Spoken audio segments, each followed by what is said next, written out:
Good morning at 10 o'clock. I'm Chris Lopresti. This report is sponsored by Primo Brands, the official water sponsor of MLB. Major League Baseball trademarks used with permission. Also sponsored by Duke's Mayonnaise. Pete Alonso now stands alone atop the Mets all-time home run list. Not one, but two long balls last night. Numbers 253 and 254. Breaking Darryl Strawberry's franchise record as part of a 13-5 Mets home win over the Braves. He's one of those kind of Mount Rushmore type players. When you think of like that championship team in '86 and also like that whole '80s Mets team, that entire decade, you think of Darryl Strawberry. So I mean, he's one of the pillars of this organization, and it's an honor. Mets end up hitting 6 home runs in this ballgame. 2 for Alonso, 2 for Francisco Alvarez. All 6 came with 2 outs. Tonight you get David Peterson opposed by Carlos Carrasco.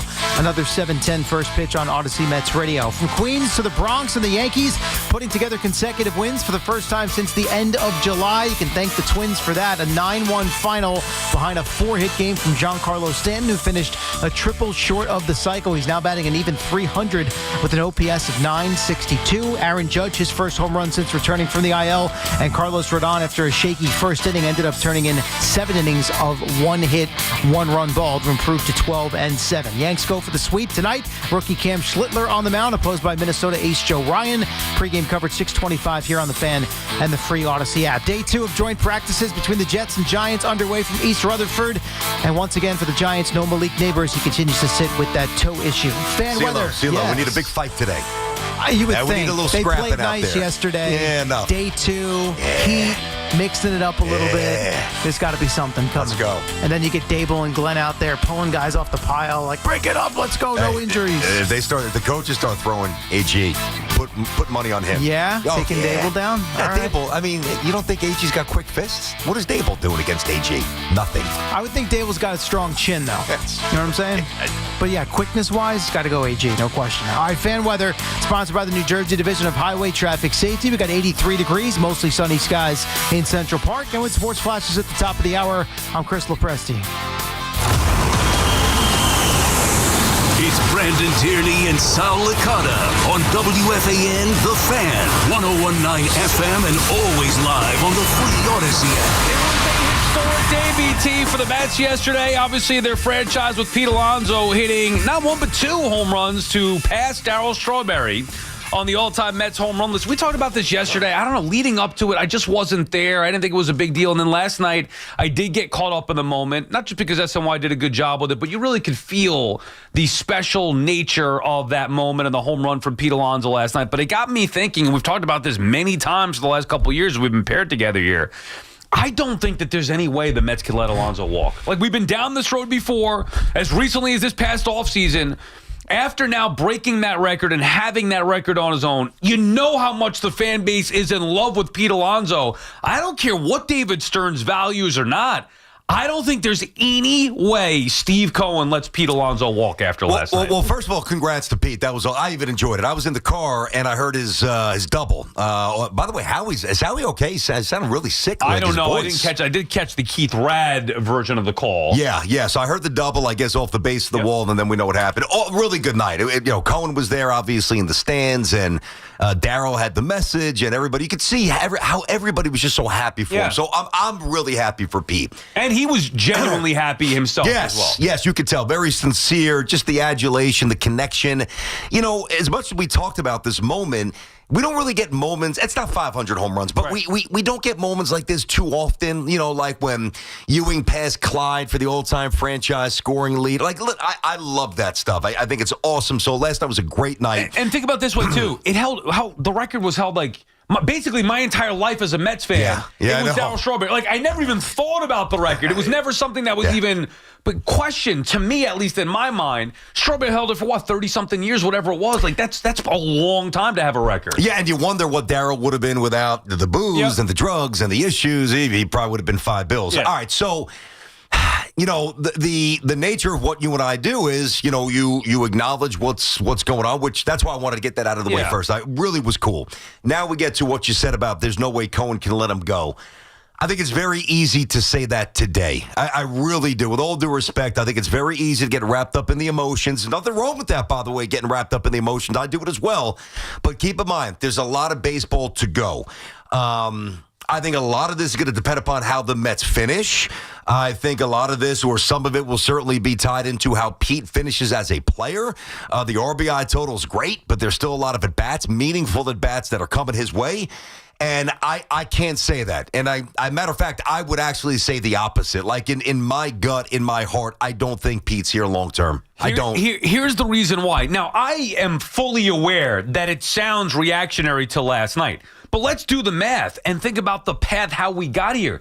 It has been up and down with Pete, not only on his performance, but the idea that the Mets, this was not just something that was made up. They did look into trading him a couple of years ago. There was a legit question. The Mets themselves came out last offseason and basically said, it's done. Like, we're moving on. The reports were, and they were coming from the Mets, were, we're ready to move on from the idea of Pete Alonso. That was last year, though. And that was off of a special postseason, which was the only reason why it was really difficult. Prior to Pete's postseason, I think most Mets fans were like, you know what? We love Pete, but we understand we can't live with the inconsistencies, and he didn't have a great year. You know, the pop-up that he dropped before the big home run, like, that was the final nail in the coffin. Yep. Then he hits maybe the biggest home run in the history of the franchise, and now everybody's back up. There you go. This is our guy. We want him. Has a good postseason. Now you fast forward to the offseason. Dude, like, the Mets signed the biggest prize that they've ever gotten in their history in Juan Soto, and the only thing people cared about, Met fans cared about in the offseason, was Pete Alonso. Is Pete coming back? Is Pete coming back? Like, so much so that I was like, geez, enough. Like, It's more about Soto. You got the better player. Who cares about Alonso? But they loved him that much. You saw the big stink at Amazing Day that fans made, booing Cohen and Stearns after signing Juan Soto. Like, what? And now that he has this record, and he said what he said, and he's like, now Cohen and Stearns got to come to the table. Like, he acknowledged it afterward. Mm-hmm. I just don't see any way that Cohen and the Mets can let him walk and the fans being okay with that. Oh, okay. Now, that's two different things. Yeah. Letting him walk is one thing. No, the fans would revolt.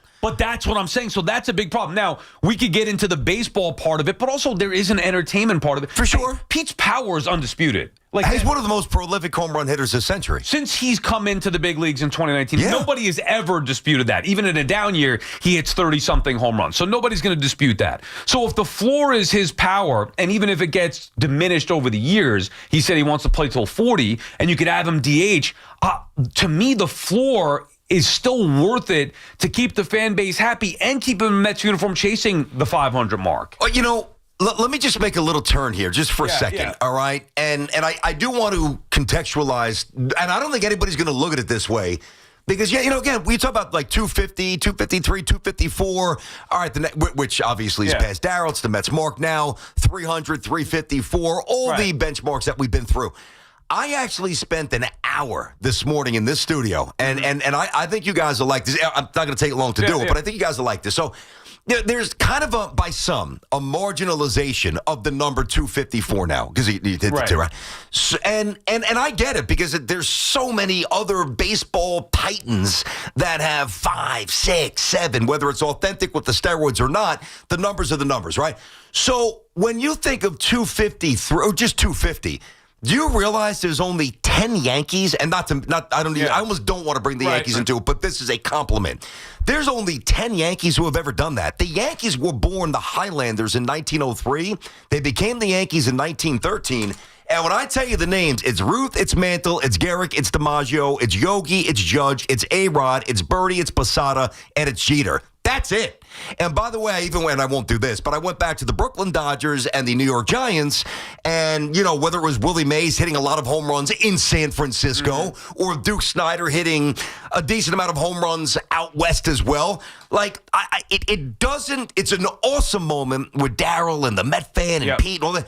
But I actually think from a New York perspective, it's a little more impressive than we're giving it credit, even more than I gave it, because you're there, that 250, whatever. A lot of guys hit 250. No, not real. That's the list. I just gave it to you. I do think some of the I don't want to say like watered down part of this record is due to the uncertainty. If Pete were signed for another 7 years, or there weren't any rumors about him being traded, or the past offseason didn't happen to a point where maybe we thought he was going to move on.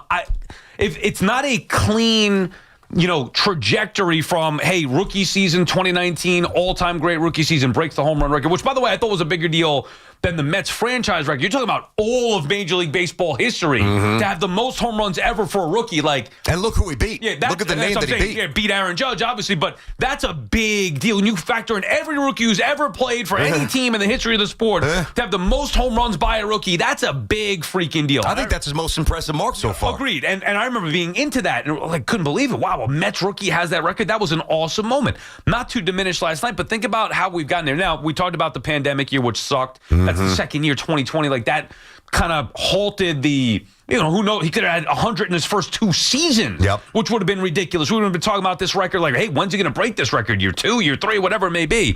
But then the murkiness of the contract and the lack of an extension, and does he want to be here? Do the Mets want him here long term? Were they going to trade him? Like, there was just a lot of uncertainty that I do think hurt what should have been a just clear path from, here's our homegrown rookie sensation that's going to be, I remember before this stuff saying literally he's going to be the greatest Met of all time.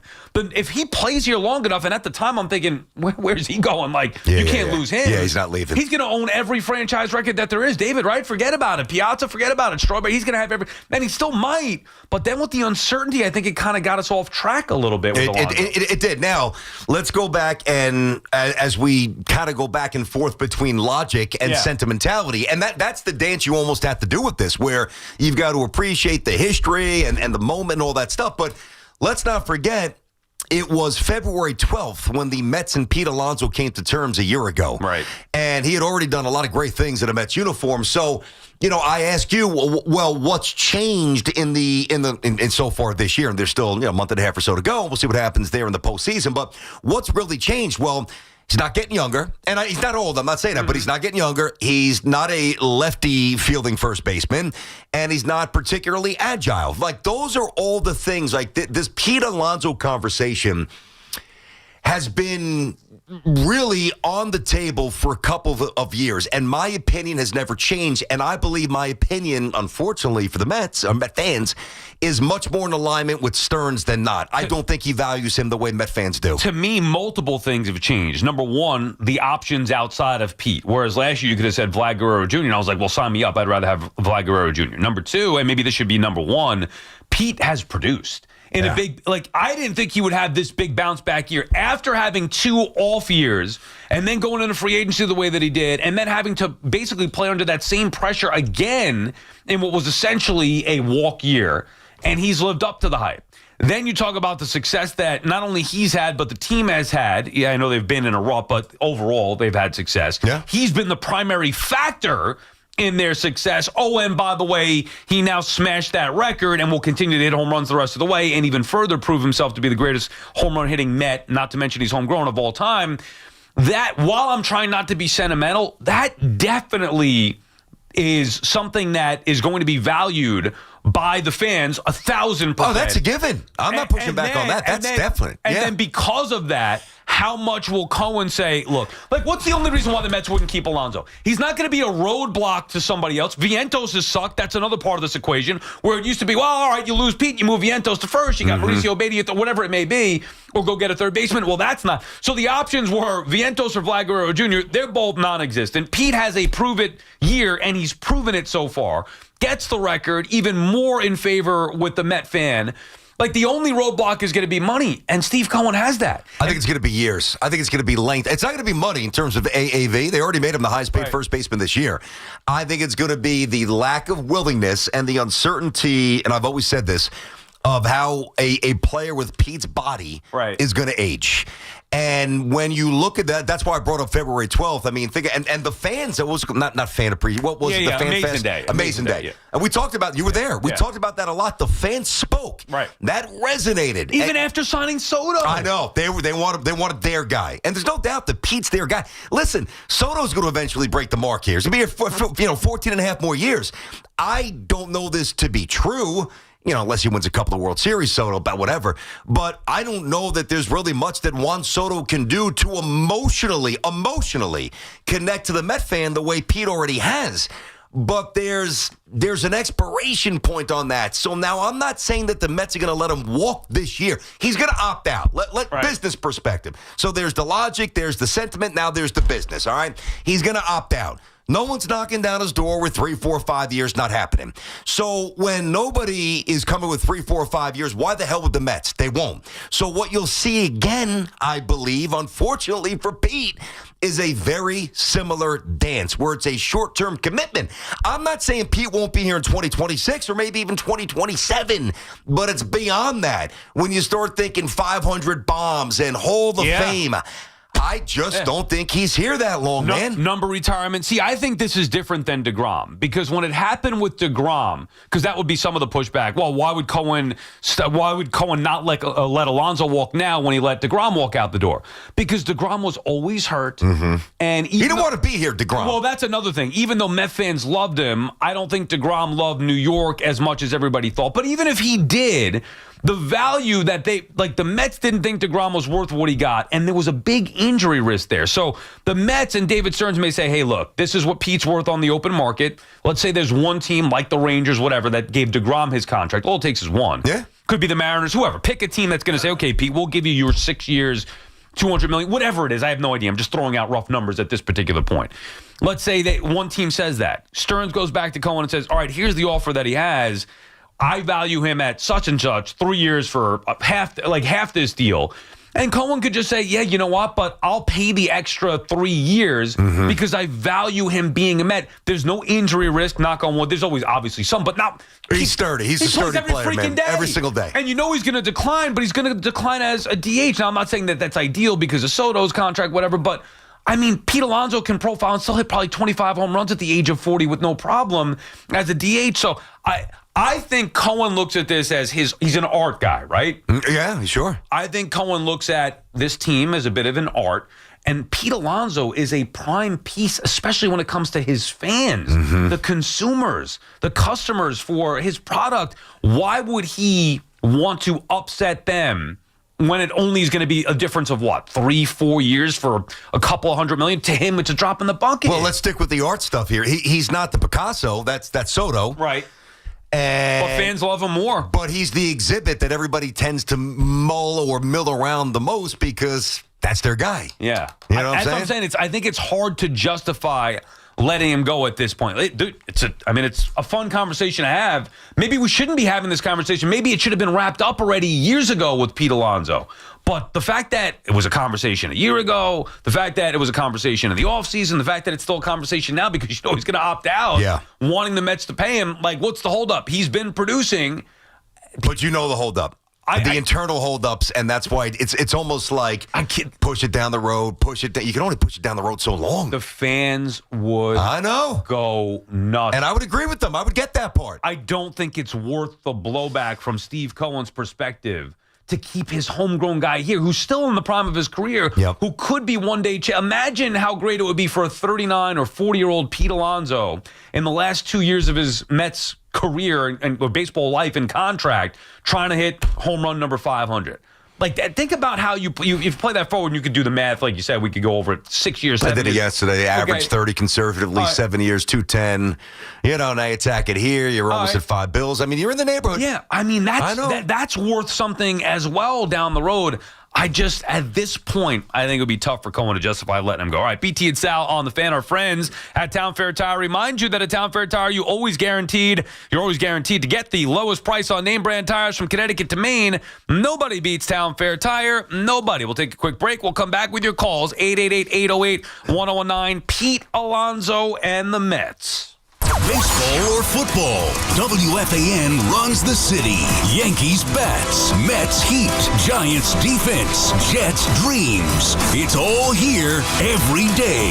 The Fan, 101.9 FM and always streaming on the Odyssey, iHeartRadio, and TuneIn apps. This is the Duke's country song. It's a song about the best mayo. It has a yellow lid and its full name is Duke's Mayonnaise. Get Duke's Mayo in store. It's got twang. I'm New Jersey Attorney General Matt Platkin. Every year, too many lives are lost in alcohol or drug-related crashes. These are preventable tragedies, and it's time to take a stand. Let's make New Jersey's roads safer for everyone. We are all counting on you. It's been over 7 years since Pastor Billy Richards was treated successfully for prostate cancer by Perlmutter Cancer Center, the world's #1 cyberknife program.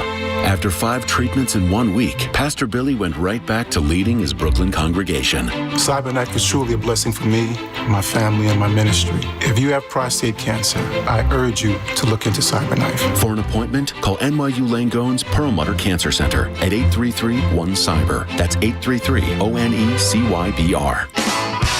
Before you begin your road trip, ask yourself, do you really need 5 full suitcases? With the new 2026 Kia Sportage X Pro's class-leading cargo space, you'll have room for what you need. Find out more at your local Kia dealer today. Keep the adventure going. Kia, movement that inspires. Call 800-3334-KIA for details. Always drive safely and obey all traffic laws. Comparisons based on second row legroom and cargo space behind second row seats in the subcompact SUV class according to Kia segmentation as of June 2025. 1-877 Cars for Kids. KARS Cars for Kids. Ready to get rid of that old car? Donate it to Cars for Kids. Call 1-877 Cars for Kids to reach a friendly live agent. Donation's super easy, and your car can be picked up as soon as tomorrow. Call us now, 1-877 Cars for Kids. 1-877 Cars for Kids. Donate your car today. Did you know you can donate real estate too? Whenever water damage strikes your home or business, call on the cleanup and restoration specialists at 1-800-SERVPRO to help make it like it never even happened. That's 1-800-SERVPRO. Franchises are independently owned and operated. The times you spend with your friends and loved ones are the best. Those selfies you take now will shape memories that will last a lifetime. Make sure you stay in the picture and stay away from fentanyl. Only 2 milligrams of fentanyl can cause an overdose. So learn about the dangers and risks of this frightening, deadly drug at stayinthepic.nj.gov. Don't risk your life and all those wonderful memories you're creating. Stay in the picture and stay away from fentanyl. Know all the risks. Visit stayinthepic.nj.gov from New Jersey Human Services. Kohl's Back to School sale is here with deals on looks your kids will love all year. Because even though they're sad summer is ending, let's be real. Some of us are ready. It's time to trade the all-day PJs and always damp swimsuits for styles that'll keep up and hold up so your kids will be ready too. Shop Kohl's Back to School sale and bring on the new year.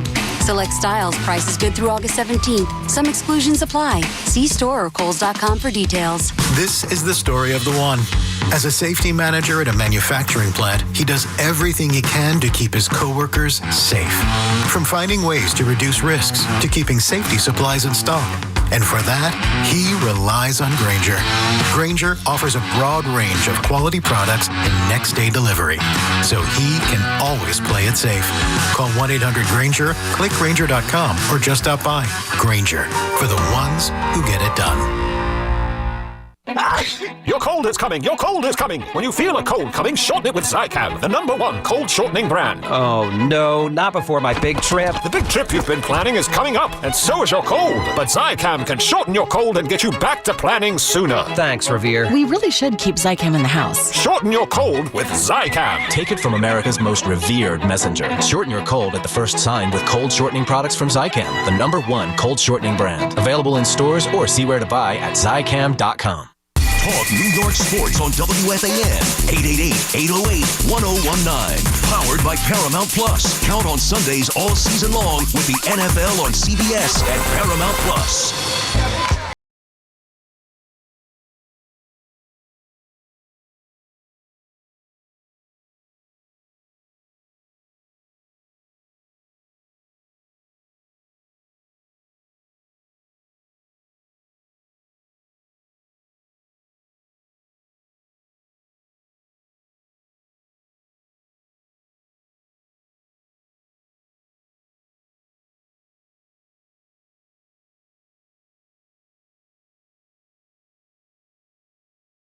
Get it on? Let's get it on. That one I know. Sexual healing?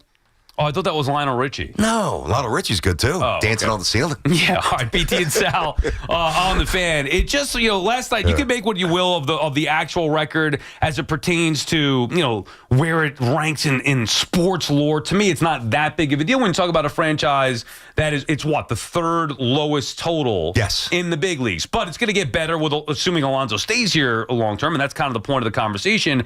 It was still important for a record that's held for 37 years, whether I thought it was a big deal or you didn't, whatever it may be. Fans got into it last night. Obviously, it meant something to the franchise and to Pete Alonso. And just after watching it and thinking about it a little bit more and thinking how impactful, all I knew as a kid was Darryl Strawberry was the Mets' all-time home run leader. Never gave it much thought, but that record held forever.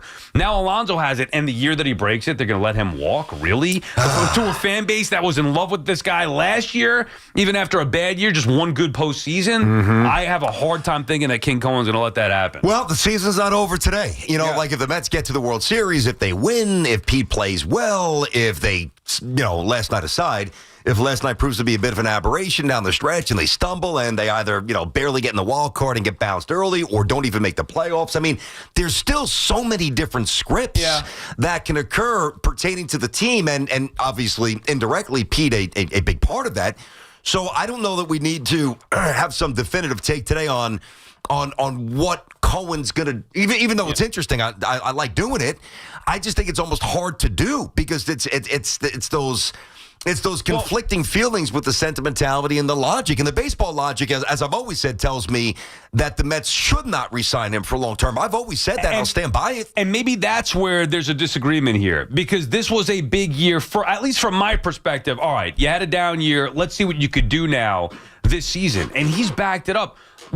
Do you think that there's a question about what type of performance you're going to get from Pete Alonso? If you look at every single year he's played, the power is there every single year. The average may fluctuate, and that's part of my issue. You go from 271 to 217 to 240. Those are issues. So you can't hit 217. Yeah, that's great. You had 46 and 118. 217 is not what made Pete Alonso special. He should be sitting around 250. This year, 267. Maybe he ends up at 250. Maybe it's higher. Who knows? But I think you could pencil him in for 30-plus home runs, 90-plus RBI, and probably a 250 or better batting average at least the majority of the seasons. That's what he's done since 2019. Yeah. No, listen, I'm not really pushing back that much on that. One of the things that you and I, and we've pretty much been lockstep in, Pete's or the Mets, what the Mets' commitment should be to Pete moving forward. Certainly before last night and even coming into the season. We've agreed upon that. Now, what we both said, it would be a lot easier equation if he didn't suddenly morph into a 217 hitter for a couple of years. Right. That was whoa. All right, I really thought I knew who you were, even if you're not going to hit 53 home runs again in a season, which you probably won't. I wouldn't think.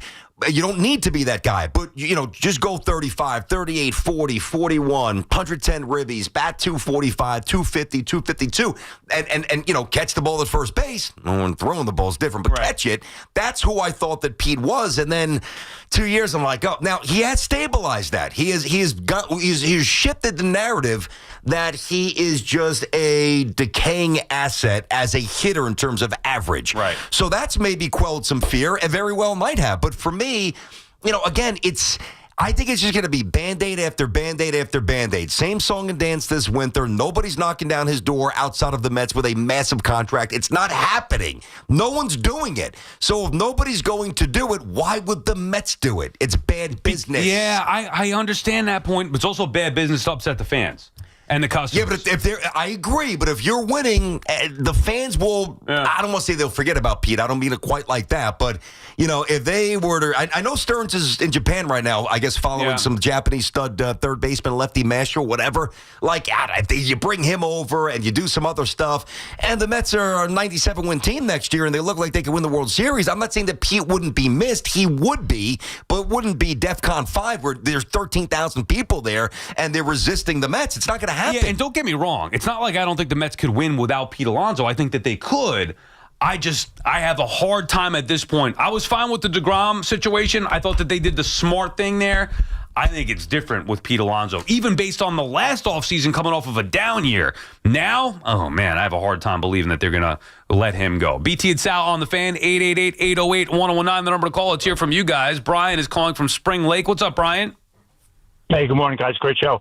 What's up? BT, I'm with you, BT. I'm a lifelong Mets fan. Unless they win the pennant, and he opts out, and I have to let him go. And just a quick sidebar on that. I think that's why the Mets were hesitant to part with some of those young guys. Because I know, Sal, you said it last year when Pete was going through it, and we were done with them. Vientos to first next year, maybe Beatty. I prefer him there because I want to lock up the corners with a better defensive first baseman and allocate that money somewhere else. Vientos isn't good defensively at first base either, so he's not the answer. We all know that. He's not, but that's why I would go with Beatty. That's why I'd go with Beatty. I mean, I think you could go from third to first a little bit easier. And I like Beatty. I mean, I don't know. He's not going to be 30-90 like Pete's going to be, but I just want to use that money. 30-90? You'd be lucky to get 13-30 from Beatty. He might get 20 this year, Beatty. I'm saying 30-90 for Pete's numbers. But I'm saying we've seen the best of Pete Alonso. You have to agree. We've seen the best of him. Yeah, I don't think we haven't gotten anywhere. Yep, no, good call, Brian. Well, I mean, you almost got to the World Series a year ago, and yeah. I mean, Pete had a lot of ribbies. Some other stuff was. I mean, some of the other stats were down, but. See, one thing that I've always said, and it's such a basic thing, and it was very confounding. Well, actually, it wasn't, because I understand this part.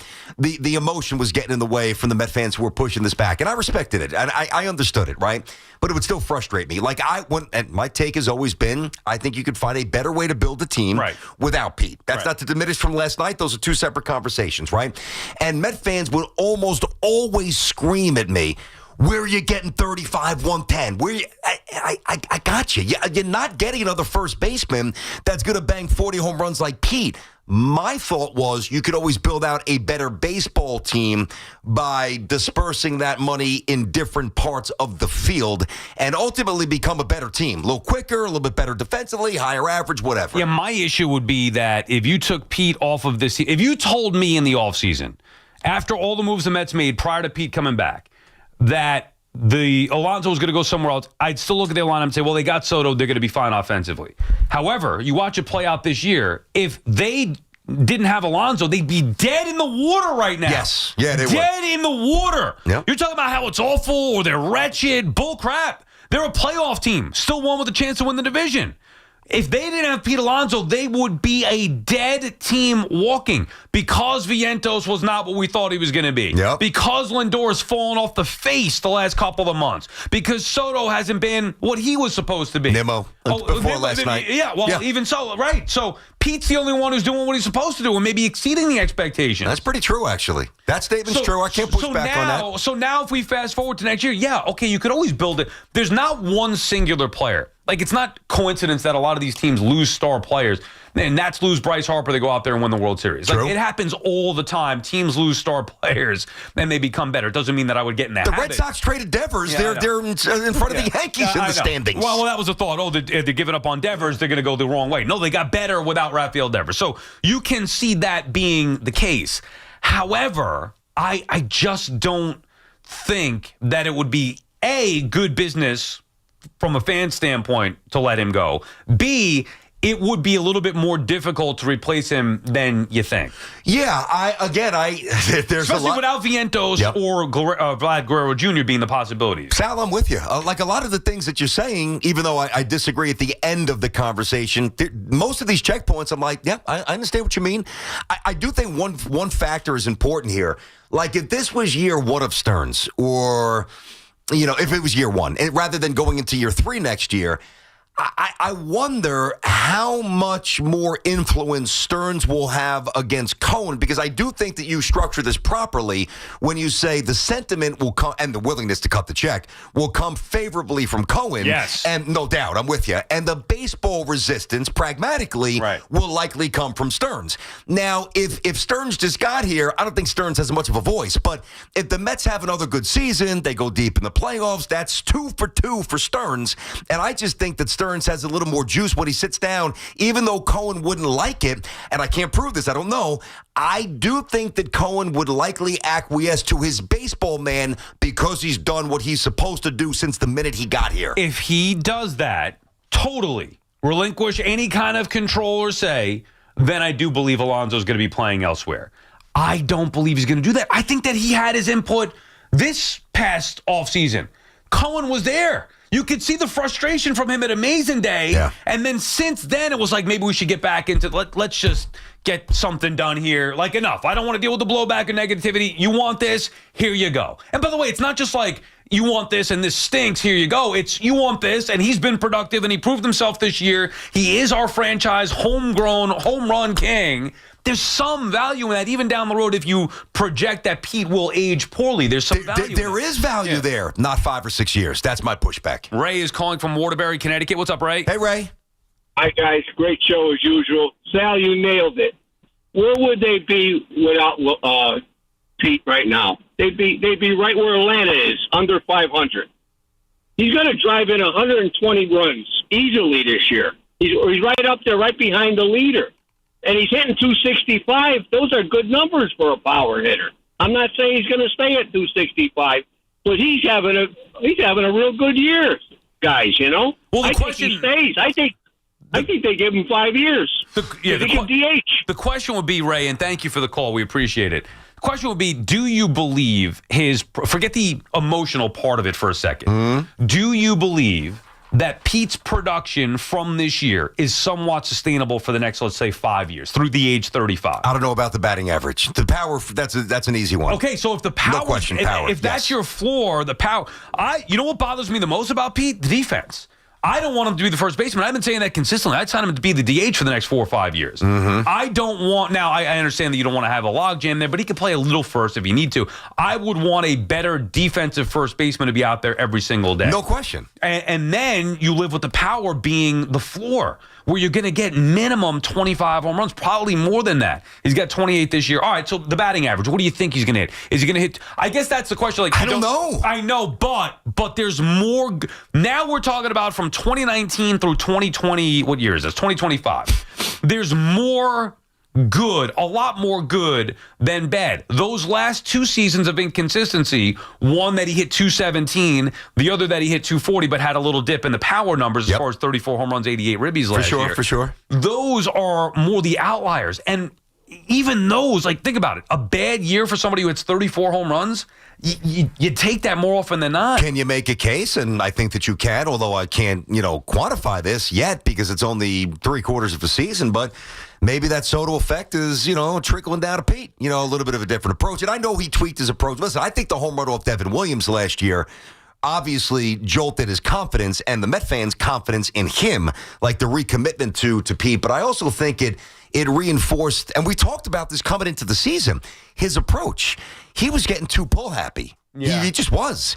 And, by letting the ball travel deep and by hitting the ball the other way again, it has made him less vulnerable to strikeouts and empty at-bats. And when that happens, your batting average is in a manageable spot. Is in a manageable spot, which for a slugger in 2025, dude, if you told me he was going to hit 260-something for the next 5 years, I'd give him 5. Even though I don't love the wheels and the defense, I know he could pick it. You know what I mean? The whole thing. Yeah, but it's to me, it's not spending money perfectly. It's not completely cavalier, but I think that you can spend money better. Think about it this way, and I'm not trying to bring the Yankees into the conversation, but it does pertain because they had a hole at first base that they filled via free agency with Paul Goldschmidt. And the thought, whether it's Christian Walker, who you wanted, and he got a lot more money, obviously, with Houston, Goldschmidt. And he's not having a great season either. That's what I'm saying. Walker's not having a good year. No. They paid, 3 for 60, something like that, whatever it was. Yeah, it was 3 or 6, exactly what it was, yeah. And then Goldschmidt got 15, roughly. 12.5. Okay, whatever. Would you rather light the $12 million on fire with Goldschmidt or the 60? And I'm not trying to disparage him, but no, he's been an ice cold for a while. Goldschmidt, he's been a non-factor. Now, better than Rizzo, but a non-factor. So would you rather be in a spot, because that's what Stearns would do? There's no clear first baseman out there to go say, okay, well, we're going to sign Vlad to a monster deal and trust his production. It would be trying to patch it together. All right, we'll get good value with Goldschmidt for a year for $12 million, or double that and pay the $30 million to have your homegrown guy that at worst you're going to hit 25, 30 home runs. That's too easy because my answer would side with the way you frame it. So I'm going to actually throw you a little curveball here and make you think about this, because rather than this like nebulous term like, get a better fielding first baseman, I actually got somebody for you. Would the Mets, forget about emotion, and that's hard, not for you, but for the fans, forget that. Would the Mets be a better baseball team right now if Bellinger was your first baseman or Pete?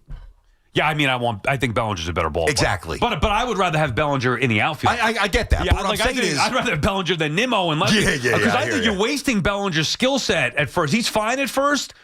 Dude, but he's going to age gracefully, more gracefully than Pete, and he's a better fielder than Pete. He's a better runner than Pete. Yeah, well, right now, if you're asking me, I'd rather have my team. So that's what I'm saying. So there are other options, like if Bellinger does hit free agency, which he's going to opt out. 100%. I know, but I think he stays with the Yankees. I'm just saying, somebody like a Bellinger, 280, 25 bombs, 15 steals, elite defense. But he's been inconsistent too. But the floor with Bellinger is his versatility and his elite defense. The floor with Pete, the non-negotiable floor that you know you're getting, is the power. Yeah. Well, that comes down to the age-old. Remember when you and I got into the Tucker Soto stuff? Yeah. And one of the things that I said, like, hey, if Juan Soto goes 0 for 4, by the way, Juan Soto took a horrendous route on a double off Olsen in the first inning. You got to make that play. Not to sideswipe the conversation, but that's a play that you got to make. And to me, if Soto's 0 for 4, even though he walks, I get that, he's not doing much to contribute to the bottom line. And for the most part, same with Pete. And I know he is very good picking the base, but that's a stat. Yeah. We're not making it up. He scoops, man. Pete's got good hands when it's in the dirt. I acknowledge that. I know. But if Pete's 0 for 4, not bringing a ton to the table. If Bellinger's 0 for 4, or if Tucker's 0 for 4, that's the more well-rounded player that I value myself. But again, that's stripping away the emotion, which is what makes this conversation very hard. BT and Sal on the Fan Warrior calls when we come back, 888-808-1019. All right, Sal, we'll get back to those calls. As you said, hey, this summer, stay cool and stay hydrated with the official water of Major League Baseball, Primo Brands. With Primo Brands water delivery, you get premium hydration right from trusted brands like Poland Pure. And I've got one of those right next to me today, Pure Life and Saratoga, delivered right to your door. Stock up for game day, or just keep everybody refreshed and feeling good. Still sparkling or flavored, something for everybody. And the best part, you get to call the shots. Whether you need a few cases or a full week supply, Primo's flexible delivery fits your schedule. So step up to the dish, hydrate like a pro with Primo Brands, the official water sponsor of Major League Baseball. Major League Baseball, trademarks used with permission. This is Bart Winkler with an Odyssey Sports Minute. Pour one out for Rondale Moore, the Vikings wide receiver who's going to miss another season because of injury. He was drafted by Arizona in 2021, but he's had a problem with injuries, including missing all of last year with a dislocated knee as he tried to make Atlanta's roster. Not great news for the Vikings either, who could use a guy like Moore, especially during the first few weeks of the year when Jordan Addison is serving his suspension. Who will step up for J.J. McCarthy? That will be a focus for the rest of their preseason. I'm Bart Winkler. This is the story of the one. As a lineman, he does whatever it takes to keep the power on in his community. And he wants a partner like Grainger who does the same. Grainger offers the professional-grade products he needs, from voltage detectors to harnesses to hard hats, plus fast, dependable delivery, so he can rise to every challenge. Call 1-800-GRAINGER, click Grainger.com, or just stop by. Grainger, for the ones who get it done. I didn't ask to be thrown in the streets, but I did ask for help, and Covenant House was there for me. For these kids who didn't ask to be put in this unthinkable situation, Covenant House is there. To learn more, go to safeplacetosleep.org today. At the U.S. Center for Safe Sport, we believe athletes are defined by their journey, not the medals they win. And creating a safer stage for all levels of competition is our priority. Join the movement to end abuse at uscenterforsafesport.org. This month at Jake's 58 Casino Hotel. Be here Fridays in August when one winner will be drawn every hour to win $1,000 from 4 to 7 p.m. Then on Friday, August 29th, starting at 4 p.m., one winner will be drawn every 30 minutes to win $500 in free play. At 7 p.m., 3 grand prize winners will be drawn to win either a 2025 Polaris Slingshot or up to $10,000 cash. Come to where Long Island wins at Jake's 58 Casino Hotel. If gambling is a problem for you or someone you care about, please call the 24-hour toll-free helpline at 1-877-8-HOPE-NY or text HOPE-NY. When businesses thrive, communities score. That's why Bank of America is the official bank of FIFA World Cup here in New York, New Jersey. And our more than 280 local business specialists are ready to help your business win. What would you like the power to do? Learn more at bankofamerica.com/local business. Bank of America, official bank of FIFA World Cup 2026. Bank of America Corporation, all rights reserved. Summer Summer is fading fast, so don't let your last family adventure of the season get away from you. Why not get up and get out there in a new 2020 Ford Explorer? Feel more confident with the available driver assist technology. Travel in comfort with the available power-fold third-row seats. Go off the beaten path with the terrain management system. Enjoy the Ford digital experience and stunning clarity with a high-resolution touchscreen. Don't go anywhere. Go everywhere in a great Ford Explorer. Check it all out at buyfordnow.com and then head to your local Ford store today. Hey, Connecticut, if you want name brand tires at the guaranteed lowest price and the most free services, then get to Town Fair Tire. Because nobody beats a Town Fair Tire deal. Nobody. Town Fair Tire. This Labor Day weekend, we're celebrating Bob's Discount Furniture's 200th store milestone with the entire Bob's family across the country. For more than 30 years, we've believed everyone deserves the home they love. That's why we brought our everyday low prices on furniture, mattresses, and more to over 200 locations from coast to coast and counting. Not to mention free treats for the whole family in our cafes. Celebrate Bob's Discount Furniture's 200 store milestone this Labor Day weekend. Oh, my God. When your name's on the paint job, your primer better hold up. Painters trust Kills primers for serious adhesion, stain blocking, and a finish that lasts. Now, the full Kills lineup is available exclusively at the Home Depot. Need it fast? Get same day or next day delivery, or order online and pick it up in store. Kills primers. Pro results. Faster. The Home Depot. If you're a pro, you know. More BT and Sal coming up on the Odyssey, iHeartRadio, and TuneIn apps. My perfect day has sand, salt water, and friends. But my moderate to severe plaque psoriasis can take me out of the moment. Now I'm all in with clearer skin thanks to Skyrizi. Risankizumab Riza, a prescription-only 150 milligram injection for adults who are candidates for systemic or phototherapy. With Skyrizi, most people saw 90% clearer skin, and many were even 100% plaque-free at 4 months. Skyrizi is just 4 doses a year after 2 starter doses. Don't use if allergic to Skyrizi. Serious allergic reactions, increased infections, or lower ability to fight them may occur. Before treatment, get checked for infections and tuberculosis. Tell your doctor about any flu-like symptoms or vaccines. Thanks to Skyrizi, there's nothing on my skin, and that means everything. Ask your doctor about Skyrizi, the #1 dermatologist-prescribed biologic in psoriasis. Visit Skyrizi.com or call 1-866-SKYRIZI to learn more. Get the scuttlebutt on your favorite team, the Fan, on the Odyssey, iHeart, and TuneIn apps.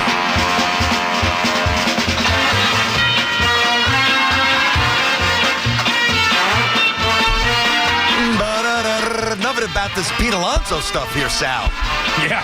Talking some home runs. Yankees turning point of the game contest. Of course, Wendy's the official hamburger of the Yanks. Who got another one? Twins are just wretched. First one to identify last night's turning point of the game, 866-540-WFAN. That's 866-540-9326. You'll get 2 pairs of tickets to an upcoming 2025 Yankees regular season game. And based on the standings, every game is going to matter. It's all from your flagship station for Yankees baseball, The Fan. And all of a sudden, things looking up here the last couple of days for not only the Yankees, who got 2 wins. Yeah, the turning point of the season, maybe when the Twins got off the plane. I mean, they are wretched, but that's good. The Yankees have a softer schedule coming up. They need that. Watch your coffee there. And then, of course, the Mets pummeling the Braves, as I predicted that they would last night. Now, both teams have to follow it up here. It can't just be win 2 and then lose a third to the Twins. Finish it off right here. Yeah. And then go take care of business following up after this series. Get right, maybe get Judge back healthier, which I think will help the Yankees out as they're starting to hit the baseball much better. And the same thing with the Mets. The outburst last night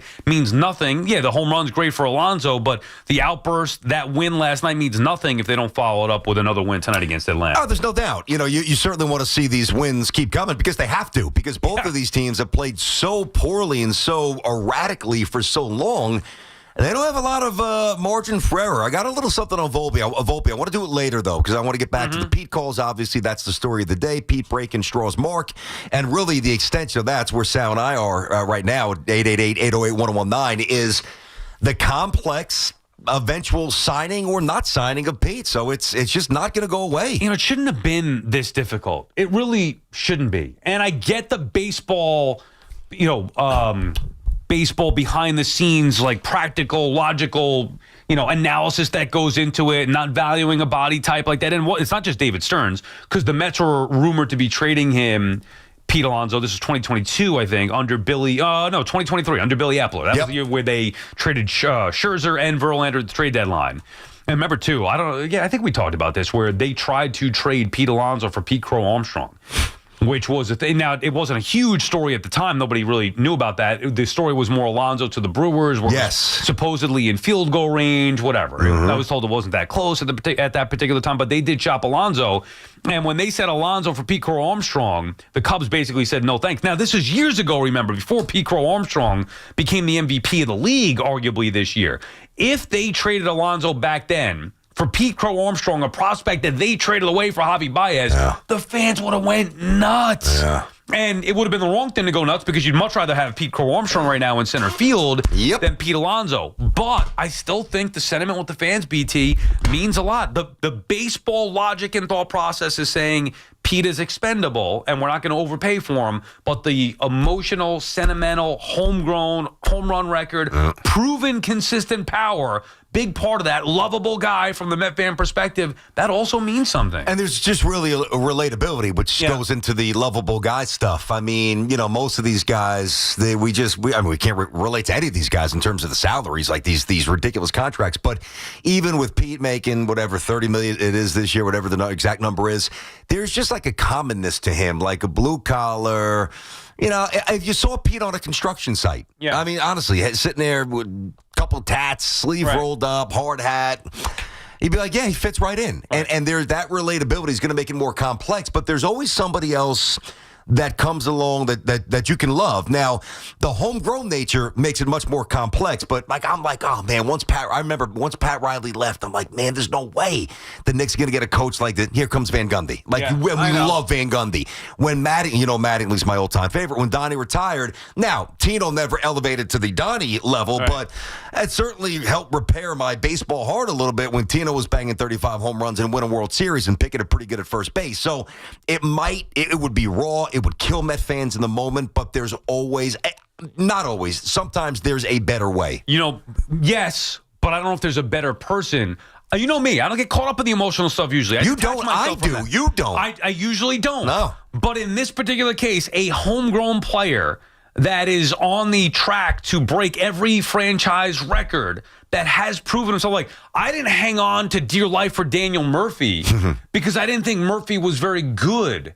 He had a great, for me, my issue then was I would never have let him walk after what he did in the postseason, which was the greatest thing that he ever did in a Met uniform. Yeah. All those years leading up to that, good God, you're shoving Murph down our throats saying he's our best hitter. What does he do? He can't run. He has no position. He doesn't hit with power. He's a net negative. Yeah, exactly. Then he goes nuts in the postseason, and that's when they decide to let him walk in favor of Neil Walker, and that was a huge mistake.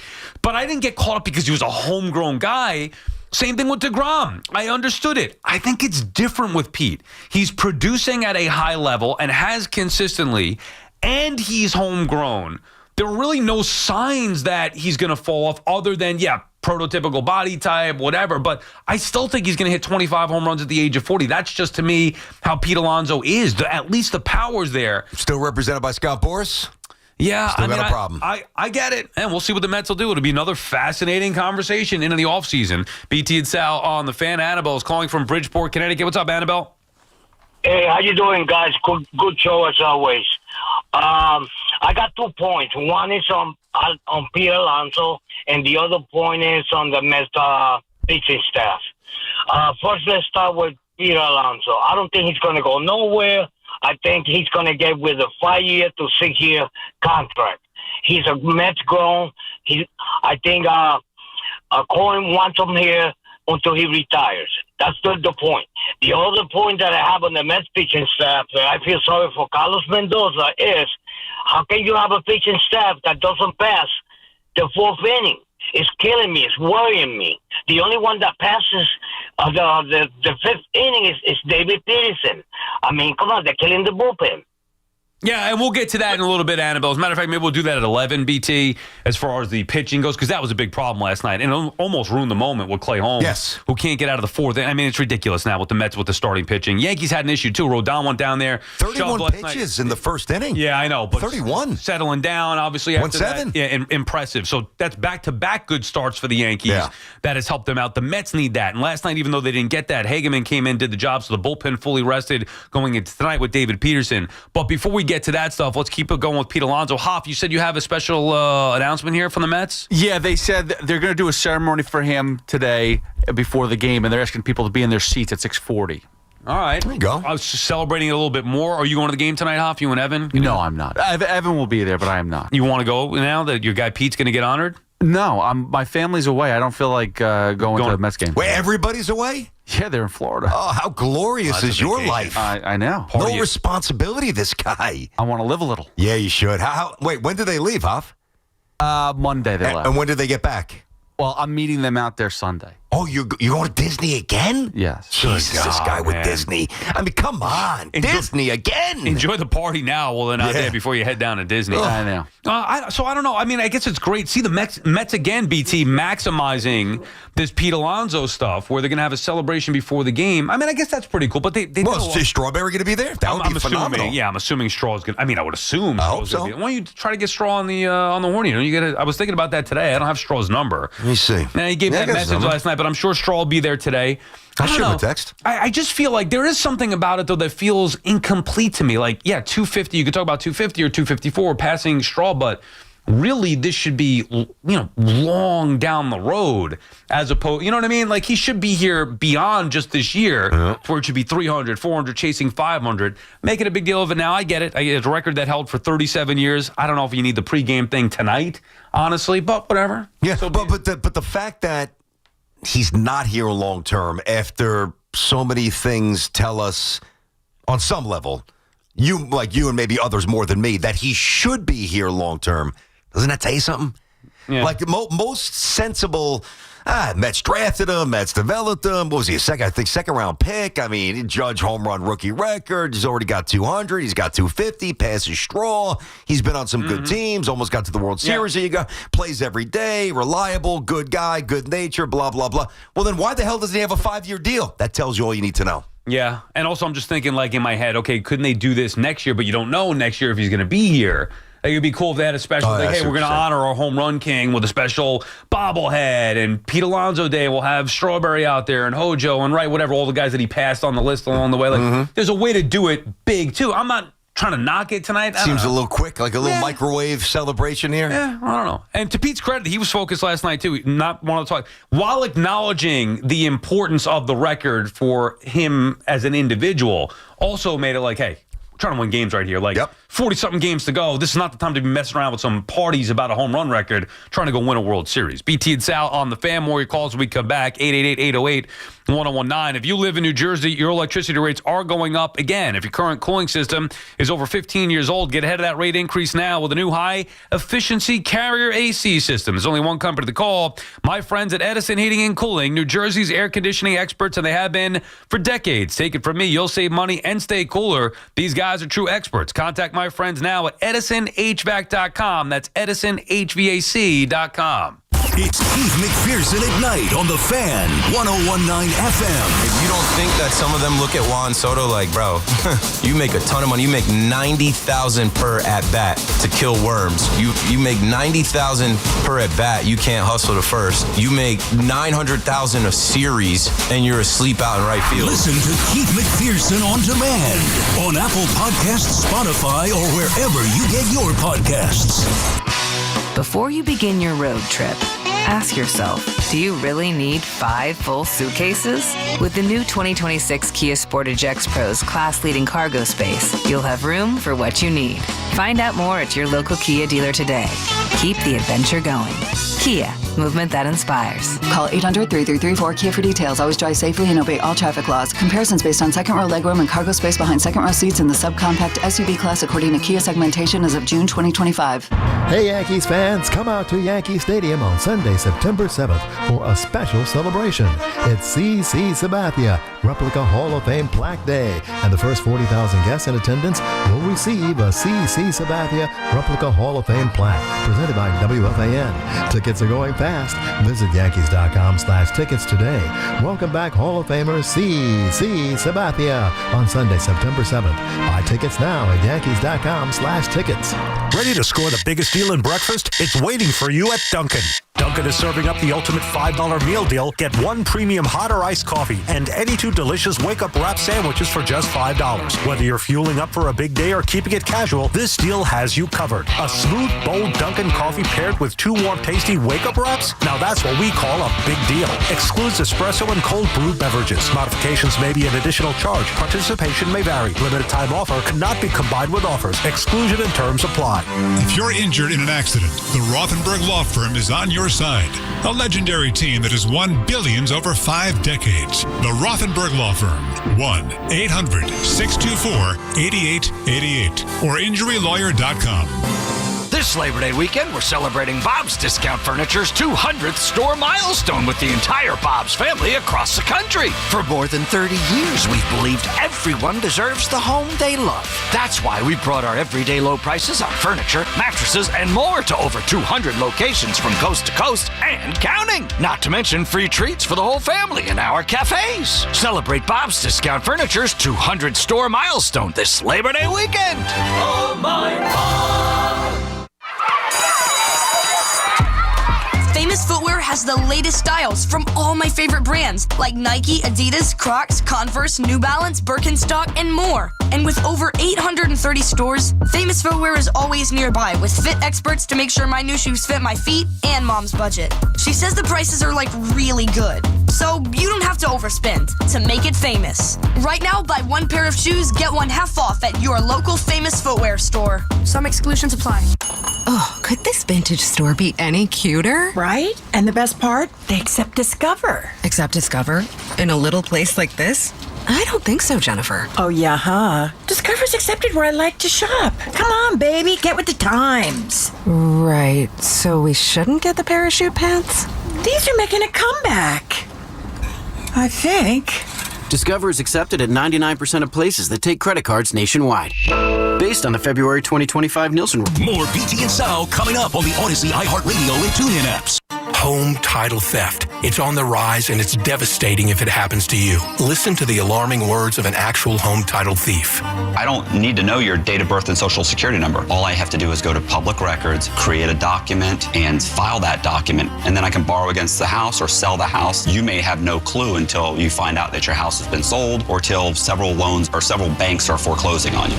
For pennies a day, Home Title Lock puts a virtual barrier of protection around your home's title with 24/7 monitoring. The instant they detect any tampering, you'll get an alert, and that's bad news for home title thieves. So when's the last time you checked on the title to your home? Find out if you're already a victim with your free title scan and complete title report. $100 value free with sign up. Just go to HomeTitleLock.com and sign up in minutes. That's HomeTitleLock.com.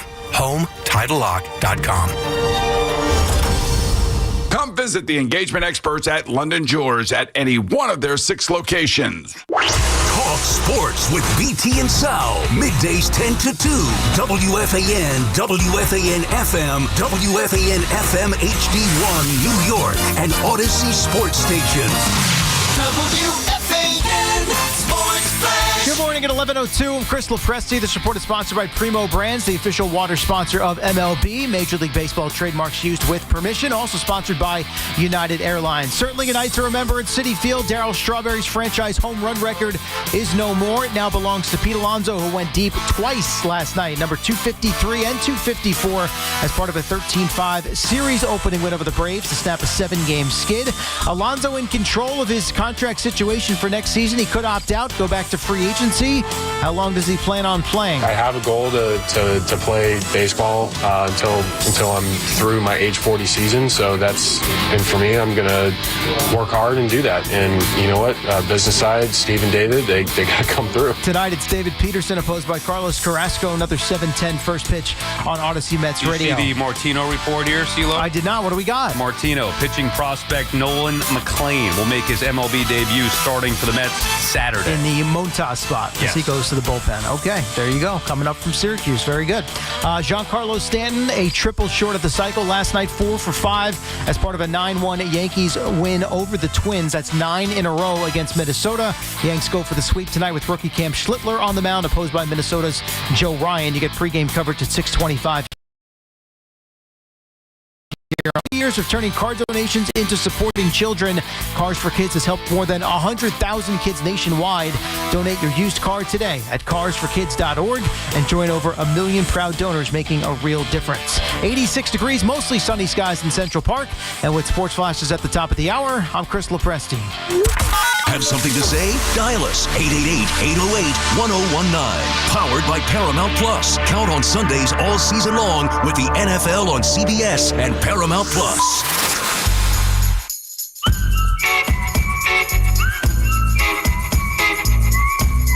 BT and Sal back on the fan. 888-808-1019, the number to call. We've been talking a lot of Pete Alonso so far off his record-breaking night last night. What does the future hold for the Mets and Pete Alonso? The BT and Sal show on the fan is presented by your Tri-State Cadillac dealers. Cadillac, the official luxury vehicle of the New York Mets. We just mentioned it right there with CeeLo, BT. Nolan McLean going to make his big league debut. Not surprising at all. We kind of said that going into last weekend with Montas. It was 1 foot out the door where you had to have an opener start in front of him. If you weren't very good, there's no way he was going to take a turn the next time. He's been moved to the bullpen, and now it is official. McLean going to get the start on Saturday. Yeah, I mean, listen, I'm obviously just diving into some numbers here. That's the name that we anticipated, and it's been a pretty quick rise for the young man. So, obviously, Oklahoma State. He didn't come out of high school. He came out of college.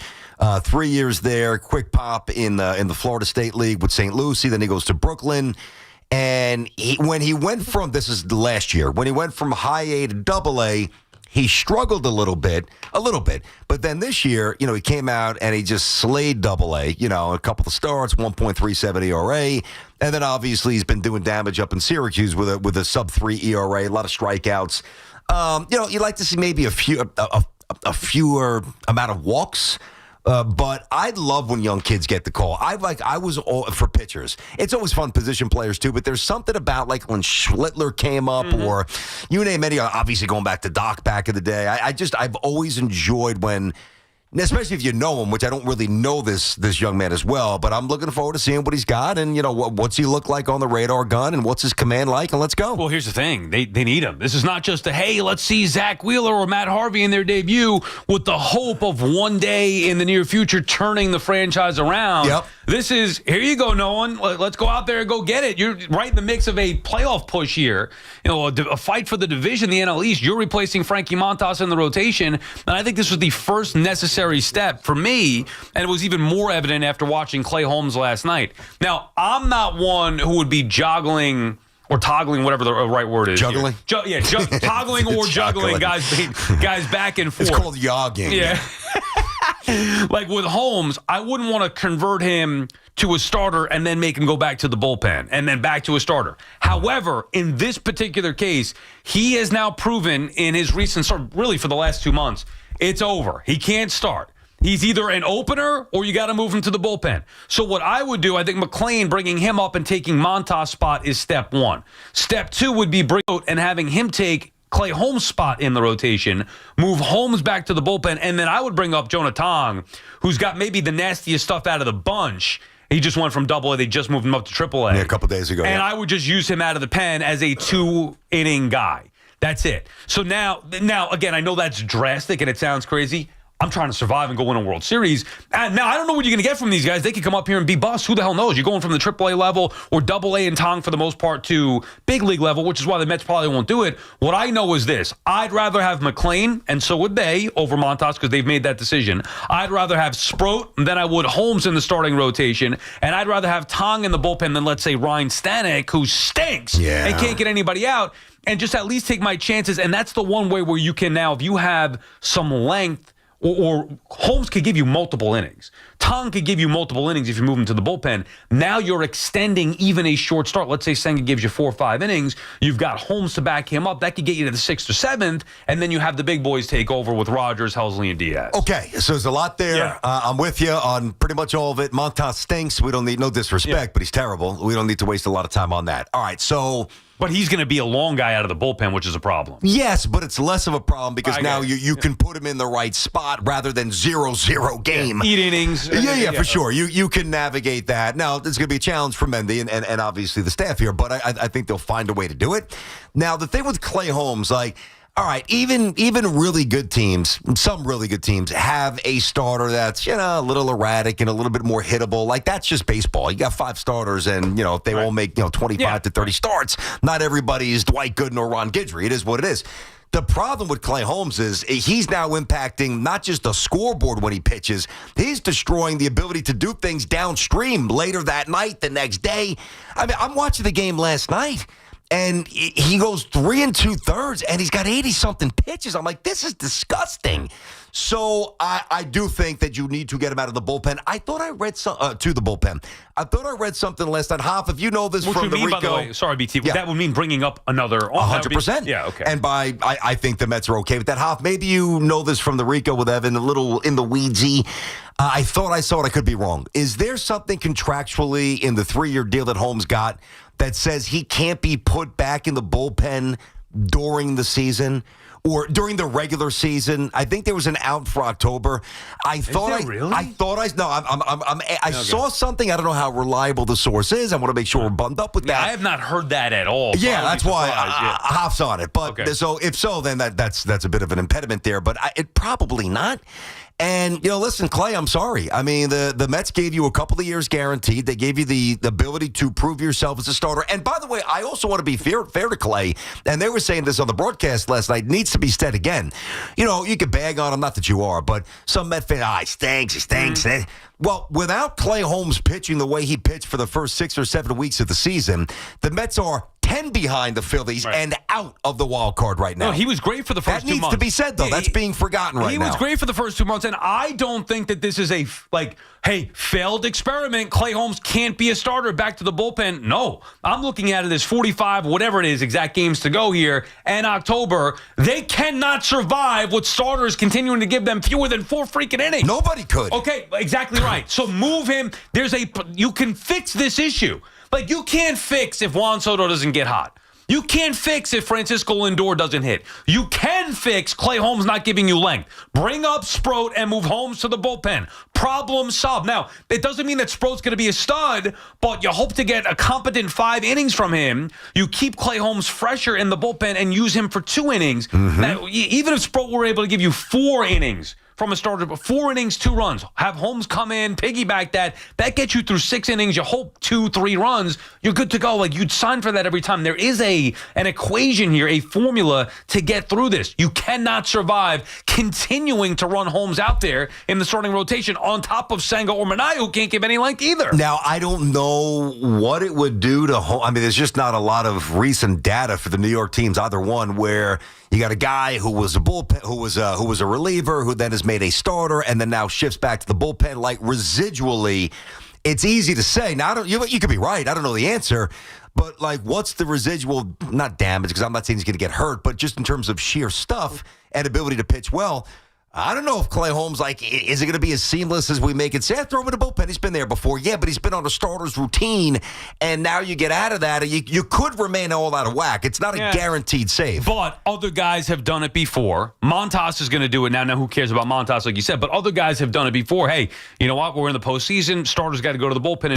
But how many guys have been back and forth, back and forth? Maybe not a ton, but I would think that if anybody can have success going to the bullpen from the rotation, it would be somebody who's done it before out of the bullpen. Again, we don't know. There's a chance that Clay Holmes, first of all, there's a chance that McClain comes up and is no good. There's a chance that if Sproat comes up and takes Holmes' spot in the rotation, he's no good. There's always a chance. There's a chance if Holmes goes to the bullpen, he's not any good. What we do know definitively is it's not working the way that it's currently structured, and it needs to change. And most importantly, what we know is that the Mets know this. Yes. Because, you think about, especially our show, like when Sal or I yell, like, get Dominguez out of left field, or, you thought they should send Volpe down to the minors for a minute. I said bench him. Dominguez. And Dominguez, too. I said, sit him for a day, whatever. Those are things because we feel like the organization's not hearing us. So that's when we get louder. That's when we get more aggressive to try to rattle the cage to wake certain people the hell up. And obviously, there's been things with the Mets as well. But, you don't need to scream about this. Everybody knows Montas stinks. He's no longer a starter. Shouldn't be. Holmes has just hit a wall because he's tired, and we expected that. And now the Mets are being proactive, and let's see how it works out. You got to commend them for doing it. But the big thing from this, now we got to see how it plays out. Mets could fail. They could miss the postseason. They could go into the postseason and have success. But this ultimately, the rotation is something that Stearns built.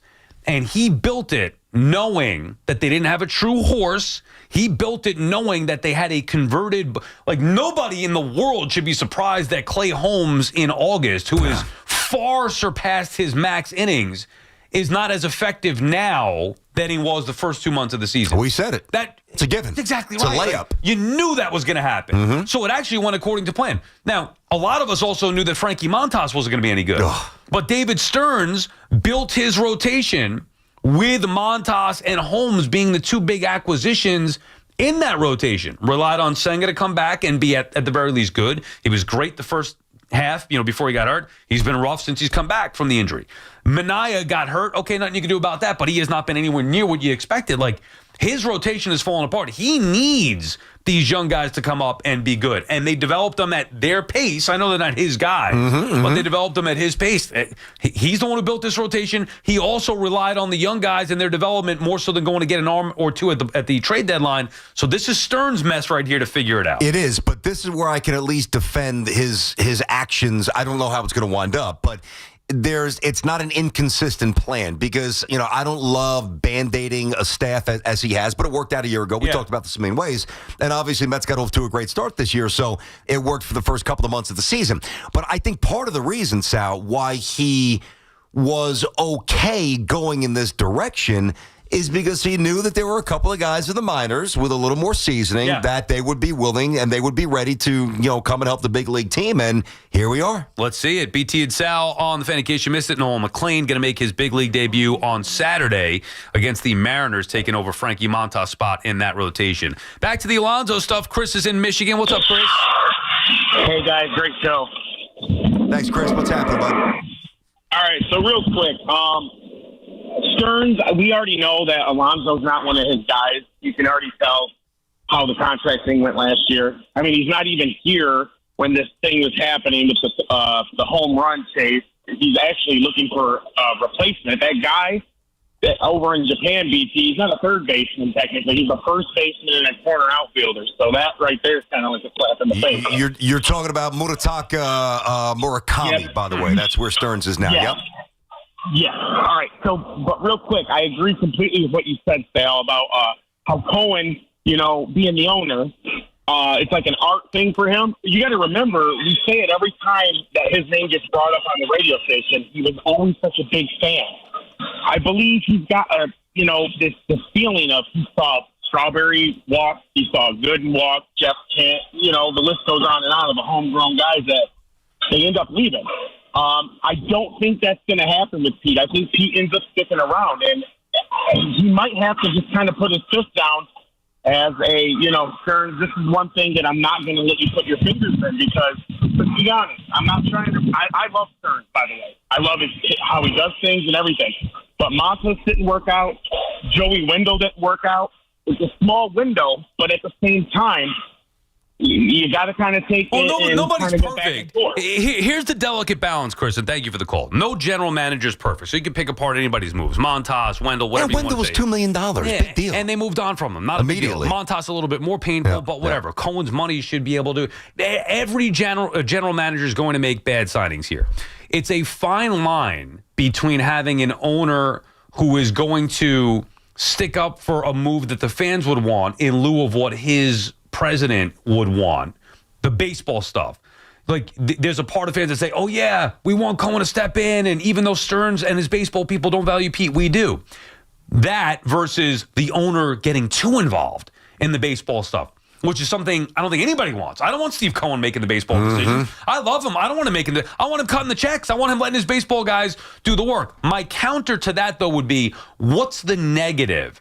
If Cohen overrules Stearns and says, okay, I know you value him here, I'm willing to go into my pocket, eat the extra money. I want him to be a Met. Make that happen. Yep. Where's the negative? The negative would only be if it prevents Stearns and his baseball team or his front office team from going to get the players that they deem necessary to build a better team, which I don't think it would in this particular case. Monetarily, I don't think it would be the obstacle that some might think it would be. So I'm with you on that. But, downstream, and again, when I say downstream 2-3 years, do you really want to right side with Pete Alonso and Juan Soto and trying to win a World Series defensively? Right. I don't. No, I know, but one of them is going to be a DH. Yeah. So what about Lindor? Lindor's not. He's got to DH a little bit as well as he gets older. Yeah. Now you could kick him over to second for a couple years too. Maybe you could rotate that. Now, how many years are we down the road here? Like Pete max, what do you think Pete's going to get? Like length or length. I think max 3 would be the max. Wow. Okay. He ain't getting 5. All right. So let's say though some team offered him 5, and then what do you think the money? 30? We're talking. Yeah, I mean, maybe a little bit. Yeah, probably around that neighborhood, sure. So this is what I'm talking about. Like, and we even had the same conversation last year. Even though it was lukewarm on Pete and indecisive, I'm like, all right, what's the difference? Give him 4 years, $150 million, call it a day. Yeah, we said that, yeah. Okay, right. So if you went 5 years at $30 million, that's $150 million. That's like, when you talk about in comparison to the commitment to Lindor or Soto or the other big producers in the league, I'm not saying Pete's a superstar, but he's the Mets star, and the power has been proven. You're telling me they can't give him 5 years, $30 million a year? Of course they could. They've got the financial wherewithal to do it. $150 million is going to kill them. Then that's 5 years. So even if you went above and beyond and said, you know what, Pete Cohen, I love you, and I love what you did for this franchise, and we're going to do right by you. And by the way, if he opts in, like it would have been another year on top of that anyway. Yeah, true. So even if you say 6 years times 30, you're talking about 100. 180. Okay, so let's just say $200 million max, 6 years. 200 No. The guy was unsigned on February 11th. He's going to walk away with $200 million now. I'm saying that worst case, right? That's like max overboard. It's not going to be that. Okay. But let's say it's that. You want to say 180, fine. 190, whatever it may be. I don't think he's sniffing that either. But good, I'm following you. But like, is that the end of it? This is not a Lindor commitment or a Soto commitment. 5-6 years for between 150 and 200 million is not going to hurt, especially not going to hurt Steve Cohen. But that's why I just volleyed back to you before. I started with the term monetarily. No, nothing that they do would hurt them monetarily. It's Steve Cohen. But the Lindor situation, number one, middle of the diamond, mid-20s, bouncy, athletic, your favorite word, dynamic. Right. Much more justifiable, okay? Soto, 25, 26, stud, much more justifiable. Pete is now 30. I know he feels like he's 33.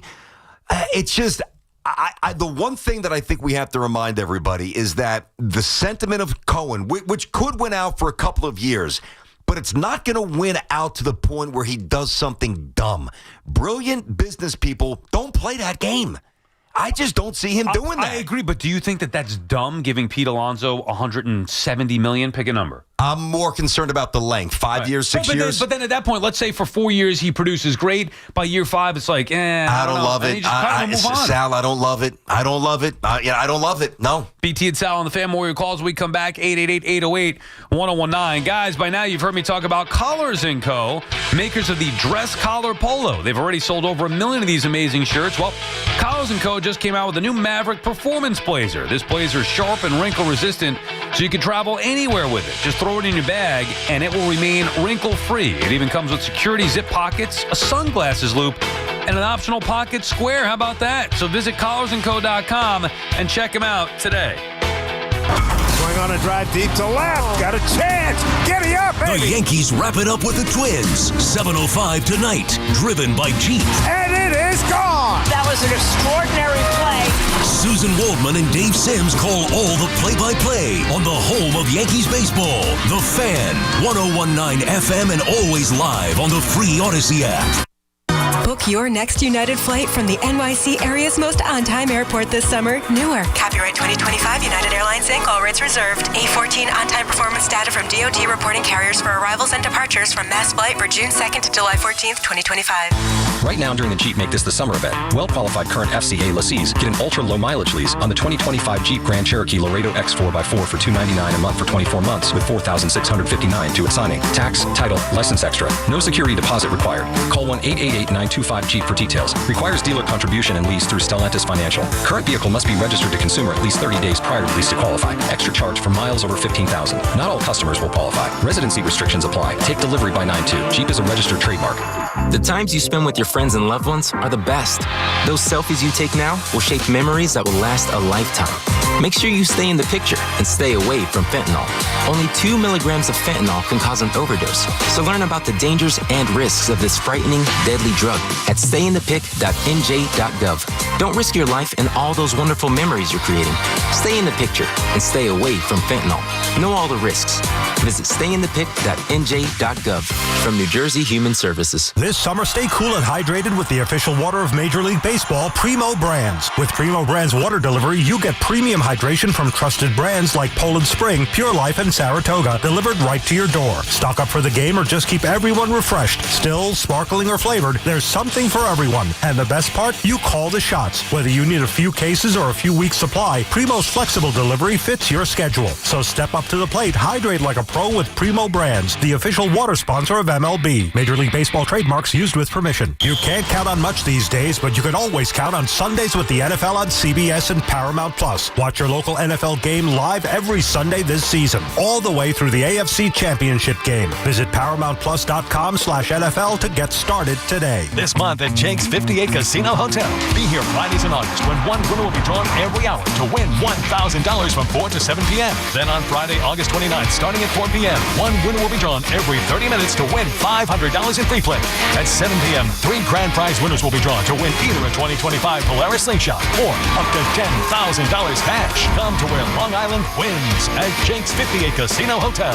If gambling is a problem for you or someone you care about, please call the 24-hour toll-free helpline at 1-877-8-HOPE-NY or text HOPE-NY. More BT and Sal coming up on the Odyssey, iHeartRadio, and TuneIn apps. We all hear the radio ads about the IRS. They tell you to be afraid, to be scared, and they try to frighten you into calling. I'm not here to do that. Tax Relief Advocates is different. TRA is here to tell you that if you owe money to the IRS, whether it's $5,000, $50,000, or $500,000, we have a solution. It doesn't matter if you're sitting in your car, at work, or with your kids. No matter where you are, call now. 800-575-4094.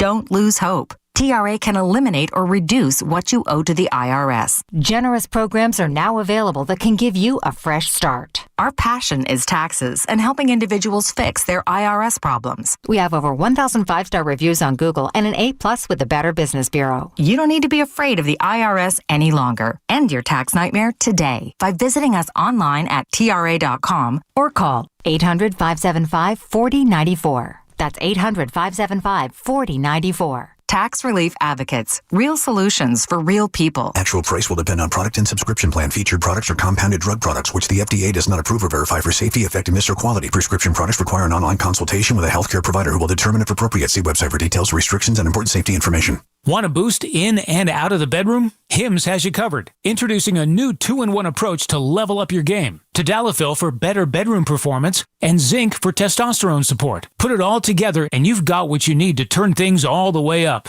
Getting started is simple. Just go to hims.com/joy to start your free online visit. Through Hims, you can access ED treatments including pills, chews, and more. 100% online. No office visits, no pharmacy lines. Just fill out a simple intake form and a licensed medical provider will determine if treatment's right for you. If prescribed, it ships free and discreetly to your door. Find affordable treatment options at up to 95% less than brand names at hims.com/joy. That's hims.com/joy, HIMS.com/JOY. Tune in for the Yankees' first pitch presented by Montefiore Einstein, the official hospital of the New York Yankees. Your friends pretend they know sports. WFAN actually does. Get smarter, louder, and way more annoying at watch parties. The Fan, 101.9 FM, and always streaming on the Odyssey, iHeartRadio, and TuneIn apps.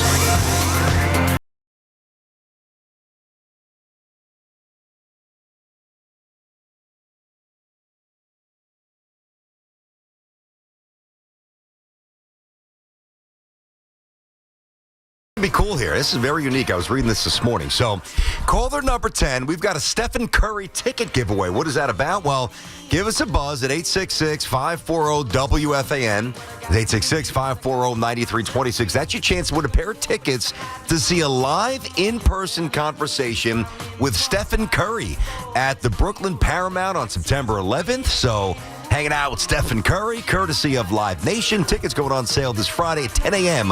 on Ticketmaster.com. BT and Sal on the Fan, 888-808-1019, the number to call.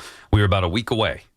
From golf with the big guy. Look what I brought into the studio. No, you get the little golf club. I got a little wedge or something. Dude, I've been having major anxiety. Me too. Major anxiety. Me too. I think about everything. At night when I can't, matter of fact, I got to get the 3 RQ questions going for the next segment. That's right. At night, I think I'm clenching my jaw when I sleep because I wake up and I'm like, my jaw. Because you're nervous about playing golf with Francesca? No, I don't think it's just golf. I think it's you're a lunatic. I think it's everything else. I feel you on some of that, yeah. Everything. No, but even just trying to get guests on, whatever, trying to do the best show. So I have major stress. And then I'm thinking, like, golf next week, it should be an escape. I know. From the stress. No, I know. I am looking forward to it. We get 8 a.m. tea time with the big guy. I know. I'm looking forward to getting his input on, some the show. Yeah, 100%. I got to tell you, Sal, there was a point, and my dad, I was talking to my parents, and they heard me, they listened to the show all the time. And especially my dad. And he's like, you're not really, he's like, you're too hard on yourself with the golf. I gotta be honest, like the way I played on my vacation, I'm like 90%. I'm like, I'm not going. Screw it. I'm going. Because you don't want to, embarrass yourself in front of Mike? Dude, life is too short. Yeah. So what? You shoot 103 and you whiff a ball or you knuckle one, 37 yards down the fairway. What do I care? Yeah, you shouldn't. I don't anymore. Especially for you. I know you're like known as a better athlete and all that stuff, but you're playing right-handed. Oh, I know. Mike, truly, he does not care about that stuff. Now, just play quick. If you're not good, play quick. That's exactly right. We don't hit it out of the sand, pick it up. Nah, that's how it used to be when I went with him many, many years ago. Whatever, dude. It is what it is. Like you said, put the ball on the tee, away we go. The fourth is going to be JJ. Oh, JJ's coming. Well, so Recco definitely cannot. He can't because of the 8 a.m. tee time, and he can't take off. He's spending a week in Pebble Beach, for God's sake. What's next, Hawaii with the Boomer and Gio show? So, unfortunately, no Jerry, but JJ will be a fun replacement watching him go out there and hit the ball. Jets are playing Steelers week 1. Boomer and Gio out in Scotland playing golf.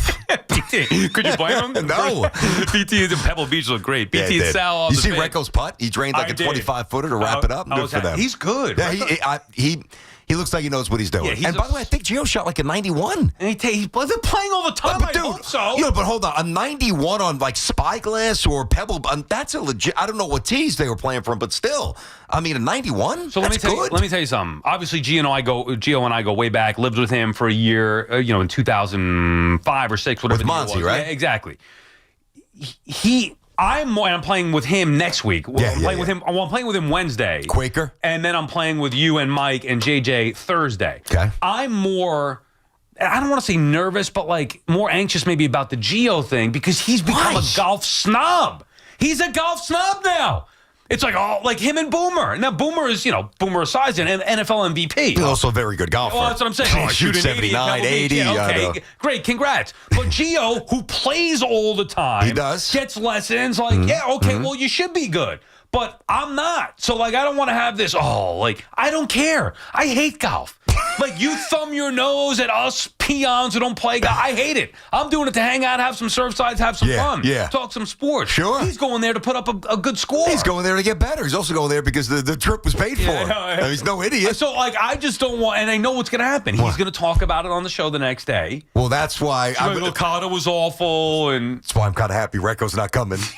Knowing him, he's going to open up his phone, record something, and put that in his stupid update. That is true. Last year, I almost hit one. You joke about having one go sideways. Oh, God. Yeah, no, I'm not. It's happened. We were playing at Quaker Ridge, and it was me, Jerry, Beningo, and Steve Hirsch, the guy who takes us out there. That's a great crew. Beningo's sitting, I'd say, 20 yards in front of me to my right in a golf cart. In front of you. Okay, gotcha. I'm on the tee box. Yeah, I can already see it. Yeah, he's 20 yards in front of me, just like dead on looking at me. Uh-huh. And I'm not thinking anything of it, and boom, I hit one, and it goes right, beeline right towards Did it hit the cart? Yeah. It hit the cart?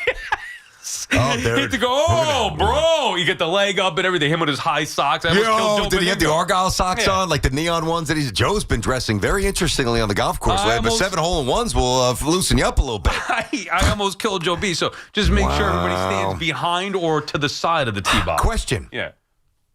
Now, I think I know the answer, but now Boomer and Gio, all that was documented out there. Yeah.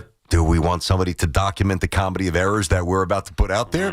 Maybe now, can we bring somebody? Like, I mean, are you? It's a private country club, so it'll have to be up to Mike. Why don't you ask Mike? I'm not doing that. You know Mike better than me. No I mean, way.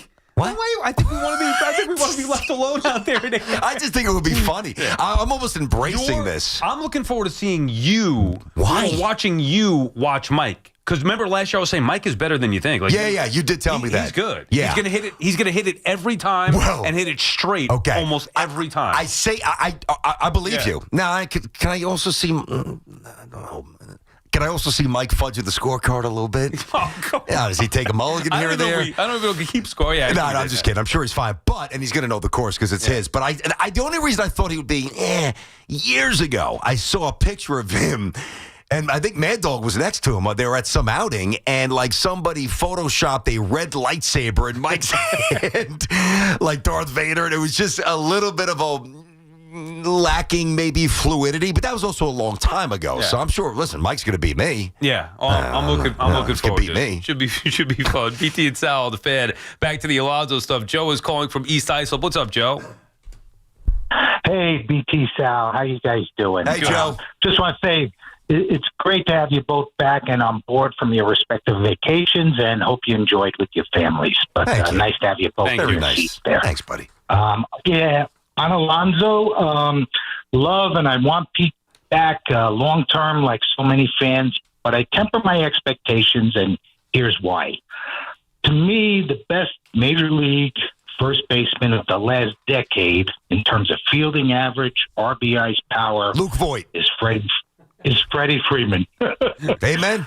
And Luke Voigt did have a monster 2020. Yeah, he did. Yeah, he did. But I look at what happened to Freddie, and I'm filled with this sense of dread. I mean, there are parallels and there's differences. Very similar, homegrown, 11-ish years in Atlanta. From all accounts, a good guy. Did lots for the community. I mean, the difference is, the Braves, certainly the ownership, the GM, the Braves knew they could pivot to a guy like Olsen, but he's no Freddie Freeman, so I just wanted to That's a great point one. that out. Yep. It's a why great I one, get Joe. nervous. Yep. No, thank you for the call, Joe. We appreciate you taking the time. That's a great one. The Braves let their star. Like, how did the fan base recover from that? Freddie Freeman, World Series champion with the Atlanta Braves. How do you let him go? Now, they replaced him with Matt Olson, and they thought it was the better move. Freeman's still obviously very productive with the Dodgers, but they survived that. I guess that's an argument for, hey, the Mets could survive. They lost DeGrom. You could survive without that. They did. If you lose Alonso, you could survive as well. I get that part of it, but New York is different than Atlanta. You should never let a player like Freddie Freeman walk. I agree. I'm just looking at his stats here. And Freeman? Yeah. His last year in Atlanta, I'm like, all right, was there any slippage? No. His OPS was 900. I wanted the Yankees to get him. Freeman. I've always been a big Freddie. He's a Hall of Famer. I just didn't think the Mets were realistic. I would have taken him too, but the Yankees needed the first baseman. Yeah, I was in on the Freddie Freeman train with the Yankees, no doubt.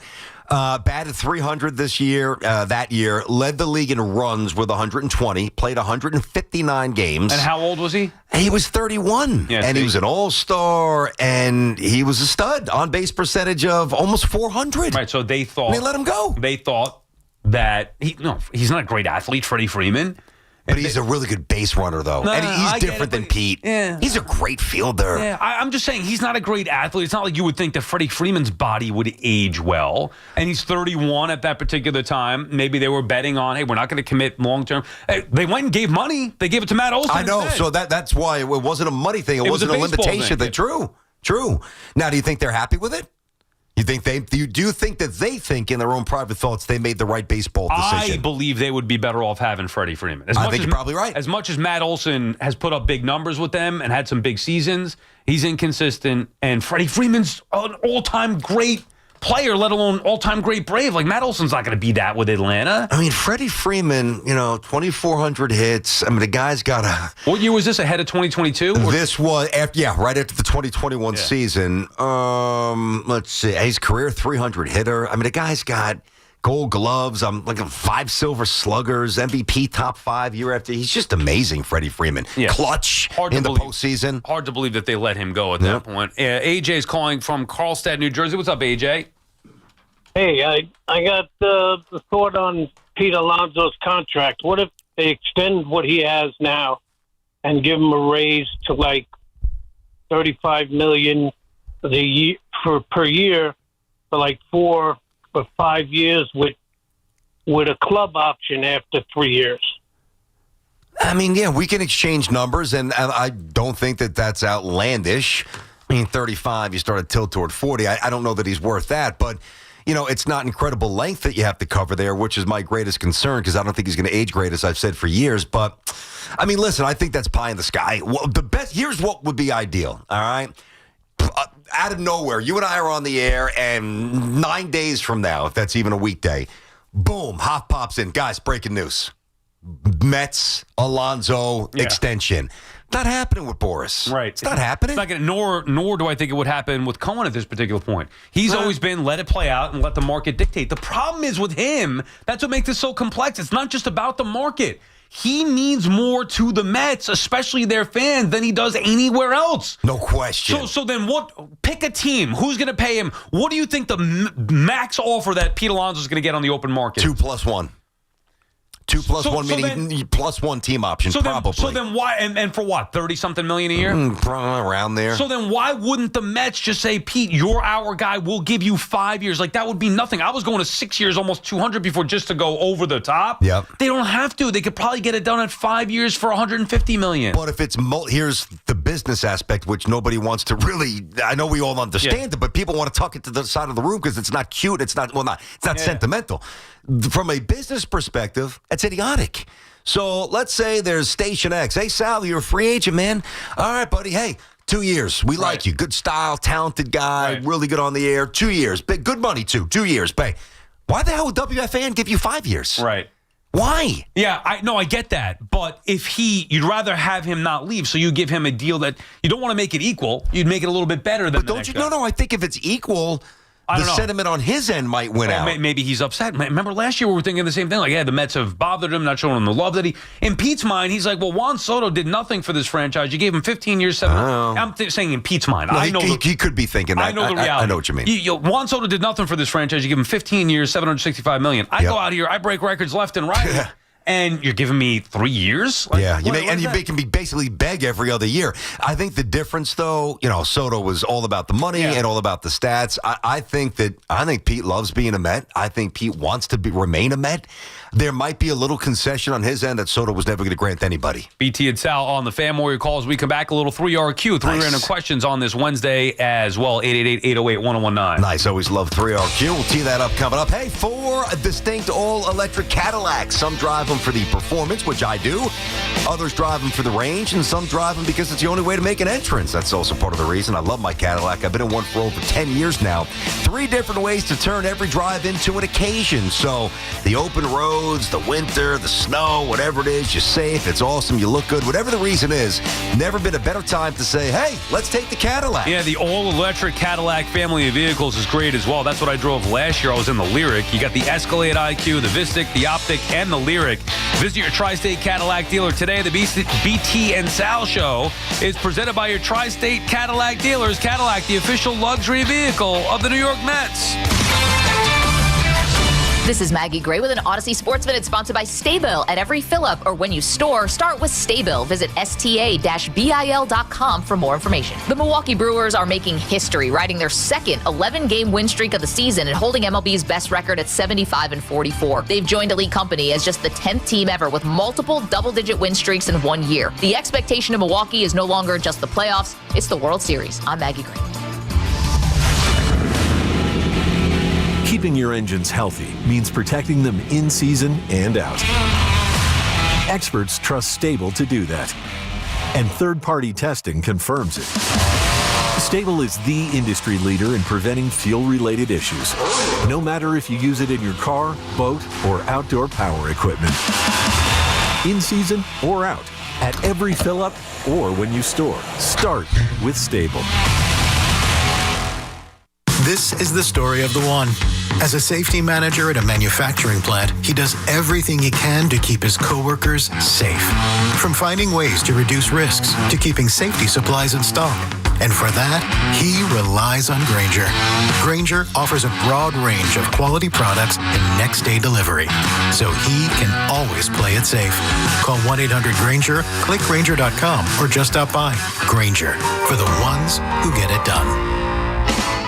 Before you begin your road trip, you need to ask yourself the important questions. Like, do you really need 5 full suitcases? How about your full-size volleyball net? And what if they don't have your favorite hot sauce in Idaho? Fortunately, the answers are here. With the new Kia Sportage X-Pro's class-leading cargo space, you'll have room for what you need. So go ahead, pack more. Bring the essentials and the not-so-essentials. It's up to you. Your adventure rolls on either way. The new 2026 Kia Sportage X-Pro with class-leading cargo space and second-row legroom. Find out more at your local Kia dealer today. Keep the adventure going. Kia, movement that inspires. Call 800-3334-KIA for details. Always drive safely and obey all traffic laws. Comparisons based on second-row legroom and cargo space behind second-row seats in the subcompact SUV class according to Kia segmentation as of June 2025. If you're looking for a great price on Falcon tires, there's only one place to go, Town Fair Tire, where you always get the guaranteed lowest price on Falcon tires. But it doesn't end there, because Town Fair Tire gives you free services for the life of your Falcon tires. More free services than any other tire dealer.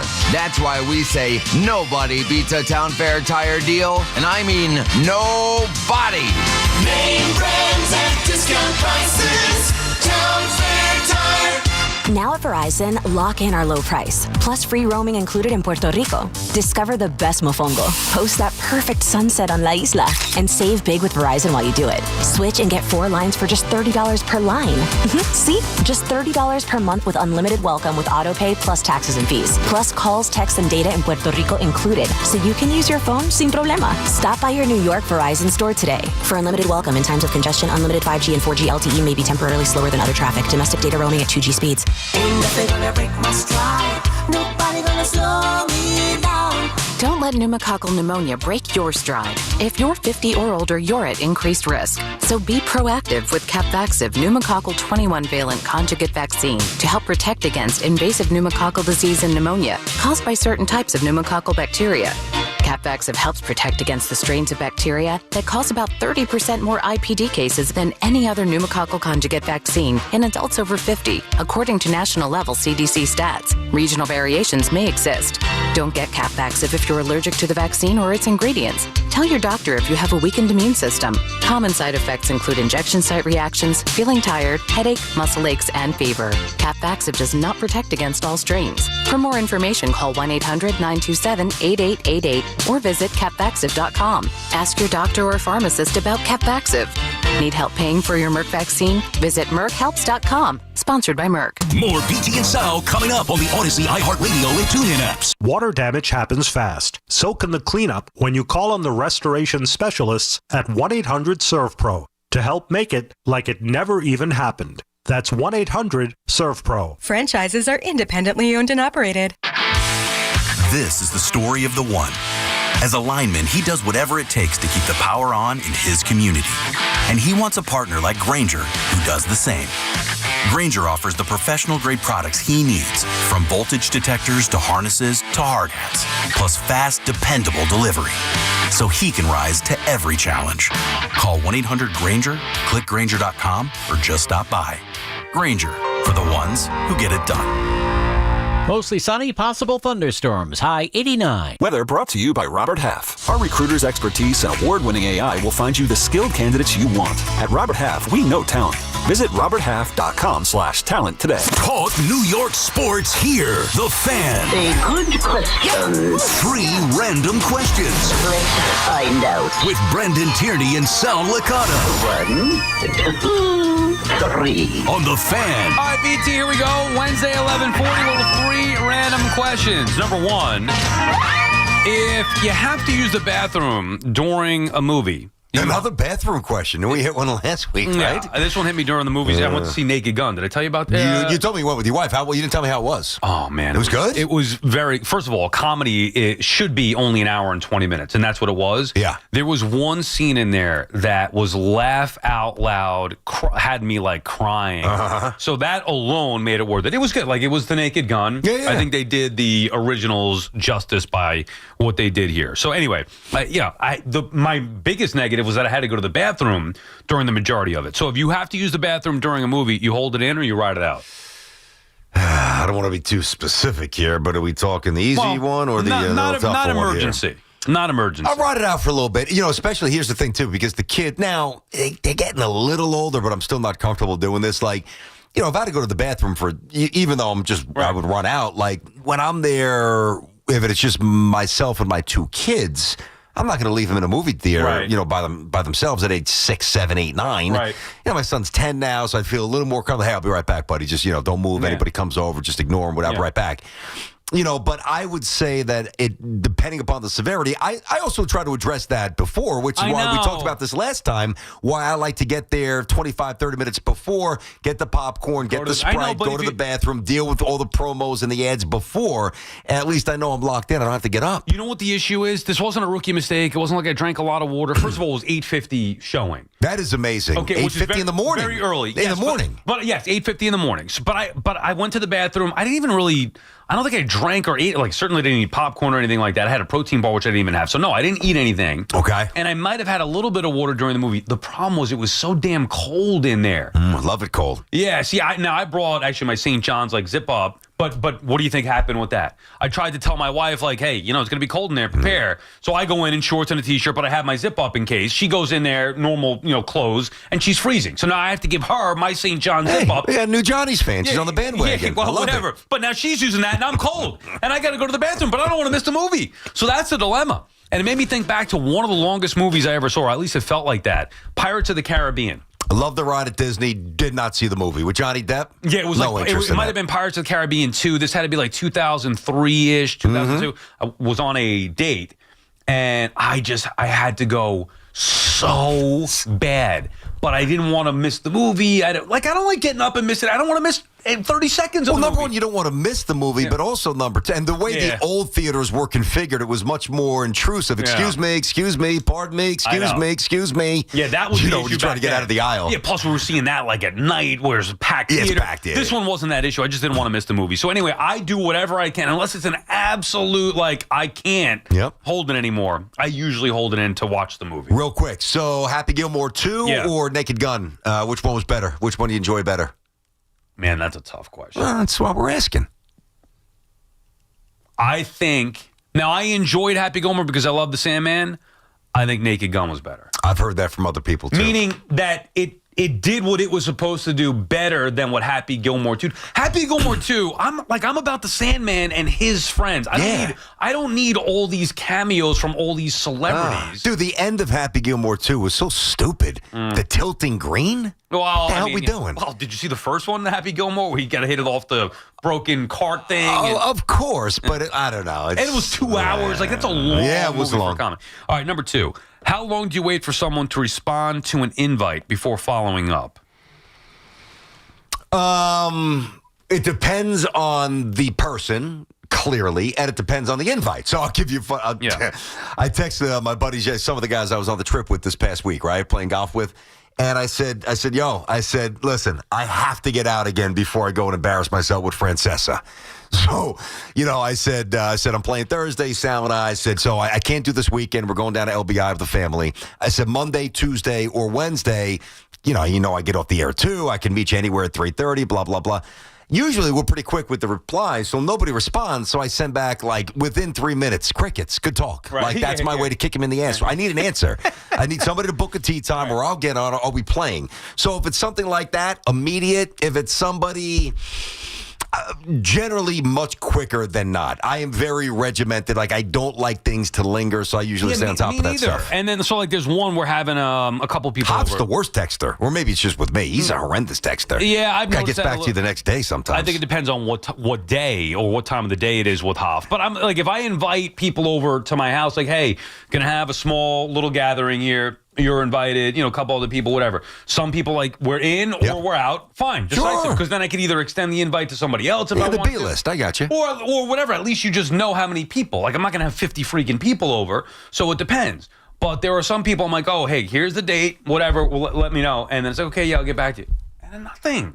How long do you wait? Oh, that's why I'm asking you. Something like that where it's dependent upon responses and there's many other people involved. Like, I mean, worst comes to worst, I could go and jump on a Muni and play 9 holes by myself. Like, I don't need to. Muni, I know you. Yeah, you always laugh at that. You never heard it called a Muni? Never heard it until yesterday when you said it was a Muni. Well, for somebody, and you said this, somebody who's not familiar, and neither was I growing up at all, with the country club world, I would think that you at least would know what a Muni is. No, I call it a public course, no? I mean, I call it a Muni. Oh, okay. Well, I've never heard that. Short for municipal, which is the same as public. I would say something like that. That's just, like, that's not my friends being distracted or being goofballs. That's people, in your case, not being... committed. Caring, like, what's the word I'm looking for? Not caring. Non-committal or committed, but... whatever the word is. But, yeah, insensitive to what you try to do. Let me know what the hell's going on. Well, and also I could see the other side of it, like, all right, yeah, I'll let you know. Like, they're not thinking that my future plans hinge on them coming. You also have to run it through the wife a lot of times, because the wives generally have most of the plans. Dude, that's a big part of it. Majority of people are, and let me check with the boss. Yeah, let me see what the calendar is. Let me see what the calendar is. That's what we got to do. All right, last one here. This is the money one. Okay. Would you get a hair transplant? Am I going to Turkey to do it? I don't know, but John Cena, the reason I had this on my list for a couple of weeks ago, I don't know if you saw it. John Cena, it was in the Post during maybe SummerSlam week or whatever. He got a hair transplant, and he said it changed his entire life. How? He still looks exactly the same. Yeah, I guess it was the bald spot. Fans were getting on him. He's been in more movie roles now. He's saying, I don't know. I just read the headline. Bruce Willis had no hair. Denzel's bald now. Yeah. I saw him on First Take. What? No. He shaved his head, Denzel? I think it was for a role. Either he lost it or no. He couldn't have lost it that quick because he had it fairly recently. All right, so I would never do that. Now, if money weren't a thing, I actually money like, out of it. No, I like being bald. Honestly, I prefer it. I kind of wish the sides would completely go away, so I don't have to shave at all. Like if we're gonna just give me, just let the sides be like the top. I think that there are very few things that I would have surgically enhanced. Like I told you, one of my buddies got an enlargement back in the day. Made it shorter. Yeah. True story. Made it shorter.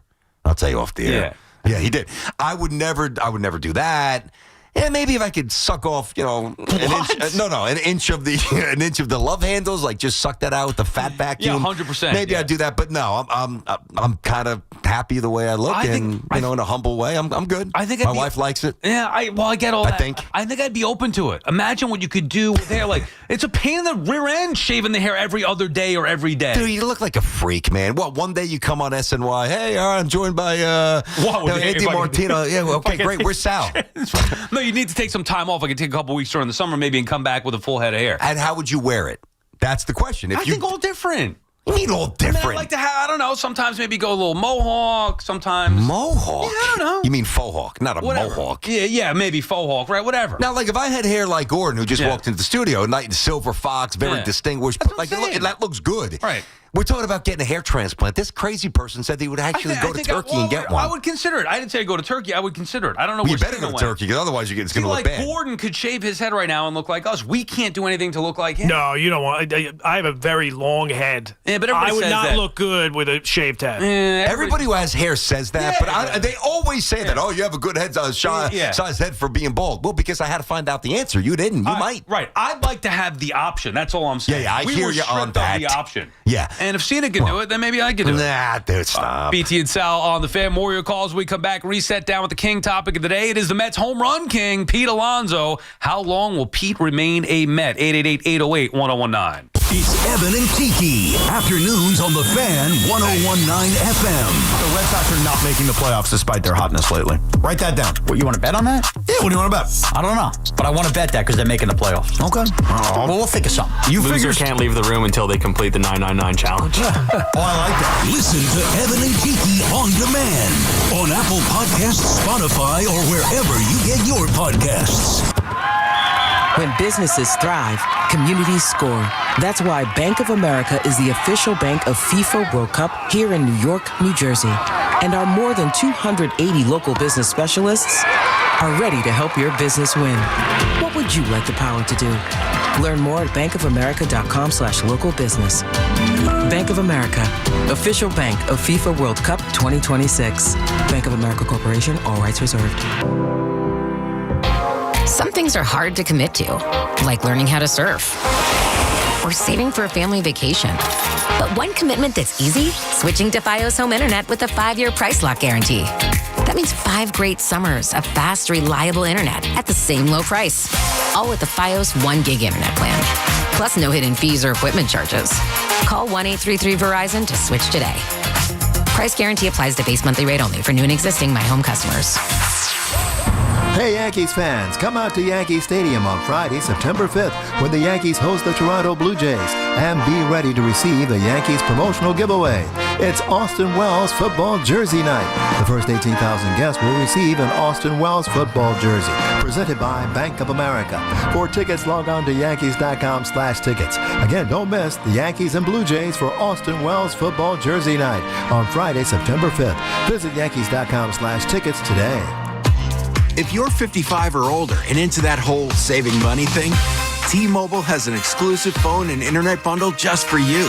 Right now, get 2 unlimited phone lines plus 5G home internet for just $30 each per month with autopay, plus taxes and fees. And with 5G home internet, setup is easy with just 1 cord and no technician needed, which is great if you're also into that whole keeping it simple thing.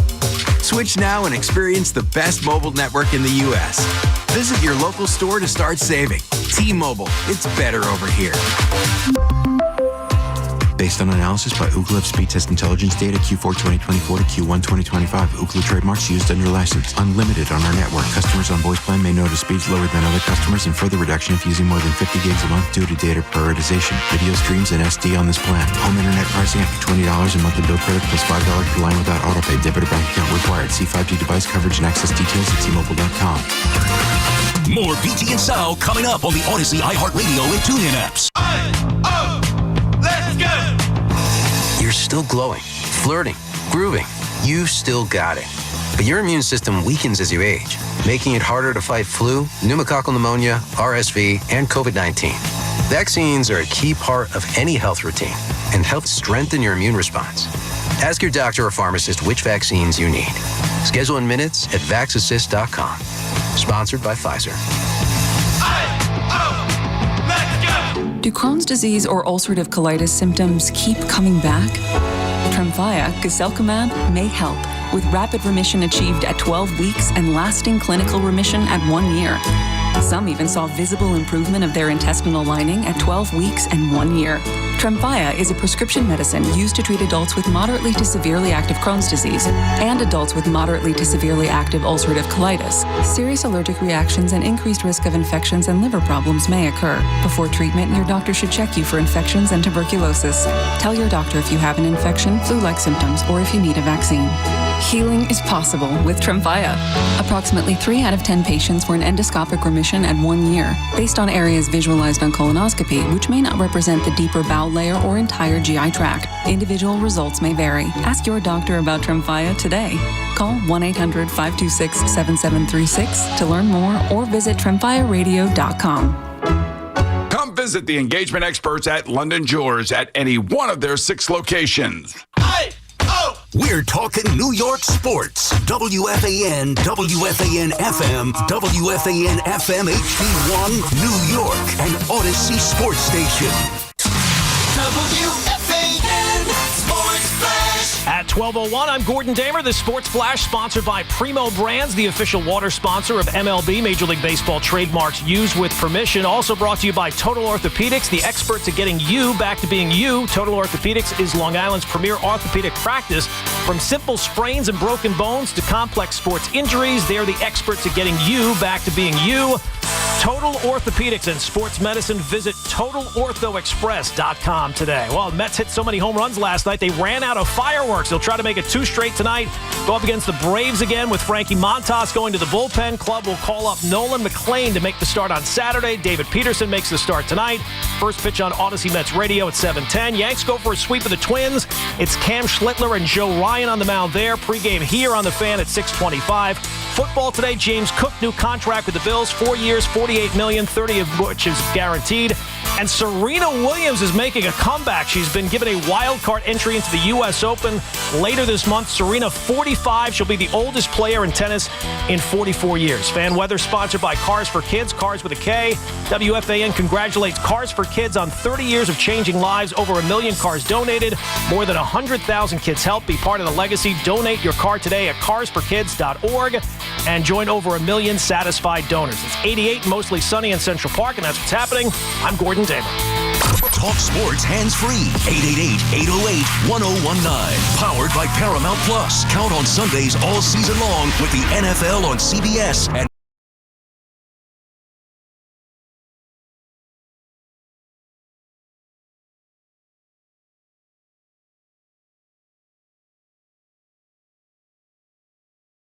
Salicata back on the Fan, down with the King topic of the day. We have a couple of things, though, here, BT. So 888-808-1019, the number to call. And we're talking about Pete Alonso, who is the Mets' new home run king. Sustained prowess for homegrown Pete Alonso, delivering last night 2 home runs to take that lead from Darryl Strawberry as the Mets' all-time home run leader. And we talk about it, moving it forward. I just don't see. It's not just reacting to last night. It's reacting to the offseason, reacting to the big year Pete has had, the down year Vientos has had, Vladimir Guerrero Jr. coming off the board. There are a lot of reasons for it. The Mets, having success this year with Pete being the primary reason for that success. I don't see how Steve Cohen, regardless of what David Stearns thinks, I don't see how Steve Cohen can let Pete Alonso walk at the end of the year. Well, I don't see it that way, unfortunately. And, you've heard the expression, when people show you who they are, believe them. I would take it a step further. When people show you what they're thinking, believe them. And to me, the thought process from a Mets organization perspective has been pretty clear. They like Pete. I don't know if they want to marry Pete, because if they wanted to marry Pete, they've had many opportunities to do so, even though Pete turned down some contracts. I get that as well. And, once that contract extension was turned down, whatever it was, 158 or 160, whatever the exact number was from Pete's perspective, it really set in a chain of events in motion that has complicated what should be so freaking easy. I mean, you draft the kid, I think it was second round. It was the first, I think it was second out of Florida. Whatever, you draft him very early, and he develops right away. And he rewards you right away. And he is a low maintenance. He's a good guy. He's a big-time, prolific, prodigious home run hitter. He's got deficiencies. I get that. And I've talked about it as much as anybody. But that should have been a done deal years ago. And because it wasn't, for different reasons, I think it complicates it now. Sentiment will win out maybe to an extent, like it did a year ago, by him being brought back on February 12th, which is pretty late. It's not gonna win out to the point that Met fans are hoping in this, 5-6 year commitment. Pete can retire, 500 bombs. I think it's gonna be a series of short commitments. Pete might get tired of that. And if the production drops off, the Mets might say, we're good. Yeah, we're going to see what the market is. I'm sure the Mets will let the market dictate things. I just feel like all this stuff, homegrown guy, the record, the potential chase of 500 down the road, I would think that would be more appealing to, certainly for the Met fans, and Steve Cohen is going to listen to his fans. I just have a hard time thinking he's going to walk. Now, before we move on, and we're going to get back to your Alonso calls here, 888-808-1019. We should mention the Mets are going to be honoring Pete tonight with a special ceremony ahead of the game. Hoff, you said what time they got to be in their 6:40. 6:40, so be in your seats at 6:40 ahead of the game tonight with the Mets and the Braves. Some football here. I don't know if you saw this little tidbit, and you're probably not going to like it. Is this Malik Neighbors or something with the Jets? Something with the Jets. Okay. NFL Talk on the Fan is presented by Paramount Plus. You can't count on much these days, but you can always count on Sundays with the NFL on CBS and Paramount Plus. Watch your local NFL game live every Sunday on CBS and Paramount Plus all season long. Visit ParamountPlus.com/NFL to get started today. Real fast. How much do I have to brace for this? I'd say maybe 50%. Could be a precursor. Okay. Sauce Gardner held out of practice today due to calf soreness. Team is still evaluating the injury. I'm okay.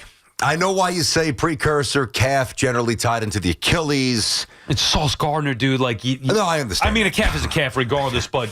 I get that. Not as worried as you thought I would have been. Okay. And I'm not trying to make a bigger deal, but when you say he's held out of practice, calf soreness, you're right. I'm thinking calf, Achilles. Calf strain. I think this has been a much tougher camp under Aaron Glenn, a lot of hitting.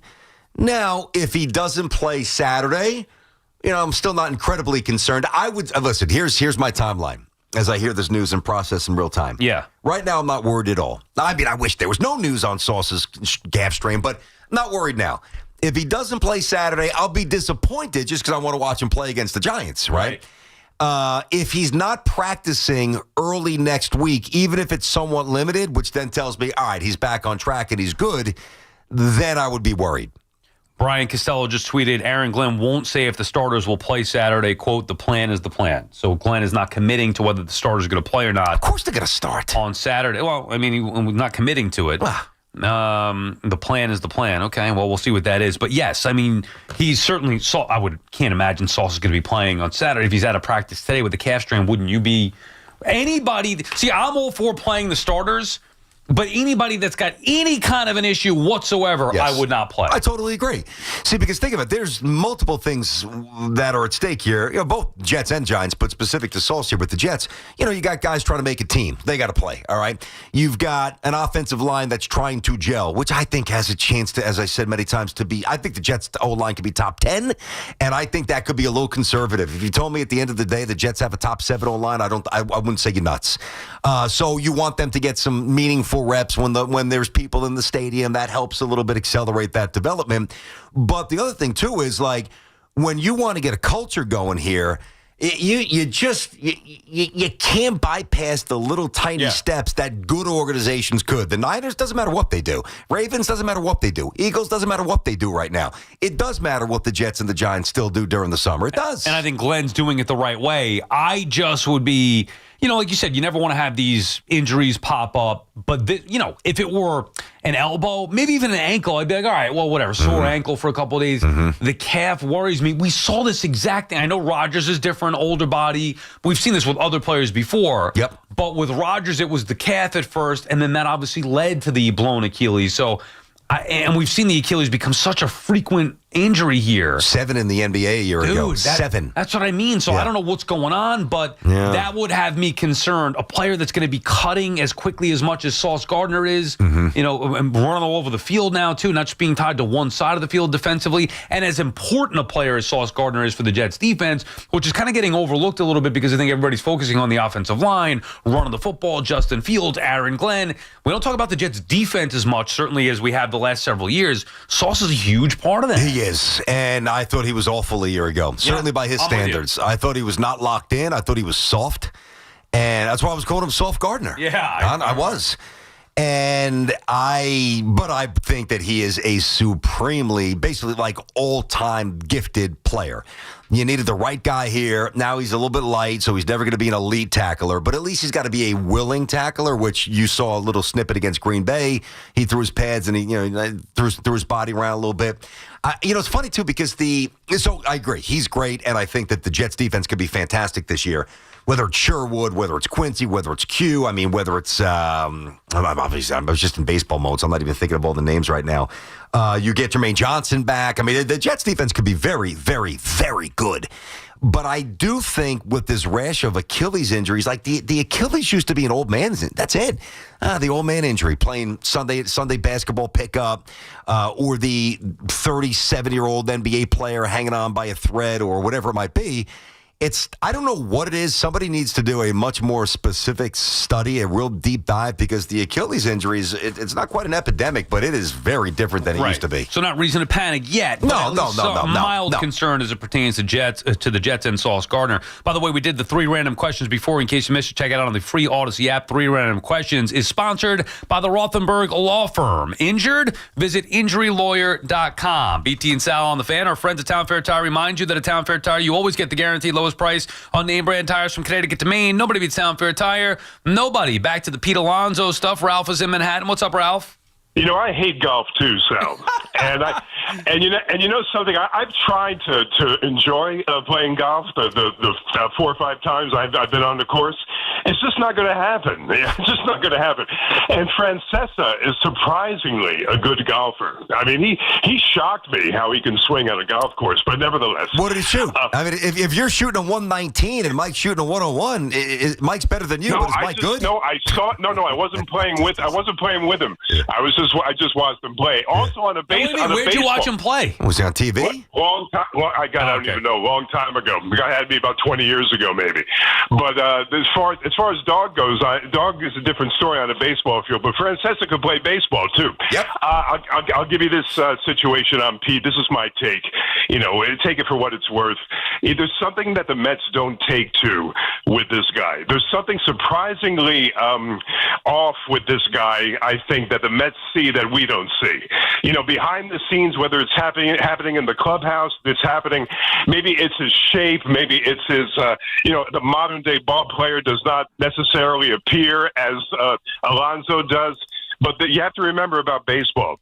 There have been some misshapen baseball players that have been excellent baseball players. You have a guy that lumbering around that can't, they're fat, whatever they're doing there, they can still play that game.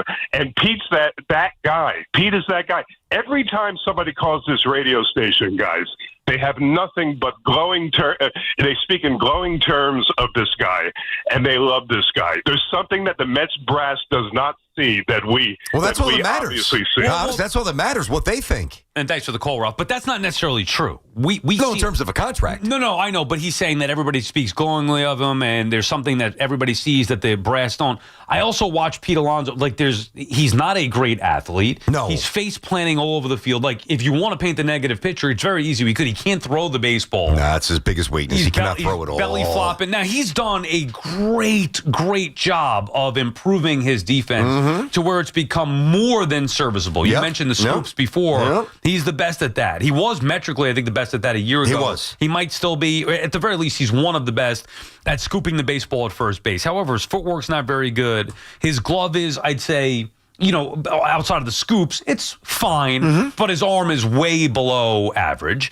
He's not a great runner, obviously, but that's not what he's supposed to be. He's not supposed to be a great athlete. He's supposed to be a power hitter, and that is what he is great at. There is no knock, even in a down year, with Pete Alonso's power. The issue the last couple of years was, one, the significant dip in average to go from a 270 roughly hitter to a 217 hitter is a significant drop. And then the other thing would be last year, even though the power numbers were there, it wasn't the impact that he's had this year. With fewer home runs so far this year, he's had far greater impact with those home runs than he had in his 34 home runs a year ago. Okay, so when you talk about the defense and some other stuff, I do like to just back it up a little bit. We know what our eyes tell us here. So in terms of base running value this year, he's in the 13th percentile. In terms of fielding run value, he's in the 35th percentile. In terms of arm strength, he's in the 6th percentile. In terms of range, he's in the 21st percentile. And in terms of sprint speed, he's in the 11th percentile. So if this was 1980-something, Pete would have had a 6-7 year deal. He's going to retire a Met. Right. The game's gotten quicker, which means the analysis of the game has expanded. It's become much more intelligent, the ability to quantify not only strengths, but weaknesses. And Pete has some very discernible weaknesses. His greatest strength is prolific all-time power. Is that enough to keep him here for 15 years? I don't think it is, based on what the Mets have basically told us without telling us, meaning contract negotiations. But, could anything change? Sure. I don't think it will. Ralph is calling from Howard Beach. What's up, Ralph? Ralph, what's going on, buddy? No, Ralph is not there. Maurice is calling from Greensboro, North Carolina. What's up, Maurice? Hey, glad to hear your girls again. Always calling back. So just on Pete Alonso itself, man, I was just looking up his stats. His availability is always there. He's 96% 2019. He's third in home runs, first in RBIs. I think the only caveat is that what is Scott Boras going to do? Is Pete going to lead the negotiation, or Boras is? And Boras is going to have. I think he got his agent. What do you mean? You don't hire an agent to then all of a sudden you lead the negotiations? His agent's going to be doing it. Yeah, I'm just concerned that Boras is going to make sure that he gets back if he didn't get what he wanted. And Boras, he's always going for that money. That's why I think Pete might just take the money and run. Right, but there was no money to be found, Maurice, and thank you for the call elsewhere. That's the question here. They were going to do the same thing a year ago. Now, should it be easier, theoretically, coming off a better year for Pete? He's a year older. That could neutralize the uptick in average. But he's had a better year. Yeah. And by the way, Pete didn't get an awful deal, according to what the market was saying. Like, he could value himself certain thing. We kind of went what the market was going to be last year. He still was the highest paid first baseman in the league on the AAV. Mm-hmm. He might still be able to get that, but he's not going to get that for 5-6 years. There's no way. Okay, so that's the thing. So what's going to change? Boris is still the agent. If Pete wants to be here and they want to continue to play on deals like this, I think the Mets would be fine with that. The question is going to become, if there is one team that says, we'll commit to you 4 years, $35 million a year, or 5 years, $30 million a year, whatever that is, would the Mets be willing to match that? I believe they will, with Steve Cohen trumping David Stern's thoughts on it. I would think, I don't know this for sure, I would think the impending impasse that's staring at us from a baseball lockout or strike perspective, I don't know how that's going to impact I mean, it's not going to be good, that's obvious, but I would think that would rule out some teams who might be like, all right, maybe we do give Pete X, Y, and Z. I think anybody that's going to be in play for Pete is going to just be a big boy. Yeah. Like, top 5, top 6 payrolls. I don't see somebody coming out of the weeds and doing, because there's just a lot of financial calculations that you need to use, and it's very hard to do because baseball is going to be broken in 2 years. So Alonso's going to opt out, because if he did opt in, he would get himself $24 million just for next year. Correct. So he's starting with that baseline of opt out, and I'm going to get more than the $24 million. 100%. But the question is going to be how. Like, I would think he wants more guaranteed on the back end than another prove-it deal, especially as you get older. So he's going to be looking for at least 3 years minimum, $30 million a year. And that's not a lot, I don't think, to ask. I wouldn't crush the Mets if it's 3 years, 3 years, $90 million. Okay, so say 3 years, 100 or whatever. Like, that's not a big deal. Yeah. I just think, like, when we start talking about 500 home runs, he's not going to hit 100 home runs the rest of the year. I know. Like, that's where we got to get some separation from the reality of where he is statistically. He said he wants to play till 40. Oh, that's for him. That appears to me to be physically very unlikely. But why not? Why can't he just be a DH that's going to hit home runs? What is he going to look like when he's 40? I think the same, probably. I don't think. I mean, that's just my opinion. I don't think he's going to age well at all. All right, but even if he, forget about, you're just talking about getting up in the batter's box and hitting. Like John Carlos Stanton, we could have looked at his body years ago and said, well, how's this guy going to age? He looks like a Greek specimen, Greek god, physical specimen. Yeah. And yet he can't play. And give him credit, by the way, for playing the outfield. He's playing great right now, by the way. Saying, broken down body, I know what he can never stay healthy. Yeah. All right, but he's a DH that's going to hit with power. I don't think. First of all, I don't like Pete playing first base now, let alone 3, 5, 10 years from now. But I really don't believe that he's going to decline that much to where he can't be a 20 or so home run guy at age 37, 38. That seems too deep into his 30s for me. I could be wrong. I mean, honestly, none of us know the answer. I could be wrong. If I'm Stearns, there's no way in hell I'm signing up for that. The one thing, and again, I don't know how this impacted last February 12th, the offer, the done deal, boom. Like, there was a lot of, come on, he's on the precipice of becoming the all-time Mets home run leader. How are you going to let this guy walk? Well, now he is. Now, maybe that makes it even more like, now you're going to let him walk? But, again, 500 home runs is a long ways away.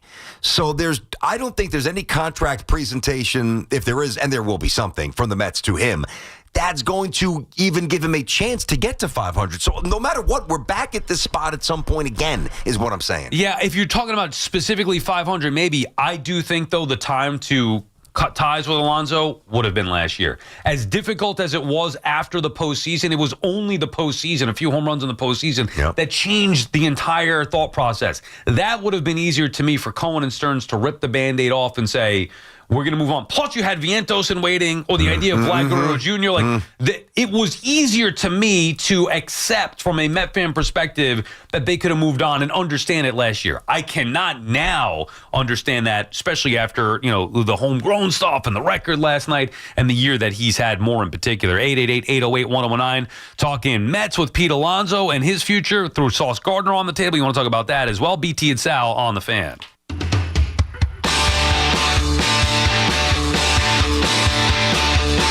All right. Yes, BT and Sal back to those phones in a moment. Hey, who's thirsty? I'm a little thirstier, Sal. A little water this summer. Stay cool and hydrated with the official water of Major League Baseball. Primo Brands. With Primo Brands water delivery, you get premium hydration from trusted brands like Poland Spring, Pure Life, and Saratoga. Right to the door, delivered. Stock up for game day, or just keep everybody feeling good and refreshed, whether it's still, sparkling, or flavored. Something for everybody. And the best part, well, you call the shots. So whether you need a couple of cases or a full week supply, Primo's flexible delivery fits your schedule. So step up to the plate, hydrate like a pro with Primo Brands, the official water sponsor of Major League Baseball. Major League Baseball, trademarks used with permission. No matter the season, New York sports never stop. Yankees, Mets, Giants, Jets. If it's happening, we're talking about it. The Fan, 101.9 FM, and always streaming on the Odyssey, iHeartRadio, and TuneIn apps. Before you begin your road trip, ask yourself, do you really need 5 full suitcases? With the new 2026 Kia Sportage X-Pro's class-leading cargo space, you'll have room for what you need. Find out more at your local Kia dealer today. Keep the adventure going. Kia, movement that inspires. Call 800-3334-KIA for details. Always drive safely and obey all traffic laws. Comparisons based on second row legroom and cargo space behind second row seats in the subcompact SUV class according to Kia segmentation as of June 2025. Your gut does more than just digest. It drives your energy, mood, and immunity. At Terra Origin, we blend ancient Ayurvedic wisdom with cutting-edge science to support your gut and whole-body wellness. Since 2016, Healthy Gut is crafted with safe, powerful herbs, probiotics, and nutrients, rooted in tradition, proven by science. Feel better from the inside out. Terra Origin, ancient insight, modern wellness. Available at terraorigin.com and select retailers. Ready to score the biggest deal in breakfast? It's waiting for you at Dunkin'. Dunkin' is serving up the ultimate $5 meal deal. Get 1 premium hot or iced coffee and any 2 delicious wake-up wrap sandwiches for just $5. Whether you're fueling up for a big day or keeping it casual, this deal has you covered. A smooth, bold Dunkin' coffee paired with 2 warm, tasty wake-up wraps? Now that's what we call a big deal. Excludes espresso and cold brew beverages. Modifications may be an additional charge. Participation may vary. Limited time offer cannot be combined with offers. Exclusion and terms apply. When it comes to getting the guaranteed lowest price on Falcon tires, there's only one place to go, Town Fair Tire. And when it comes to getting more free services for life than anywhere else on Falcon tires, there's only one place to go, Town Fair Tire. So when you're in the market for the best deal on Falcon tires, get to Town Fair, because nobody beats a Town Fair Tire deal. And I mean absolutely nobody. Name brands at discount prices. Town Fair Tire. Whenever water damage strikes your home or business, call on the cleanup and restoration specialists at 1-800-SERVPRO to help make it like it never even happened. That's 1-800-SERVPRO. Franchises are independently owned and operated.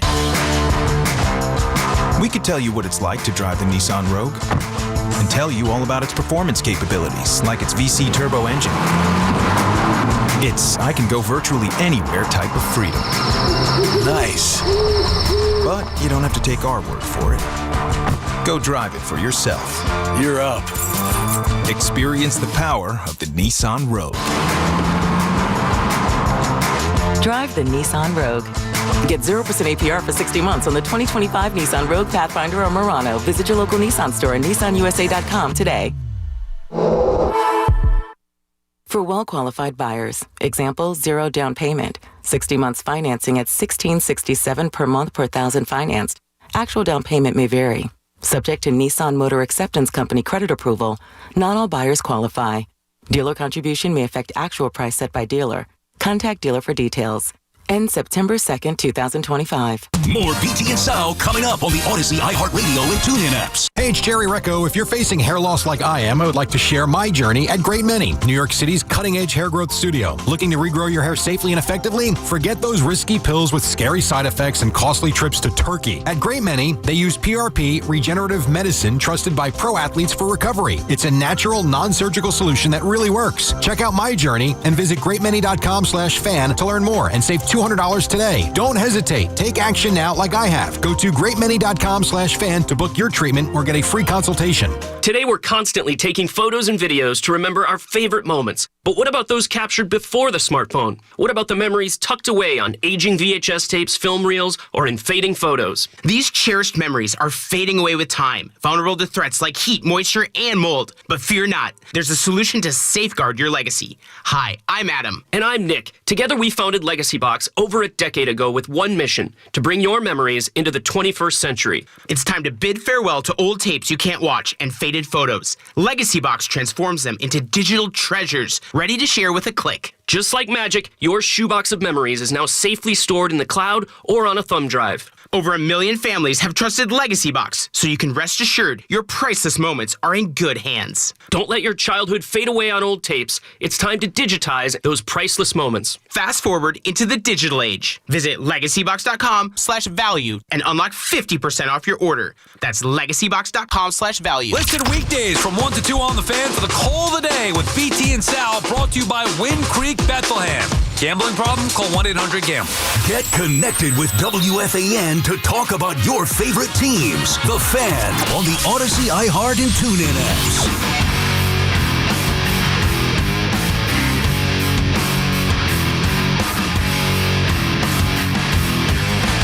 All right, BT and Sal back on The Fan, 1228. Back to these calls, primarily about Pete Alonso, passing straw man. Little Sauce Gardner stuff as well. 888-808-1019. Time for the meat of the order for the Yankees last night. And the grill was pretty stacked and stocked there, Sally boy. Big G, 300 hitter. Look at him. 4 hits, 3 ribbies, a bomb, Judge a home run. Jazz Chisholm had a couple of knocks as well, 2 for 3. So the Mets hammered the Twins team they always beat. But good to see the offense rolling. Rodon, rough first inning, 31 pitches, but settled down. Good stuff. Yanks, couple of wins in a row. Hey, when you're looking for the meat for your order, choose Boar's Head. Committed to craft since 1905. 2 Yankee observations that I had last night. Yep. All right, now number one, I don't know where it goes, but number one, it was beyond perplexing that Jazz Chisholm hadn't attempted a stolen base in 38 straight games. 38 with that speed. Now, you got to be on base, and he'd gotten a little chilly there, but that's inexcusable, unacceptable. What has happened very quietly here is that Jazz now has 7 steals in his last 12, and he's starting to run. I love that. The other thing, too, now, I'm not saying that he's completely fixed, but we got to hit Volpe for a second here. Anthony Volpe is showing signs of at least coming out of what was a horrendous emotional and physical month plus, the better. Because now, if you noticed, by the way, he's got 8 home runs since the All-Star break, which is second amongst AL shortstops, okay? He's got the same amount of RBIs as Witt. I'm not saying he's that kind of player. All I'm saying is that Anthony Volpe, when he was getting chewed up by everybody, mostly everybody, had 2 choices: collapse or fight. And the young man from Jersey fought. And if you watch him now, and this is very subtle, but I picked up on this, man, and I think this is intentional, and I think it's motivating him. When he hits a home run, he's starting to flip bats. He's starting to fling that thing like these. Basically, I feel like in his own way, he's saying, screw you. I'm going to stop thinking. I'm going to start flowing, and I'm going to start playing. The errors have stopped. The home runs have come back. He's played much better since the All-Star break. He's even stolen 5 or 6 bases during that span. So I'm seeing a pop from Volpe, seeing a little something from Jazz on the bases. Still a lot of issues and a lot of ways to go before I'm going to say that they're better than I think. I don't think they're a World Series team. I'm not saying that they are. Yeah, I still believe that. But it's not as bad as it was as everybody was making it out to be. Fire Boone, get rid of this guy, get rid of that guy. The Yankees will level things out here. Now, as far as their standing in the division, we'll find out. As far as how they're going to go in the postseason, again, we'll find out. I don't believe in the construction of the roster. I also don't believe in leaving these young guys out to dry. What you're going to see, though, is once Judge gets back in the outfield, which shouldn't be too far off, Dominguez is not going to be playing, which is something that I was advocating for earlier in the year, sending him down to try to make him better. Would have thought sending a player down to the minor leagues to, in fact, make him better to help you down the road, instead of just leaving him out there in left field, which he can't play, and letting him dive. Dominguez has had a god-awful season. No, he hasn't. He's not had a god-awful season. You got to separate the defense. He's got 20 steals. How many home runs do you have? 9, 10? No, but it's not just a power 9, thing, 10? Sal. Did he actually hit his 9th? I thought he was stuck on 8 for a while. Maybe he's got 8. He's got 9, right? home runs. Yeah, he has not had a god-awful season. Now, I can meet you in the middle. You can say, hey, this kid doesn't look like he's going to be what we thought he would be. God-awful season. He's going to steal 30 bases. Relative to the expectation. Oh, that's a different conversation. That's different. He's been as unimpactful as you can possibly be for a guy who's got the majority of the playoff time. That's number one. Number two, where's Austin Wells been? On the bench, where his ass should be. He's been god-awful. Again, strike 2 for the New York Yankees. And with Volpe, he's been much better. And you can see it. He hit the big home run. I forget who it was, but it was at the stadium. He hit the big home run to tie the game. Yeah. Who was that against? Oh, Tampa Bay, right? I think it was Tampa Bay. I may have been on vacation there. Yeah. No, well, he hit the one against the Marlins that Friday night. And they lost that game 13-12. No, but he hit one before that. He did hit one too. Yeah, and he was doing He hit a couple against the Braves. He was doing the LeBron thing where he's pushing it. Like even in the midst of the doubt defensively, he started to show you a little bit of a confidence from Volpe, which was nice to see. It's called New Jersey swag. Yeah, okay. It's got some stones. Yeah, he's hitting 218. I understand. Yeah, so a lesser personality, a lesser mind, a weaker mind would have been swallowed up. Maybe, but he was swallowed up for the majority of the year, and he fought his way out of it. Okay, now let's see. Which is why we said don't send him down. Yeah, now let's see to what. Yeah, but I'm trying to send him down to save him.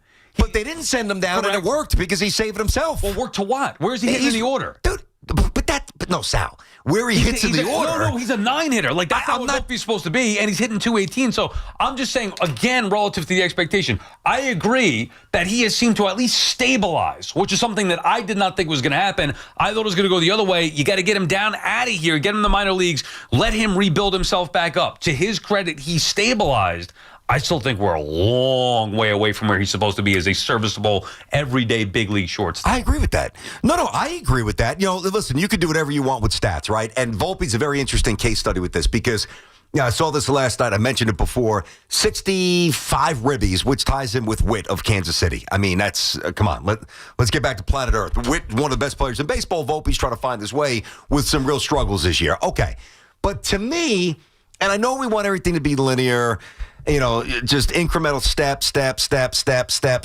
superstar. It doesn't always work that way, all right? So, and I don't ever think he will be a superstar. I'm on the record with that.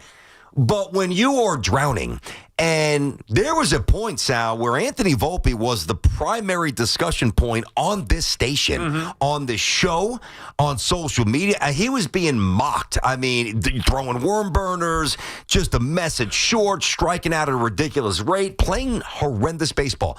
At the end of the day, now this doesn't mean he's going to be great, but he's going to have 80-something RBIs and 20-something home runs. And I need more in the average. I need more in the on base, which is why. How about the stolen bases? I need more. Well, you got to be on base to do that. Yes, I do need more on that, no doubt. But the other thing, too, and I was texting somebody about this last night, I love seeing the home run and the swag, the way he just kind of dropped the bat. And it's like, psst, like you're not going to destroy me. I'm from here, and I might not be Jeter, but I got some stones, and I'm going to fight through this. And he's done that. But what I loved was the next at-bat when he walked, because when you're like, you're struggling, you hit a home run, you hit a couple of home runs, the easy thing to do is just, hey, I'm swinging for the fences, screw everybody. He laid off on some pitches that he never lays off on. One fastball upstairs, one slider at his ankles. I actually thought that was the best at-bat of the night. All I'm saying is, again, the young man had two choices: drown or fight, and Volpe's a fighter. Right, and at the end of it, it's going to be year 3, and I don't think anybody, including Volpe himself, knows what he is or who he is as a player yet. I agree. This is the nuance of the conversation, right? But now, if it would have continued... Well, then he would have been a total disaster. Well, think about... Yeah. Okay, finish up. Like, he stabilized. I think that's an important thing. He stabilized under the worst of storms possible. Correct. But now, he's slowly starting to come out of it, but now what is he as a player? It's great that his power numbers are up this year. Almost everything else has gotten worse. The OPS is still nowhere near where it's under 300. It's got to be 315, minimally. It's got to be at this point. Yes, thank you. On base. I'm talking about OPS as well. 710, 715? 708 right now. Yeah, it's better than it's been. The batting average is putrid. The stolen bases are down, and the defense has not been good overall. I agree. In total. So, but yes, I did not think he was going to stabilize. Give him credit for stabilizing in the most difficult of circumstances. That's all I'm saying. Well, understood. But that's a good starting point, because without that, there is no next step. Right, but then, correct. I mean, you come on. So now the next step is going to be, how does he finish the season here? All I'm asking for is some consistency. I'd like it too. Forget I'm about with you. stardom. I want some consistency. And I'm not going to hang on certain numbers, numbers because you can hang on the ribbies, you can hang on the average, you can hang on the stolen bases. Compared to last year, you can hang on the home runs. Like he's all over the. All you had to do was watch him play most of the season, and he was a mess. Okay. Forget about the numbers. Now, so I'm with you there. So now that he's stabilized and is not the problem that we thought he might be, certainly defensively. Now that he's looked to stabilize. A, can we trust him throughout the course of the postseason, assuming that the Yankees get there, to make the plays? B, can he be the impact bat at times that I at least thought he was going to be when he first came up with the Yankees in the big spots?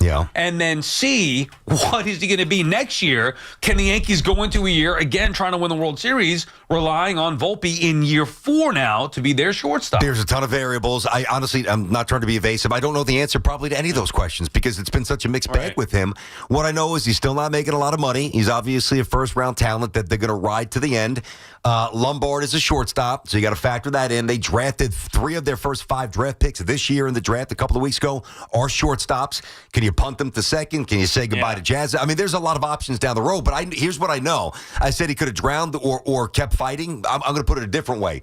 If he didn't bounce back, while we don't know what he could be, I think there would have been a more definitive stamp on who he is, which would have changed his imprint on next season. He deserves credit for weathering a very difficult, if not impossible, storm with everybody getting on him. And they wrote it out, and so far he's been able to come out the other side, even if it's for a few weeks or a month. I'm happy for him, man. I'm so happy for the kid. And they need him. Just to see him showing some confidence. Right, they need him. Joe is in South Carolina. What's up, Joe? What's up, fellas? Thanks for taking my call, man. Your show's the best. Hey, you guys, when you open the show, you mentioned Cohen's an art collector. And when it comes to Pete, my worry is this. Pete isn't a Picasso. He's a Van Gogh. And you know what happened? Van Gogh didn't make it till he was gone. And I'm worried about this organization that they're not going to appreciate what they got in Pete right now. Now, the fans, we do. We love Pete. But when it comes to the organization, man, they can't let Pete go. Because you know what? Once Pete's gone, it's too late. And does Pete got to cut his ear off? I mean, whatever he's got to do, but he's going to stay in New York, right? Boy, really leading into this art parallel. So, Joe, let me ask you this, though, because this is the question, and you don't want to hear it, but you'll answer truthfully, I could tell. Okay, so and it's not basketball, so it's not the same, but have the Mets won a World Series with Pete Alonso, yes or no? No. Okay, so that means, while they won't definitely win one without him, but they could. And that's got to be part of the calculation. Who could they be without him down the road? Yeah, it's got to be. I don't think it's as easy as Joe was saying. Look, this is something that we've heard from the fans for years here with Pete Alonso. I try not to get caught up in that. Well, he's our guy, the homegrown stuff. I think that you'd be a fool not to understand the majority of the fan base. Where it really hit me was this offseason, and you heard Darling allude to this on yesterday's SNY broadcast. I was bouncing back and forth with the Yanks. I may have missed this. Go ahead. So in the offseason, you and I have talked about this before. Like, I remember specifically going to one of my neighbor's parties. It was probably the New Year's party. Yeah, I remember you telling me And, this. I'm excited beyond anything that they got Soto. Like, that's what I wanted. The Mets needed that type of... I really didn't care what happened after that. You got Juan Soto. But everywhere you went from there, in public, whatever, people you talk to, what about Alonso? What about Alonso? And my response was always like, what about Alonso? You just signed Juan Soto. Well, like, what are we doing here? But the Met fan, and Darling said the same thing, like, they go out, and it's Ron Darling, so of course he's getting peppered with questions all over the place. It wasn't about Soto. It's about Alonso. The Met fan loves their guy, Pete Alonso, that much. Now, the Met fan has also loved Lucas Duda. They've also loved Ike Davis. Ty Wigginton. Yeah, Ty Wigginton, Daniel Murphy, you name it. Like, they fall in love with their guys, which is why that's not something I've ever done. I've never been in that trap of homegrown. Well, Ordonez was one of those guys for you, know? Well, he was actually the best defensive player. No, but I'm saying, like, you loved him. But not because he was homegrown, because he was a defensive guy. But it was never, you know what I'm saying? Like, there was always reason. I think a lot of times Met fans overrate. It's not just Met fans. Everybody does the same thing. Oh, yeah. The homegrown guys that come up through the system, they're highly touted and highly connected to them. Some are, right or wrong. And most of the time, it's wrong. With Alonso, there has been a proven track record. He's not Ike Davis. He's not Lucas Duda. He's not, even Daniel Murphy. He's not Rico Brogna. He's not Rico Brogna. He's a proven commodity, one of the most prolific power hitters in the sport, not just in Mets history, in the sport since he came into the league in 2019. So that should weigh something. Plus the fact that the fans love him and he's homegrown, that maybe makes it worth a little bit more. That's all that I'm saying. Everything that Sal just said is 100% sensible. I agree. He's right. There's no pushback there. But now the question I throw out there is, well, if all that is true, why has he not been signed? That tells you so much. I know. Why was he rumored to be, or not rumored, why was he floated out there as a potential trade possibility? Correct. Why was there a thought that he was not going to be back? Like the Mets were willing to let him go when they got frustrated, couldn't come to an agreement. They wanted him back, but they wanted him back at what they thought was a fair price. And Pete and his agent wanted over what the fair price was, and they were going to let him go. So they already showed you they could be shrewd. I think, though, after this prove-it year, I think it's going to be even more difficult on the Mets to let him go. BT and Sal on the Fan. More your calls when we come back. 888-808-1019. The biggest football contest in Vegas. Circa Million and Circa Survivor are back with a massive $21 million in guaranteed prizes. Circa Million. Pick 5 games against the spread each week. 126 ways to win with $6 million guaranteed. Circa Survivor, which is totally me. 1 pick a week. No point spread. I love that. Last the longest to win it all. That's right. $15 million guaranteed. Enter Nevada, play from anywhere. $21 million guaranteed. Visit circasports.com for details. This is Maggie Gray with an Odyssey Sports Minute. The Packers say Jordan Love's thumb surgery won't affect Week 1, but that's far from their only concern. With their top 4 receivers injured, rookies are scrambling to fill major roles. Add in key defenders like Xavier McKinney and Nate Hobbs also being sidelined, and Green Bay's preseason looks more like damage control than fine-tuning. If expectations are a deep playoff run and maybe Super Bowl, the reality right now feels much shakier. I'm Maggie Gray. This is an important notice to all U.S. taxpayers. The IRS is giving away billions of dollars in tax savings through a federal program called the Fresh Start Initiative to aid delinquent taxpayers. This initiative was established for anyone facing financial hardship and unable to pay their back taxes. Qualifying and enrolling in this program will stop all collections, settle your delinquent tax problem, and even reduce what you owe by thousands of dollars. Call the hotline at People's Tax Relief to see if you qualify and get this free information by dialing 800-548-6839. If you have unfiled tax returns or cannot afford to pay your personal or business back taxes, you can now get the help you need. One simple phone call can resolve your tax problem and save you thousands of dollars. To see if you qualify and to get this important free information, call 800-548-6839. 800-548-6839. 800-548-6839. Must qualify for enrollment. Results vary. Consult with your tax professional prior to enrollment.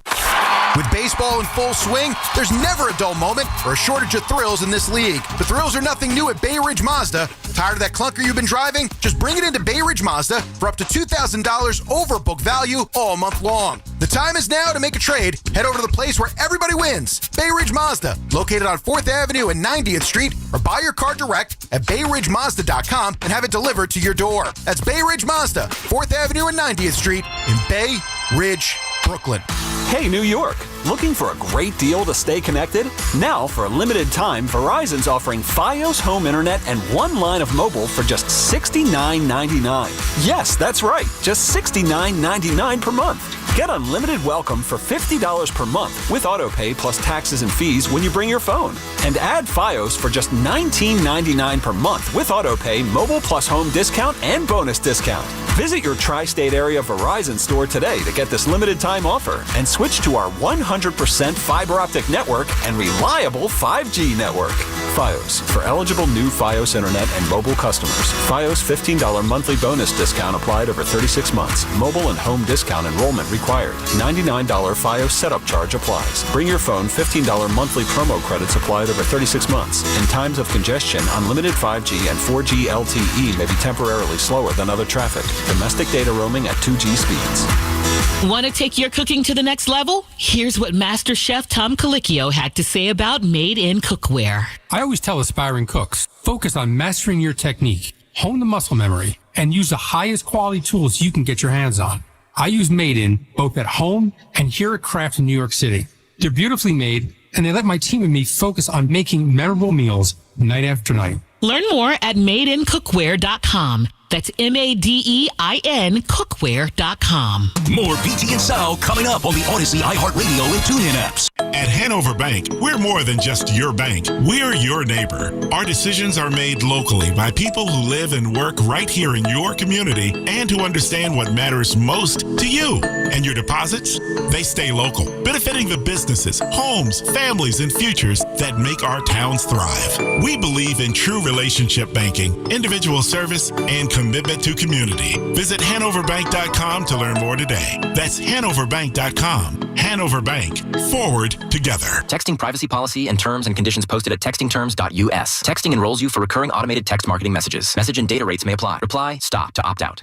There's a lot on the line in divorce. This is Joe Cordell of Cordell & Cordell, the largest family law firm in the country. When you find yourself facing divorce, you need a partner you can count on. Connect with a local divorce attorney today. Text Joe22 to 32 32 32. 866-323-7529. 250 Paley, Saddlebrook. Diana Magala, licensed in New York and New Jersey. Joseph Cordell, licensed in Missouri and Illinois. Febreze. As a rideshare driver, I love keeping my car smelling fresh and clean. So when I'm driving, I only trust Febreze car vent clips, featuring 3 distinct intensity settings. Because it's that little touch that sets me apart. I can turn the intensity down for subtle freshness, or I can turn it up for when I want lots of scent. So whether it's set to low, medium, or high, with Febreze car, I know my car's going to smell amazing.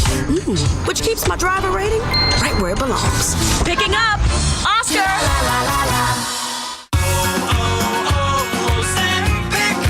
Hi, I'm Michael from the War and Treaty. You know the jingle. Now discover the facts about Ozempic, a GLP-1. Only Novo Nordisk makes FDA-approved Ozempic. Learn about the real thing. Talk to your healthcare professional today. Call 1-833-OZEMPIC or visit Ozempic.com to view the medication guide and to learn more about Ozempic, semaglutide injection 0.5 milligrams.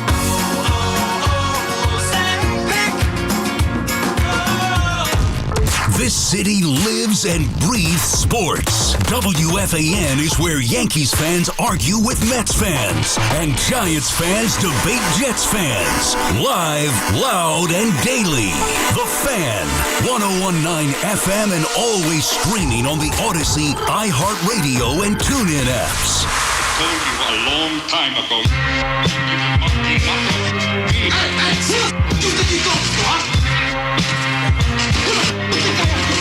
All right. What's going on? BT and Sal back on the Fan.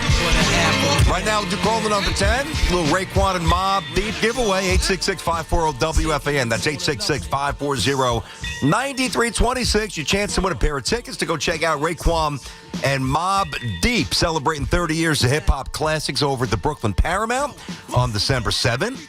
That should be pretty good. I have all from our friends at Live Nation. Tickets on sale this Friday, 10 a.m.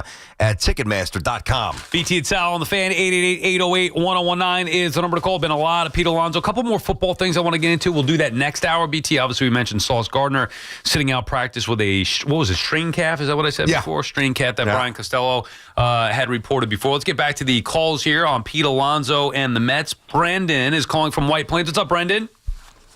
What's up, guys? How are you? Good. How you feeling? So, I just wanted to kind of chime in. Unfortunately, there's a little bit of an epidemic. It's PBDS. It's polar bear derangement syndrome, and I think Sal's recovered from it. But BT, you still seem pretty locked in on it. And like we know the reasons that this guy should stay: proven commodity, clutch in the playoffs, second to only Aaron Judge since 2019 in home runs, and yet you push back on callers and say, well, let me ask you a question. Have the Mets won a World Series with him? Like, how can that be the response? Well, I would ask hold you on. the same thing about Aaron Judge. Brent, hold on. I've only asked that once. I don't lean. If I leaned on that all the time, that would be idiotic. I mean, because Aaron Judge is one squat. So, no, that's what I'm saying. That's I know. what kind of got me triggered. Yep. Go ahead. Let it rip. Go ahead. No, that's kind of what I have to say. I just thought the pushback, and Judge is the reason I called. All right, so let me ask you this, though. Do you think I'm being unfair to Pete Alonso? I think in the past you've been tremendously unfair. I think you've moved the needle a little bit because of current circumstances. I think a lot of people last year were talking about throwing Mark Vientos at first base. How would that have worked out? I mean, I just can't stand the Brendan, Pete Alonso range. But it's not derangement, it's reality. Here's the thing that you have to understand. It's not just me or BT or caller calls up that rips Alonso. The Mets organization themselves tried to trade Pete Alonso. Maybe not tried to hey, let's just We don't know that. We don't know that. Do. No, I do know that. That's a fact. No, we don't. No. It's a fact that they tried to trade Pete Alonso. That he was available. That he was Just available. stating that. Yes. Brendan, come on. It's a fact. It's been reported for years. Years. I'm not a reporter. I'm just telling you.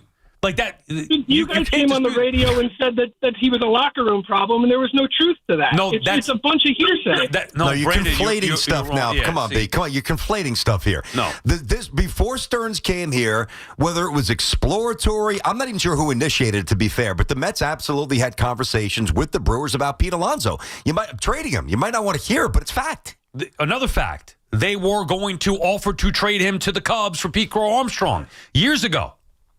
And the Cubs wouldn't even entertain the idea. Fact. Those are reported facts. Now, you want to bring in the clubhouse stuff. That was also blown out of proportion. I never said Pete Alonso is toxic and a problem in the clubhouse. What I said was, and I got this from as good a sources as you could possibly have, the Mets had an issue in the clubhouse. I said it first. The next day or so, it was reported that there were issues in the clubhouse. I never said it was Pete Alonso specifically, but he was a part of it. And at the time, I'm not saying he was part of the problem, he was a part of the clubhouse. At the time, he was one of the leaders in that clubhouse. The issues were with Verlander, Scherzer. That was what was reported afterward by the Post. And there was this thought around the league that the Mets were looked at as kind of a joke. This was after the 2022 collapse. I'm pretty sure this is the 2023 season. Who said that it's the laziest group of players he's ever been around? And he left the outfielder, right? Tommy Pham. Tommy Pham. So there were issues there. It got portrayed, and in part on our fault, not you or I, but digital, the way that it was sensationalized. I did use the word toxic. I never used the word toxic as it pertains to Pete Alonso. And that's the way that it was perceived, that it was toxic and Pete Alonso. So that is just complete BS and false nonsense. There were real clubhouse issues that the Mets had in 2023. And what I said was that I would have, and I stand by this, I would have changed the core. Remember, the core then was Lindor, Nimmo, Alonso, McNeil. I still believe that. I've been saying for years they got to trade McNeil. And I said earlier this season I would have traded Brandon Nimmo. Yeah. And I would be okay with Alonso walking if the Mets don't get the results that are expected. The difference is, this is all prior to this year, and even in this year I'd be okay with that scenario if the Mets don't make the playoffs, which I think that they're going to, and they'll be fine. But if they don't, then I'd be okay with it. The difference is, Pete Alonso has proven himself again this year after 2 down years. So there's a lot of it's not just all cut and dry. You said Pete's no good and you wanted to move on from Pete Alonso because of reason X. The Mets did themselves. Prior to that, it never even crossed my mind that the Mets would move on from Alonso. And then I heard that, I was like, what happened was, I'm going to tell you the truth. All right, good. I'm not going to reveal sources and all that stuff. Good. Prior to any of this stuff, I'm just thinking, like most other Met fans, this guy's going to be the greatest. I've said this. I said it on the air. This guy's going to be the greatest Met position player that ever lived. He's going to have all these records and all this stuff. Then I hear that they're floating him out there to potentially have him in trade talks. Mm-hmm. And now my reaction to that, instead of, ooh, for who, was, what? Trade Pete Alonso? Are you out of your freaking mind? How could that be the case? And then I start hearing reasons why.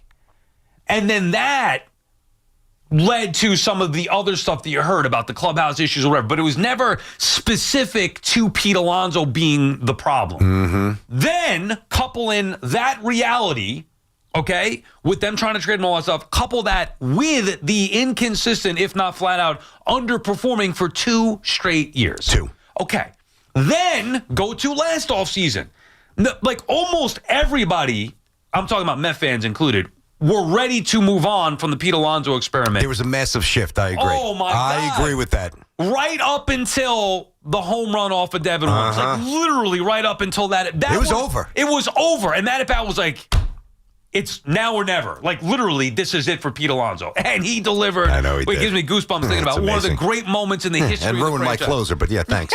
Go ahead. Ruined Devin Williams and so on. And then the rest has changed. Yep. Even with that, though, the offseason was still murky, where there was thought from the Mets themselves that Alonso was going to go elsewhere. So this is it's a long thing. It's not people not properly evaluating what Alonso is. You cannot dispute the power that he has put up. He is unquestioned one of the best power hitters in the sport since 2019. The question is, how much should you value that? And how could you possibly replace that? Where last year there were more options with Guerrero, with Vientos, those have fallen apart, and Pete Alonso has proven himself in a make-it-or-break-it year again. Yeah, listen, Sal, the conversations that we had, nobody was into this Alonso stuff before we were. And we got knocked around a lot for it. That's okay, we're big boys. We took the shots. We knew what we knew, and we just kept moving.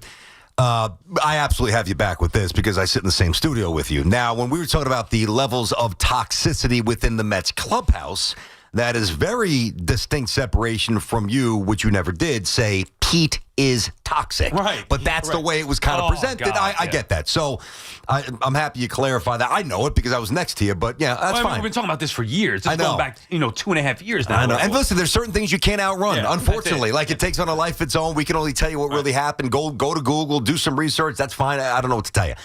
The other thing, though, before we get the update and get back to the calls here, Pete, to me, has really become one of the, and this is not hyperbolic, like I've thought about this, one of the most complex evaluations of any player in recent time.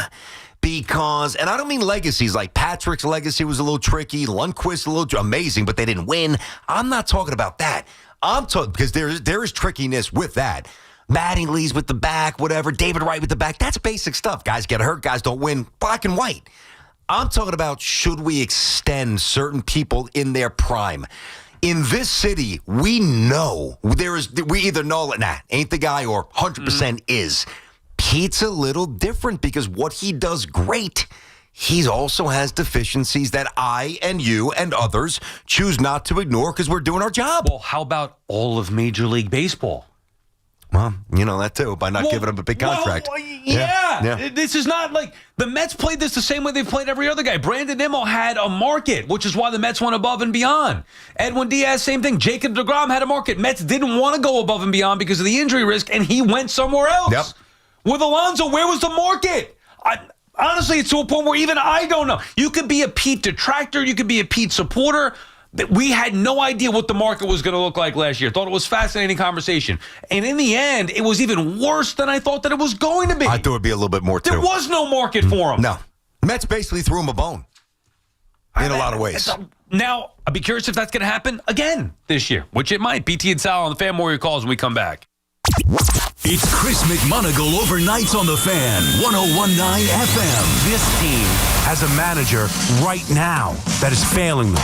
This team, this group, this year, Aaron Boone circa 2025. He's failing. Listen to CMAC on demand on Apple Podcasts, Spotify, or wherever you get your podcasts. The Fun in the Sun event is on at Nielsen Dodge. Your new Jeep, Chrysler, Dodge, or Ram is here with 0 down payment, 0% financing available, and the credit help you deserve. Now that's fun. Lease a new 2025 Jeep Grand Cherokee Altitude X 4x4, just $359 a month. Or lease a new 2025 Ram 1500 Bighorn Crew Cab 4x4, just $399 a month. Or choose from hundreds of quality certified pre-owned vehicles. You can get up to $1,500 over book value for any trade. On Route 10 in East Hanover. Online at NielsenDodge.com. A proud member of the Nielsen Auto Group. So, for super hot deals and fun savings, remember, fun is in the driver's seat. Make this the summer event. With approval term Jeep 24 Ram 42 months due at sign, Jeep 4654 Ram 4989 and tax tag 498 doc and DMV fees. Hey Yankees fans, come to Yankee Stadium on Thursday, August 21st when the Yankees host the Boston Red Sox for a very special Yankee Stadium giveaway. It's Seinfeld night and the first 18,000 guests receive a special George Costanza Sleeping Under His Desk bobblehead, courtesy of Delta Airlines. For tickets, log on to Yankees.com/tickets. Again, don't miss out on Seinfeld night and the George Costanza Sleeping Under His Desk bobblehead when the Yankees and Red Sox battle on Thursday, August 21st. Visit Yankees.com/tickets. Hey everyone, Boomer here. I had a tomahawk steak last night that was absolutely cooked to perfection. Now, you already know how it was done with the Chef IQ Sense, the wireless thermometer that eliminates under or overcooking your chicken, fish, or meat, whether you're cooking on a stovetop, oven, or grill. It is built to withstand extreme heat, and the app alerts you when to take the steaks off the grill and even when to flip them. Order the newly released 3rd generation Chef IQ Sense right now at chefiq.com and make sure to put the code word Boomer in for 15% off. You can't count on much these days, but you can always count on Sundays with the NFL on CBS and Paramount Plus. Watch your local NFL game live every Sunday this season, all the way through the AFC Championship game. Visit ParamountPlus.com/NFL to get started today. More BT and Sal coming up on the Odyssey, iHeartRadio, and TuneIn apps. You know that Big Bargain detergent jug is 80% water, right? It doesn't clean as well. 80% water? I thought I was getting a better deal because it's so big. If you want a better clean, Tide Pods are only 12% water. The rest is pure, concentrated cleaning ingredients. Oh, let me make an announcement. Attention shoppers, if you want a real deal, try Tide Pods. Stop paying for watered-down detergents. Pay for clean. If it's got to be clean, it's got to be Tide Pods. Water content based on the leading bargain liquid detergent. Oh no, stomach issues again? Stomach issues? Who are you? Your pancreas. I could be the real reason for your diarrhea, gas, bloating, stomach pain, or loose oily stools. I thought it was my stomach. People often do, but any of these symptoms could mean having a condition called exocrine pancreatic insufficiency, or EPI. With EPI, the pancreas doesn't release enough enzymes to break down food, but EPI is manageable. Use the symptom checker on identifyepi.com and speak with your doctor. That's identifyepi.com. Sponsored by AbbVie. If you have back-to-school shopping to do, then you should make Macy's your first stop. Because Macy's has back-to-school styles from brands like Nike and Jordan, must-have denim from Levi's and Good American, and now Macy's has Abercrombie Kids too. It's all in one place, all at great prices. And here's another reason to come in. If you're already at Macy's and you saved so much, you could stop by the fragrance counter and pick up something for yourself too. The best back-to-school styles are here now at Macy's. If you're 55 or older and into that whole saving money thing, T-Mobile has an exclusive phone and internet bundle just for you. Right now, get 2 unlimited phone lines plus 5G home internet for just $30 each per month with autopay, plus taxes and fees. And with 5G home internet, setup is easy with just one cord and no technician needed, which is great if you're also into that whole keeping it simple thing.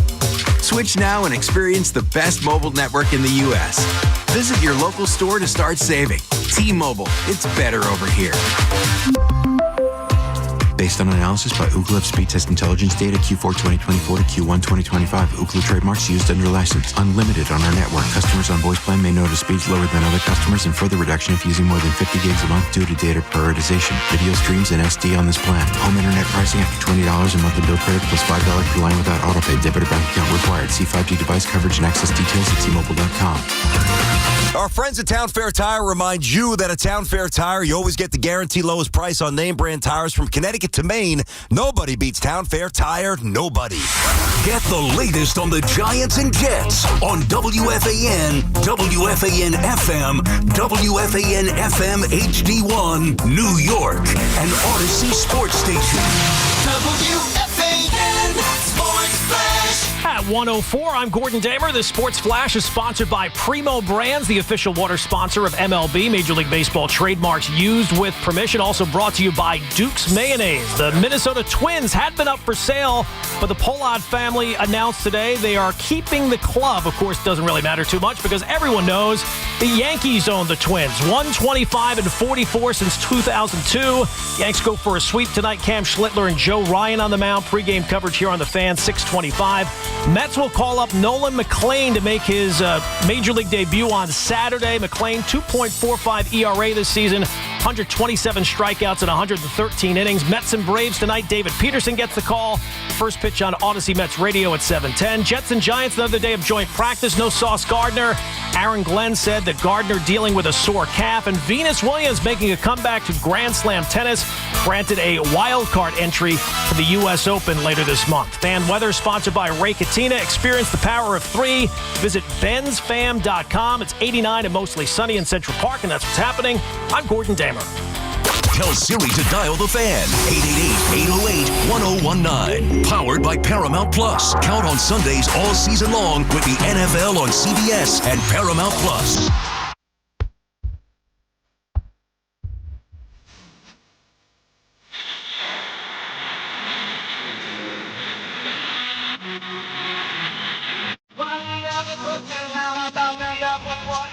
BT and Sal back on the Fan, the BT and Sal Show on the Fan, presented by your Tri-State Cadillac dealers. Cadillac, the official luxury vehicle of the New York Mets. Did you see your buddy Mad Dog? His take on the... Who's he ripping now? Well, Pete, really, basically, and the Mets. He just blowtorched them. I mean, he does that with everybody. Good God almighty. His energy is still amazing. All right, he just shredded everything about from tonight's pregame celebration and acknowledgement of Pete Alonso breaking Darryl's all-time franchise mark to, I think, Gary Cohen's call. Now, listen, I've always said, mechanically, I think Gary Cohen's phenomenal. Yeah. I've always said that. I'm not here to bash Gary Cohen. I've known him for years in terms of coming and going. Seton Hall, St. John's. Gary, how you doing? Always respect him. He's great. Yeah. He's a great play-by-play man.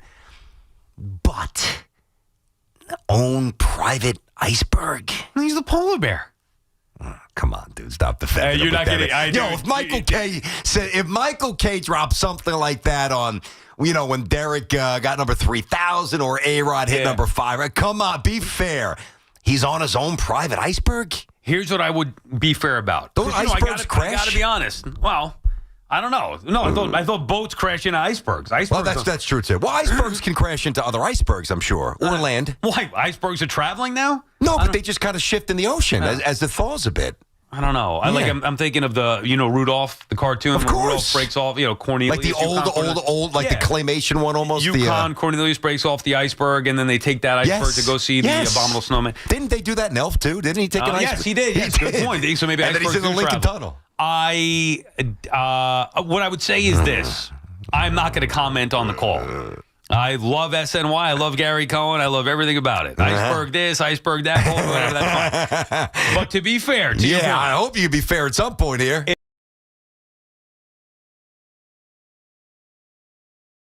If people really don't give a rat's ass about a company line, it's these two guys right here, you and I. Yeah. So, I'm not asking you to bash it. I'm not even bashing Gary Cohen, but his own private iceberg. Now, the other thing, too, is, now, I don't know if this, forget about Gary for a second. I didn't love the call, but who the hell am I to judge Gary Cohen? He's terrific. He's a Hall of Famer.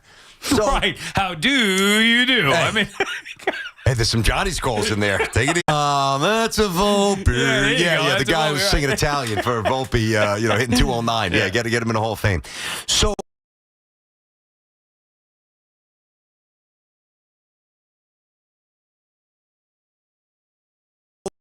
be organic and don't script it. And by the way, if you script it, that's fine. I don't have an issue. But that was definitely scripted by Gary. It sounded like that to me, but I have no idea. It could have just been, hey, he could think of it on the spur of the moment. Polar bear's on his own iceberg. I would think a lot of these guys, Nance has said that before, where the big call, when you anticipate knowing that a historic call is coming, there's at least some thought that goes into it. Kay, I think, has alluded to that as well. I forget which call specifically with him. He'd be an idiot not to give it some clowned everywhere. Back in the day, Lindsey Nelson or Phil Rizzuto make a mistake back in the day.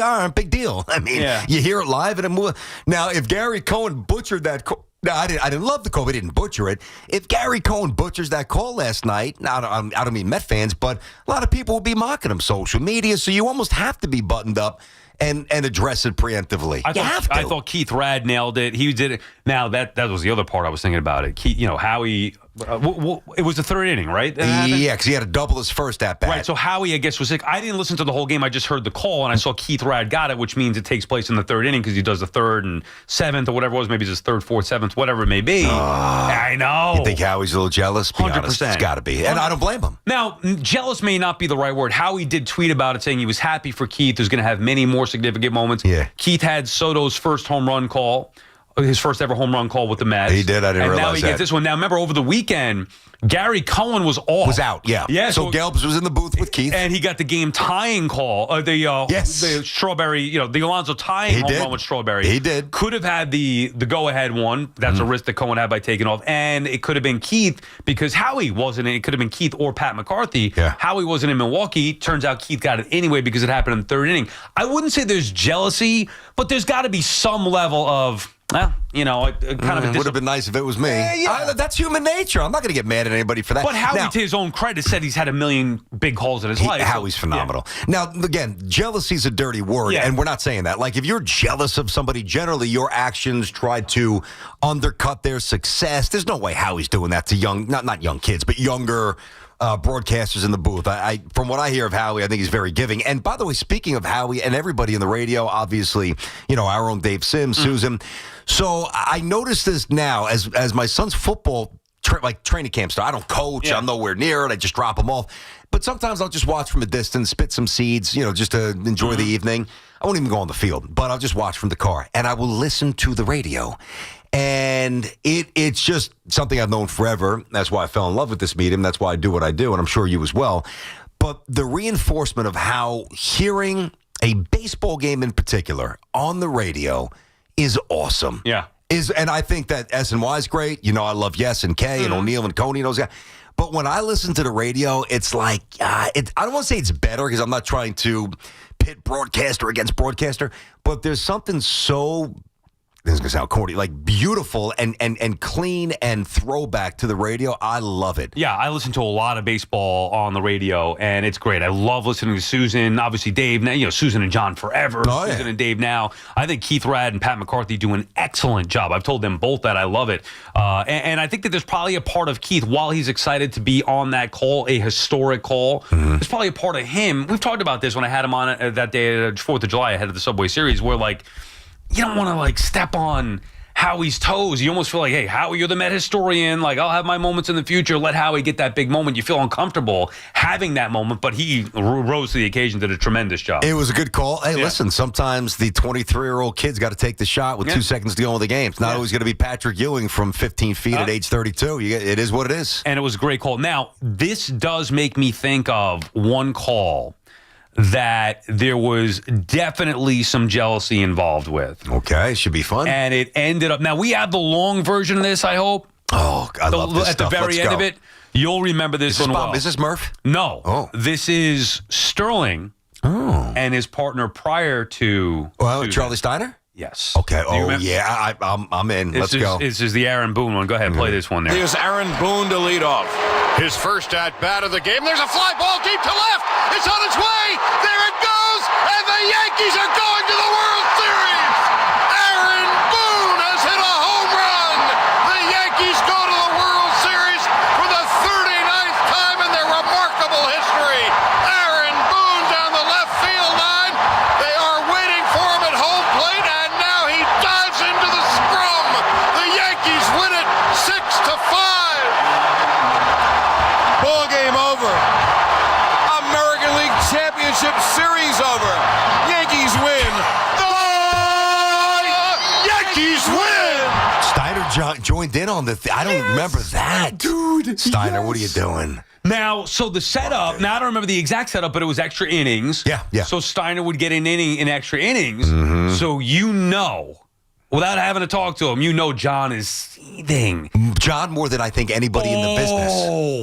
Oh, God. That Charlie got this incredible call. By the way, Boone gets hurt there because, all due respect to Charlie Steiner, who's a great broadcaster, he's not John Sterling on the Yankee call. If I'm Boone and I hit that historic home run, I want John Sterling on the call. For sure. Anyway, so Sterling probably just dying inside, having to watch this happen, and Charlie Steiner calling it, and then Sterling takes over to get the Yankees win in. I know. And Steiner joins him with the Yankees.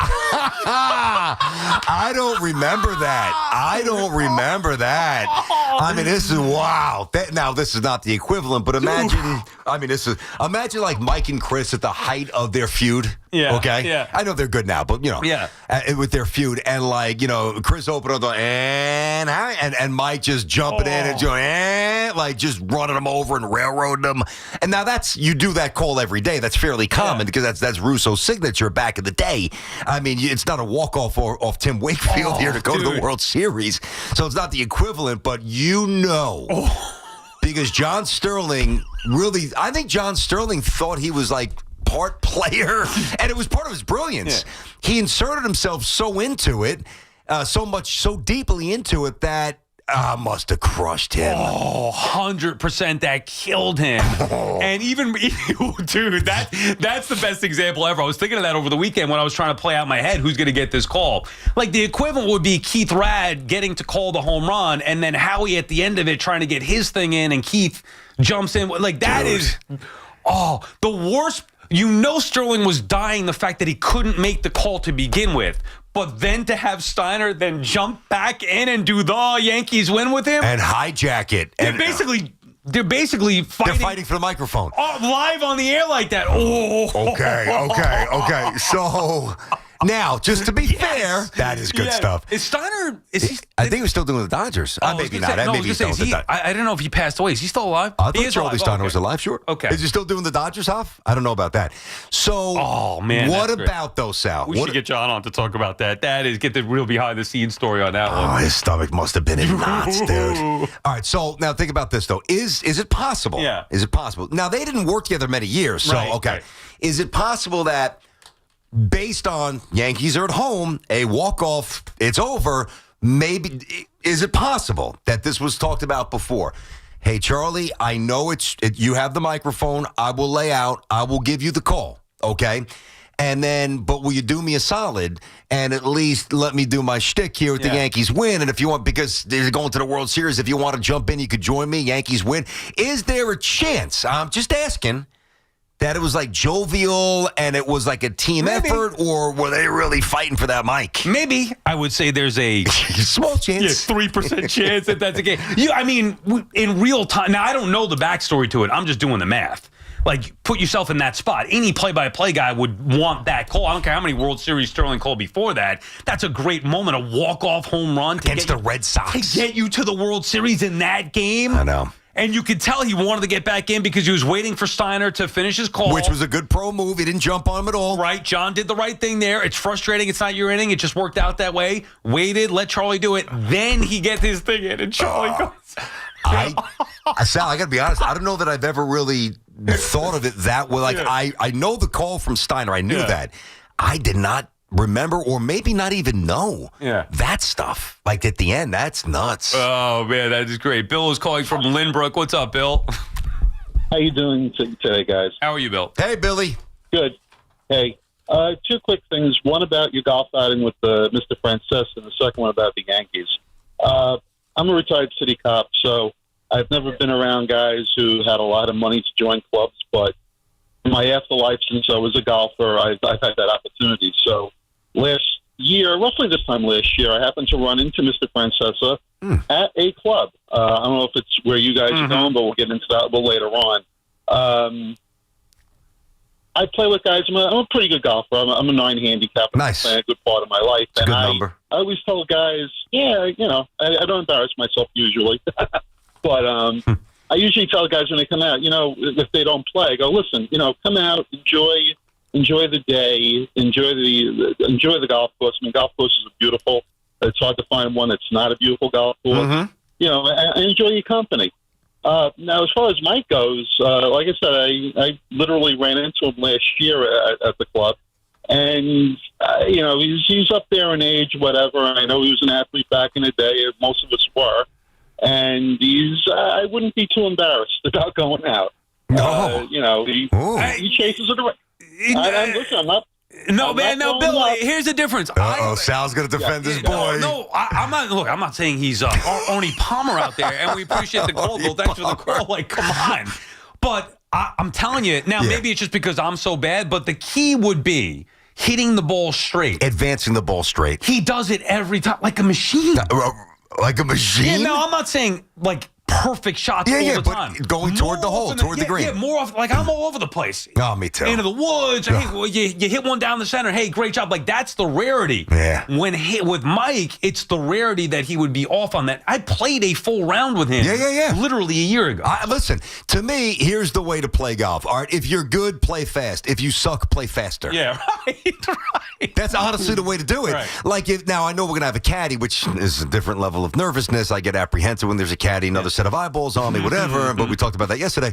But like when you don't have a caddy, because the caddy will go find our loose balls here. When you don't have a caddy, I give it the quick cursory look. Nope, don't see it. Drop right here. Good foot wedge. Prop it up. Let's move. Right. You know, if I hit 2 on the ground, I'll meet you on the green, boys. I got if I'm not driving the car, or even if I am, hey, I got my putter, got my wedge C up there. Let's go. We're going to get along together there because I basically do the same thing. I'm going to hit it. Yeah, I roll them up there. That's fine. I don't even care. I'll meet you at the next tee box. 100%. Who's riding with each other?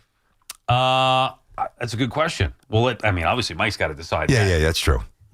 Cater to the big guy. Last year it was me and Mike, and JJ and Jerry rode together. Okay. I don't know. Listen, I really like JJ, so if it's me and him, it's cool. I would it's assume, a good foursome, dude. I'm looking forward. I would assume it's me and you, but maybe we get a little time in the car with Mike. Well, how about this? How about you and I ride for 9 if Mike is okay with this? I would like to get in the car with Mike for a couple of holes for sure. Well, talk about you. Right. So right, Vince. Hey, Mike, what's it like to work with a nut job that you want nothing to do with on the air? You got any advice for this? For me to deal with this idiot? Help me out, Mike. You've known him for 25 years. The BT and Sal on the Fan, 888-808-1019.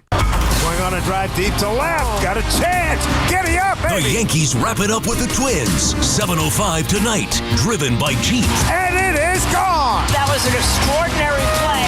Susan Waldman and Dave Sims call all the play-by-play on the home of Yankees baseball. The Fan. 101.9 FM and always live on the free Odyssey app. I'm Midday, here to help you beat the books for the BetMGM network. Tonight we're going to the WNBA and taking the Las Vegas Aces laying 2.5 against the New York Liberty. The Aces have won 4 in a row, and 3-time MVP Asia Wilson has been on fire. She's averaging 29 points over her last 3 games. There's always added motivation when the Aces and Liberty square off. I'm taking the Aces laying 2.5. I'm Midday from the BetMGM network. Bet smarter and beat the books. Download the BetMGM app today. Please gamble responsibly. Now that I'm a dad, I can't stop thinking about what would happen to my kids if something happened to me, like losing the house or not affording college. Yeah, that used to keep me up at night too. It's why I finally got life insurance from Ethos. It's 100% online. No medical exams, just a few health questions. I got $2 million in coverage for around $2 a day. I never realized it was that simple. Get your free quote at ethos.com/game. That's ethos.com/game. Rates may vary. Bill monthly. Sample rate 10-year term life policy for a 35-year-old healthy non-smoking male. This is the Duke's country song. It's a song about the best mail. It has a yellow lid, and its full name is Duke's Mayonnaise. Get Duke's Mayo in store. It's got twang. Make every mile unforgettable in a Mercedes-Benz from Mercedes-Benz of Edison. Their expert team will help you find the perfect fit with flexible lease and finance options that make driving luxury easier than ever. Mercedes-Benz of Edison, your destination for luxury driving. Before you begin your road trip, ask yourself, do you really need 5 full suitcases? With the new 2026 Kia Sportage X Pro's class-leading cargo space, you'll have room for what you need. Find out more at your local Kia dealer today. Keep the adventure going. Kia, movement that inspires. Call 800-3334-KIA for details. Always drive safely and obey all traffic laws. Comparisons based on second row legroom and cargo space behind second row seats in the subcompact SUV class according to Kia segmentation as of June 2025. Run or walk with Giants legends. The Giants Foundation will host a 5K race and kids run presented by Quest on Sunday, October 26th at 9 a.m. at MetLife Stadium. Net proceeds will benefit the Giants Foundation. All participants will receive a commemorative t-shirt, and after the race, stay for a post-race festival with appearances by Giants legends and a live DJ. Register now at giants.com/5K. The Giants Foundation is a 501c3 nonprofit corporation. Town Fair Tire is Connecticut's largest name brand discount tire dealer. We give you the guaranteed lowest prices on all name brand tires and honor all manufacturers' rebates. We even honor our competitors' rebates. With over 100 stores from Connecticut through New England and an inventory of over 600,000 tires, you'll always get the right tire at the guaranteed lowest price. Nobody beats Town Fair Tire. Nobody! Name brands at discount prices. Town Fair Tire. When you travel well, your KLM Royal Dutch Airlines ticket takes you to more than just your destination.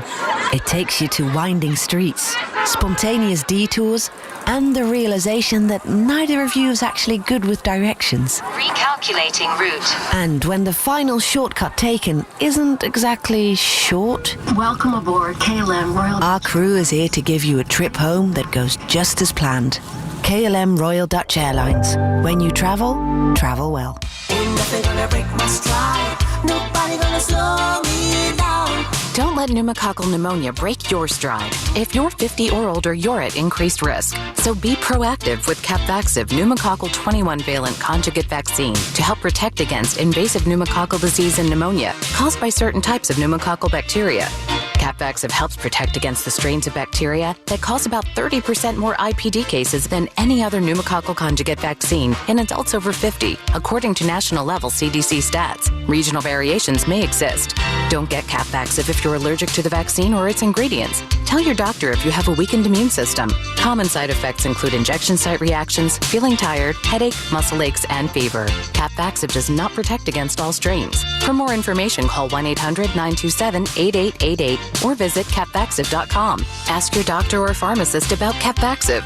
Need help paying for your Merck vaccine? Visit merckhelps.com. Sponsored by Merck. Ready to score the biggest deal in breakfast? It's waiting for you at Dunkin'. Dunkin' is serving up the ultimate $5 meal deal. Get one premium hot or iced coffee and any two delicious wake-up wrap sandwiches for just $5. Whether you're fueling up for a big day or keeping it casual, this deal has you covered. A smooth, bold Dunkin' coffee paired with two warm, tasty wake-up wraps? Now that's what we call a big deal. Excludes espresso and cold brew beverages. Modifications may be an additional charge. Participation may vary. Limited time offer cannot be combined with offers. Exclusion and terms apply. This August, Route 22 Toyota is closing out the season with end of summer savings. Flip your current car into a brand new Toyota with available zero-down leases on the area's largest selection of new Toyota models. Qualified buyers can score 0% APR financing for up to 72 months on select new Toyotas. Huge savings over the life of your loan. And if you're shopping pre-owned, Route 22 Toyota has all the makes and models of used cars starting under $10,000. Get them while they last. End of summer savings at Route 22 Toyota in Hillside, New Jersey. Listen weekdays from 1 to 2 on The Fan for the call of the day with BT and Sal, brought to you by Wind Creek Bethlehem. Gambling problem? Call 1-800-GAMBLER. Get the scuttlebutt on your favorite team, The Fan, on the Odyssey, iHeart, and TuneIn apps. BT and Sal back on The Fan. We'll get back to the calls here in just a second, but we were talking about it before with the historic home run from Pete Alonso, and Keith Rad was on the call, and Gary Cohen, a trip down memory lane to some historic calls that John Sterling had. Obviously, the one with the Aaron Boone walk-off home run where Charlie Steiner was on the call as well. So we were talking about it and trying to figure out what was going on there. Why not just get the man himself on, John Sterling? John, welcome to BT and Sal. How you doing? Well, I'm doing fine. And Sal, for you, I see you on the SNY Met pregame, and let me tell you, you're adorable. And Brandon, it's nice to be on with you. How you doing, Whatever John? you want, fellas. John, you are the man, first of all. It makes me very happy. Thank you for the kind words. We miss you. We love you. So we were talking about this specific call in 2003 and how, unfortunately, for all of us, and maybe yourself included, Charlie Steiner had that inning with the Aaron Boone home run, and then you were getting the Yankees win, series over, the Yankees win, and then Charlie jumped in there. Can you give us some insight how that went down? Did he jump in without your permission? How was that? Well, he turned and said to me, I always wanted to do that. I didn't mind, but it's funny. People knew it because the Yankees president, Randy Levine, said to me a couple of days, how about Charlie? Anyway, I didn't. I have been working straight for 65 years. And so I've done a lot of good things, done bad things, and I'm sorry I didn't have the Boone home run. If you want a little more on that, Aaron Boone came to me and said, I wanted you to make the call. Would you make a call for me? And I did. Wow, you just recorded something. That is phenomenal. And he just said, what, forget about Steiner? Who cares about him? Yeah, he jumped in and he just said to me, I always wanted to do that. That's okay. I'll tell you about calls. Tino Martinez worked with me on a game in Tampa, his hometown, and Susan was off on a Jewish holiday. And it was a very tight game. And the Yankees won, 1-0, 2-1 in Tampa. And so at the end of the game, I did my nonsense, Yankees win, boo. And he was so snowed, and he told Susan, I've always wanted him to see him do that. He did it right in front of me. Well, that was before the Sterling cam. That was before the Sterling cam. So Tino got to see it up close. I mean, John, so a moment like that, right? And we asked the question because, with Alonso's home run, not the magnitude of a home run to go to the World Series, but a different level of importance. How much of that is scripted? Well, not for me. Nothing in my life is. I live life by the seat of my pants, and I broadcast completely by the seat of my pants. I thought the Aaron Judge home run was a pretty big home run when he hit his 62nd of the year. And I can't think of another bigger home run, but I thought that was pretty good, the 62nd. Were you nervous? Like, obviously in a good way, ready, but like a little nervous? Hey, I got to make sure I nail this? No, the only thing is I wanted the ball to be out. There were two fences. It's true. In left field, you're right. There were two fences in Texas, like most of the new ballparks, so the fans don't reach over. So the Judge home run, although it only went in the first couple of rows, it had to go over between two fences. Anyway, you do it and you hope for the best. I'll tell you how great that moment was, because we got off the air at the end of the inning for the spots, and who do you think called me? Susan. And she said, "Oh, that was great. Oh, that was great." So it made me feel good right away. And then the guy who's running Yes Now, I wish I could remember his name at this moment, but he was there on the road, and he took me out of my booth and played it. I could see it, because as you said, there was the Sterling cam. And you have to ignore that. You don't really want to be, on camera all the time. And so I ignore it. That's what I do. Have you listened to your former partner, Susan, with Dave Sims this year?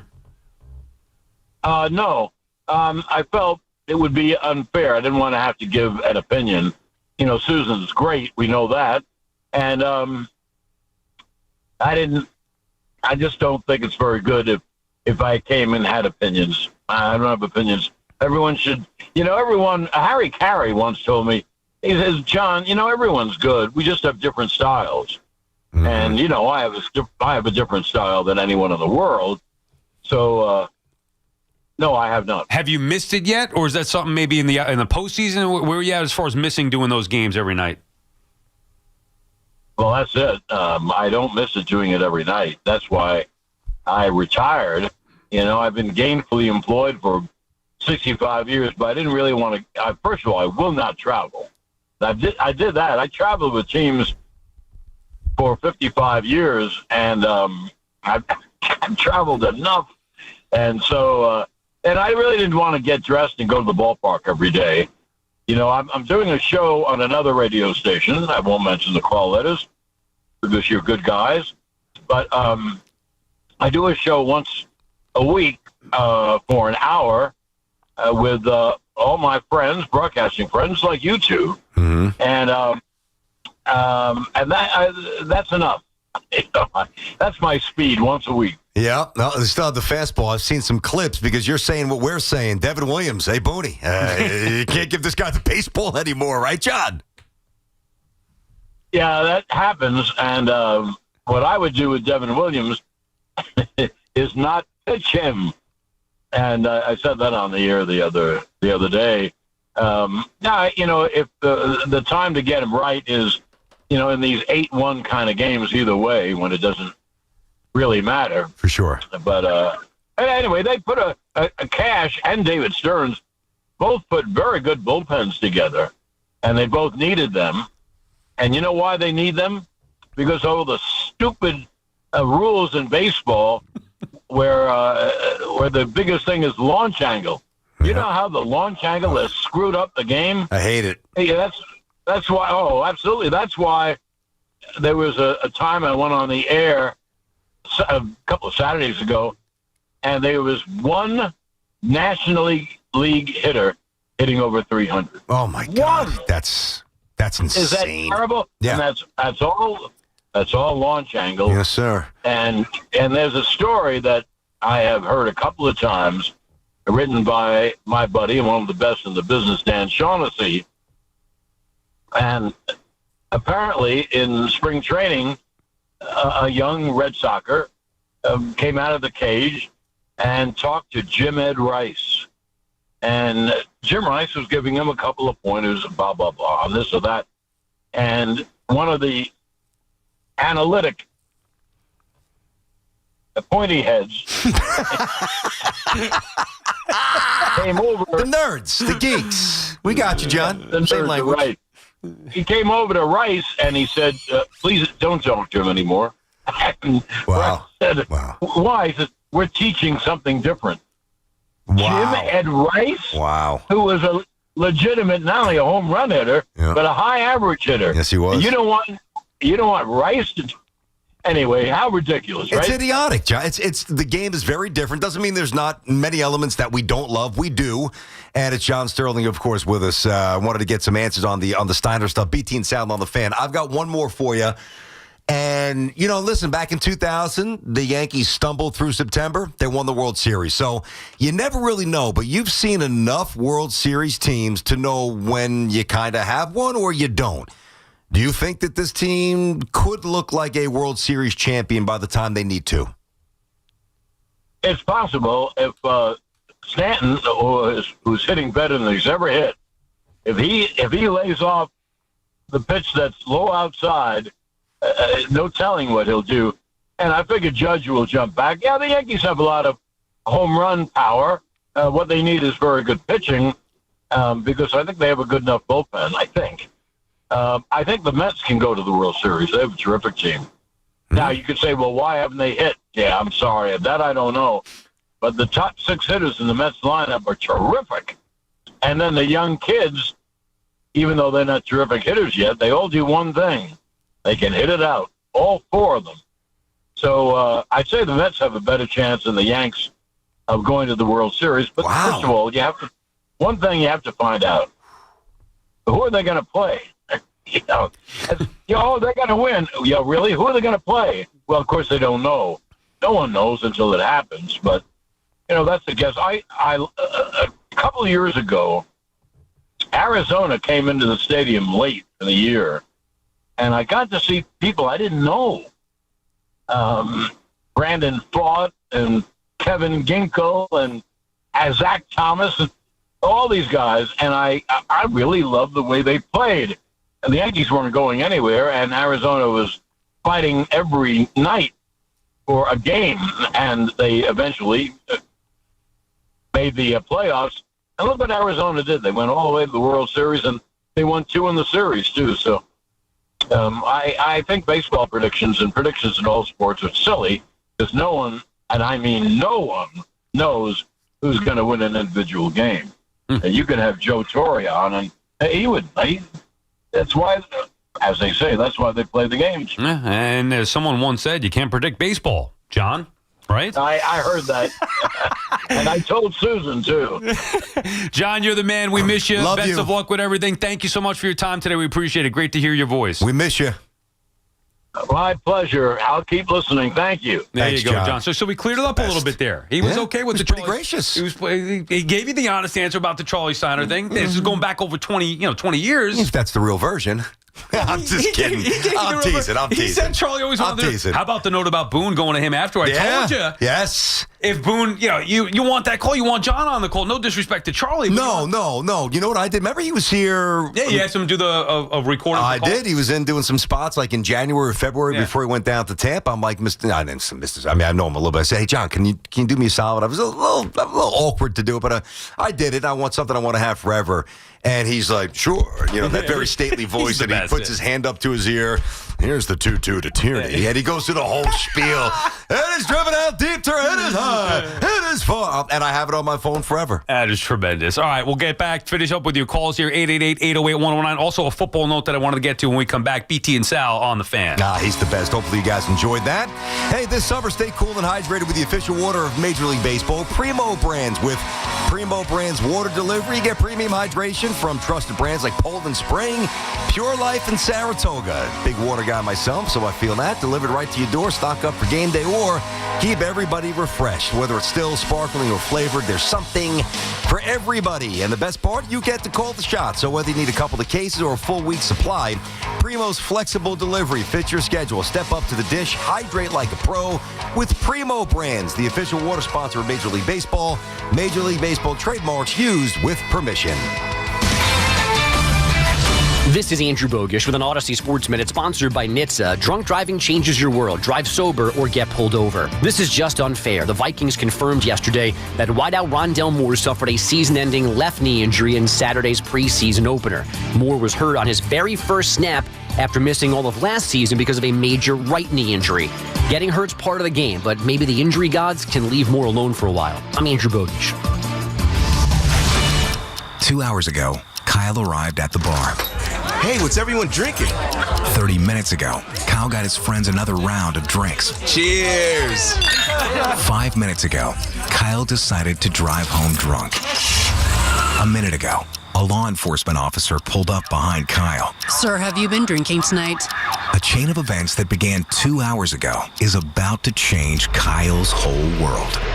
Drive sober or get pulled over. Paid for by NHTSA. If Old Spice Deep Sea Super Hydration Body Wash were music, what would it sound like?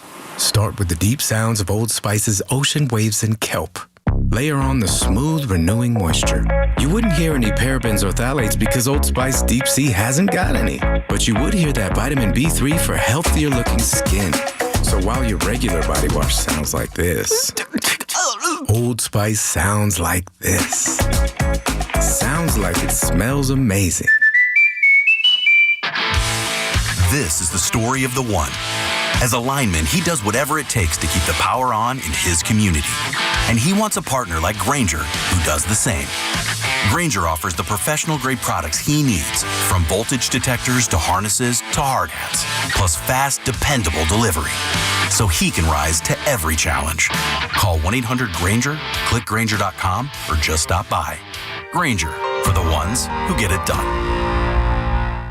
Vita, hot head, let's bring the nail gun over here. Jose stands tall atop his sustainable flooring company. Totally. It's renewable and moisture resistant, but we have several green options too. Or we got some beautiful reclaimed oak. But floored by his success, he needs to hire more installers. I need Indeed. Indeed you do. When you sponsor a job on Indeed, it's easier for talented candidates to find it, which makes it easier for you to hire them. Visit Indeed.com/credit and get $75 towards your first sponsored job. Terms and conditions apply. Some things are hard to commit to, like learning how to surf or saving for a family vacation. But one commitment that's easy, switching to Fios Home Internet with a 5-year price lock guarantee. That means 5 great summers of fast, reliable internet at the same low price. All with the Fios 1 gig internet plan. Plus no hidden fees or equipment charges. Call 1-833-VERIZON to switch today. Price guarantee applies to base monthly rate only for new and existing My Home customers. Hey Yankees fans, come out to Yankee Stadium on Friday, September 5th, when the Yankees host the Toronto Blue Jays, and be ready to receive the Yankees promotional giveaway. It's Austin Wells football jersey night. The first 18,000 guests will receive an Austin Wells football jersey, presented by Bank of America. For tickets, log on to Yankees.com/tickets. Again, don't miss the Yankees and Blue Jays for Austin Wells football jersey night on Friday, September 5th. Visit Yankees.com/tickets today. 4 distinct all-electric Cadillacs. Some drive them for performance. Others drive them for the range. And some drive them because it's the only way to make an entrance. 3 different ways to turn every drive into an occasion. Whatever your reason, there's never been a better time to say, let's take the Cadillac. The all-electric Cadillac family of vehicles. Escalade IQ, Vistic, Optic, and Lyric. Visit your Tri-State Cadillac dealer today. Hey everyone, Boomer here. I had a tomahawk steak last night that was absolutely cooked to perfection. Now, you already know how it was done. With the Chef IQ Sense, the wireless thermometer that eliminates under or overcooking your chicken, fish, or meat, whether you're cooking on a stovetop, oven, or grill. It is built to withstand extreme heat, and the app alerts you when to take the steaks off the grill and even when to flip them. Order the newly released 3rd generation Chef IQ Sense right now at chefiq.com and make sure to put the code word Boomer in for 50 15% off. You still have 40 million plus vehicles globally that are driving around with a potential ticking time bomb, a grenade in either their steering wheel or their dashboard. When we look to what injuries may have transpired from a defective airbag, we generally see loss of vision in an eye, or we see facial lacerations. We also see hearing loss. Unfortunately, we started seeing death after death after death. When that passenger airbag exploded, it basically degloved his entire face. He lost his nose, he lost his right eye. The type of catastrophic injuries that one is more accustomed to seeing in a Hollywood movie, not something from a device in an automobile that's supposed to protect you. Morgan & Morgan has a national reach in terms of handling and prosecuting cases, notwithstanding the team of lawyers that we have collected that focus only on product liability day in and day out. Morgan & Morgan. Visit us at badairbags.com for an office near you. Prior results do not guarantee a similar outcome. Febreze. It's a classic odor tale. You fried fish for dinner, cleaned up, but the smell is still in the house. And the neighbors are coming over for game night. They're on their way. And then you spray Febreze Air Mist. Febreze Air starts working instantly to fight even your toughest odors, so you go from fish to fresh like that. Now all you have to worry about is Pam cheating at charades. Breathe happy, Febreze. La la la la la. Back to school is on the brain. That means new notebooks, pencils, new everything. And while the kids are getting ready to get book smart, it's time for you to save smart with Straight Talk Wireless. Switch now and get a free Moto G 2025 with 5G when you activate select plans. Now that's a smart call. Get Straight Talk covered by Verizon's 5G network. Available at straighttalk.com and Walmart. Offer valid through 10/19/25. Taxes and fees apply. Purchase of gold unlimited plan or higher required for offer. Must activate the plan in store at Walmart. Cannot be combined with other offers. New York sports is more than a game. It's a lifestyle.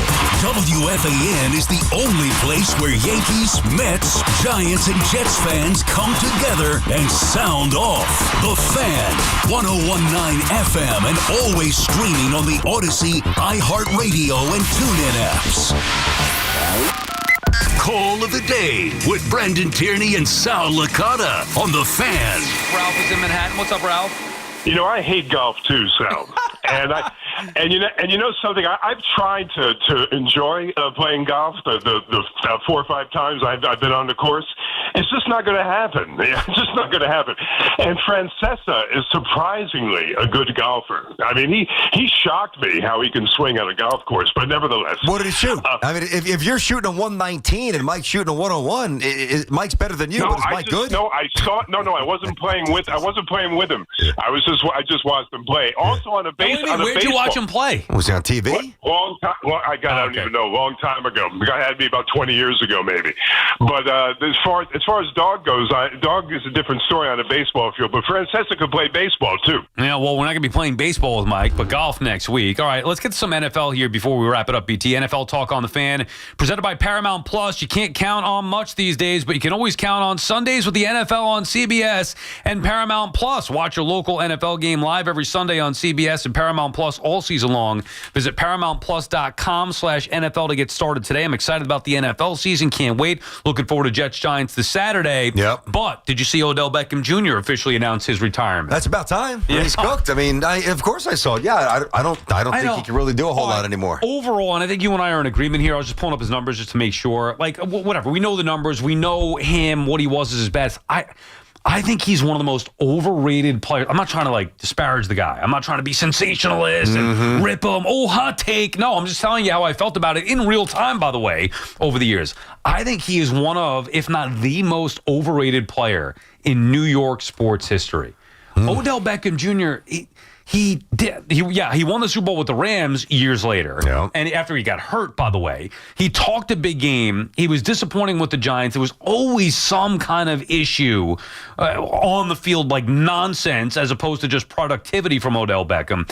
I don't know, man. To me, he never lived up to the ultimate hype that was really formulated after one spectacular catch down the sideline against the Cowboys with that one-handed grab. Very unique New York legacy. He won't be as revered as a player I'm about to mention, but I don't know, is it that dissimilar if you're old enough from Bernard King?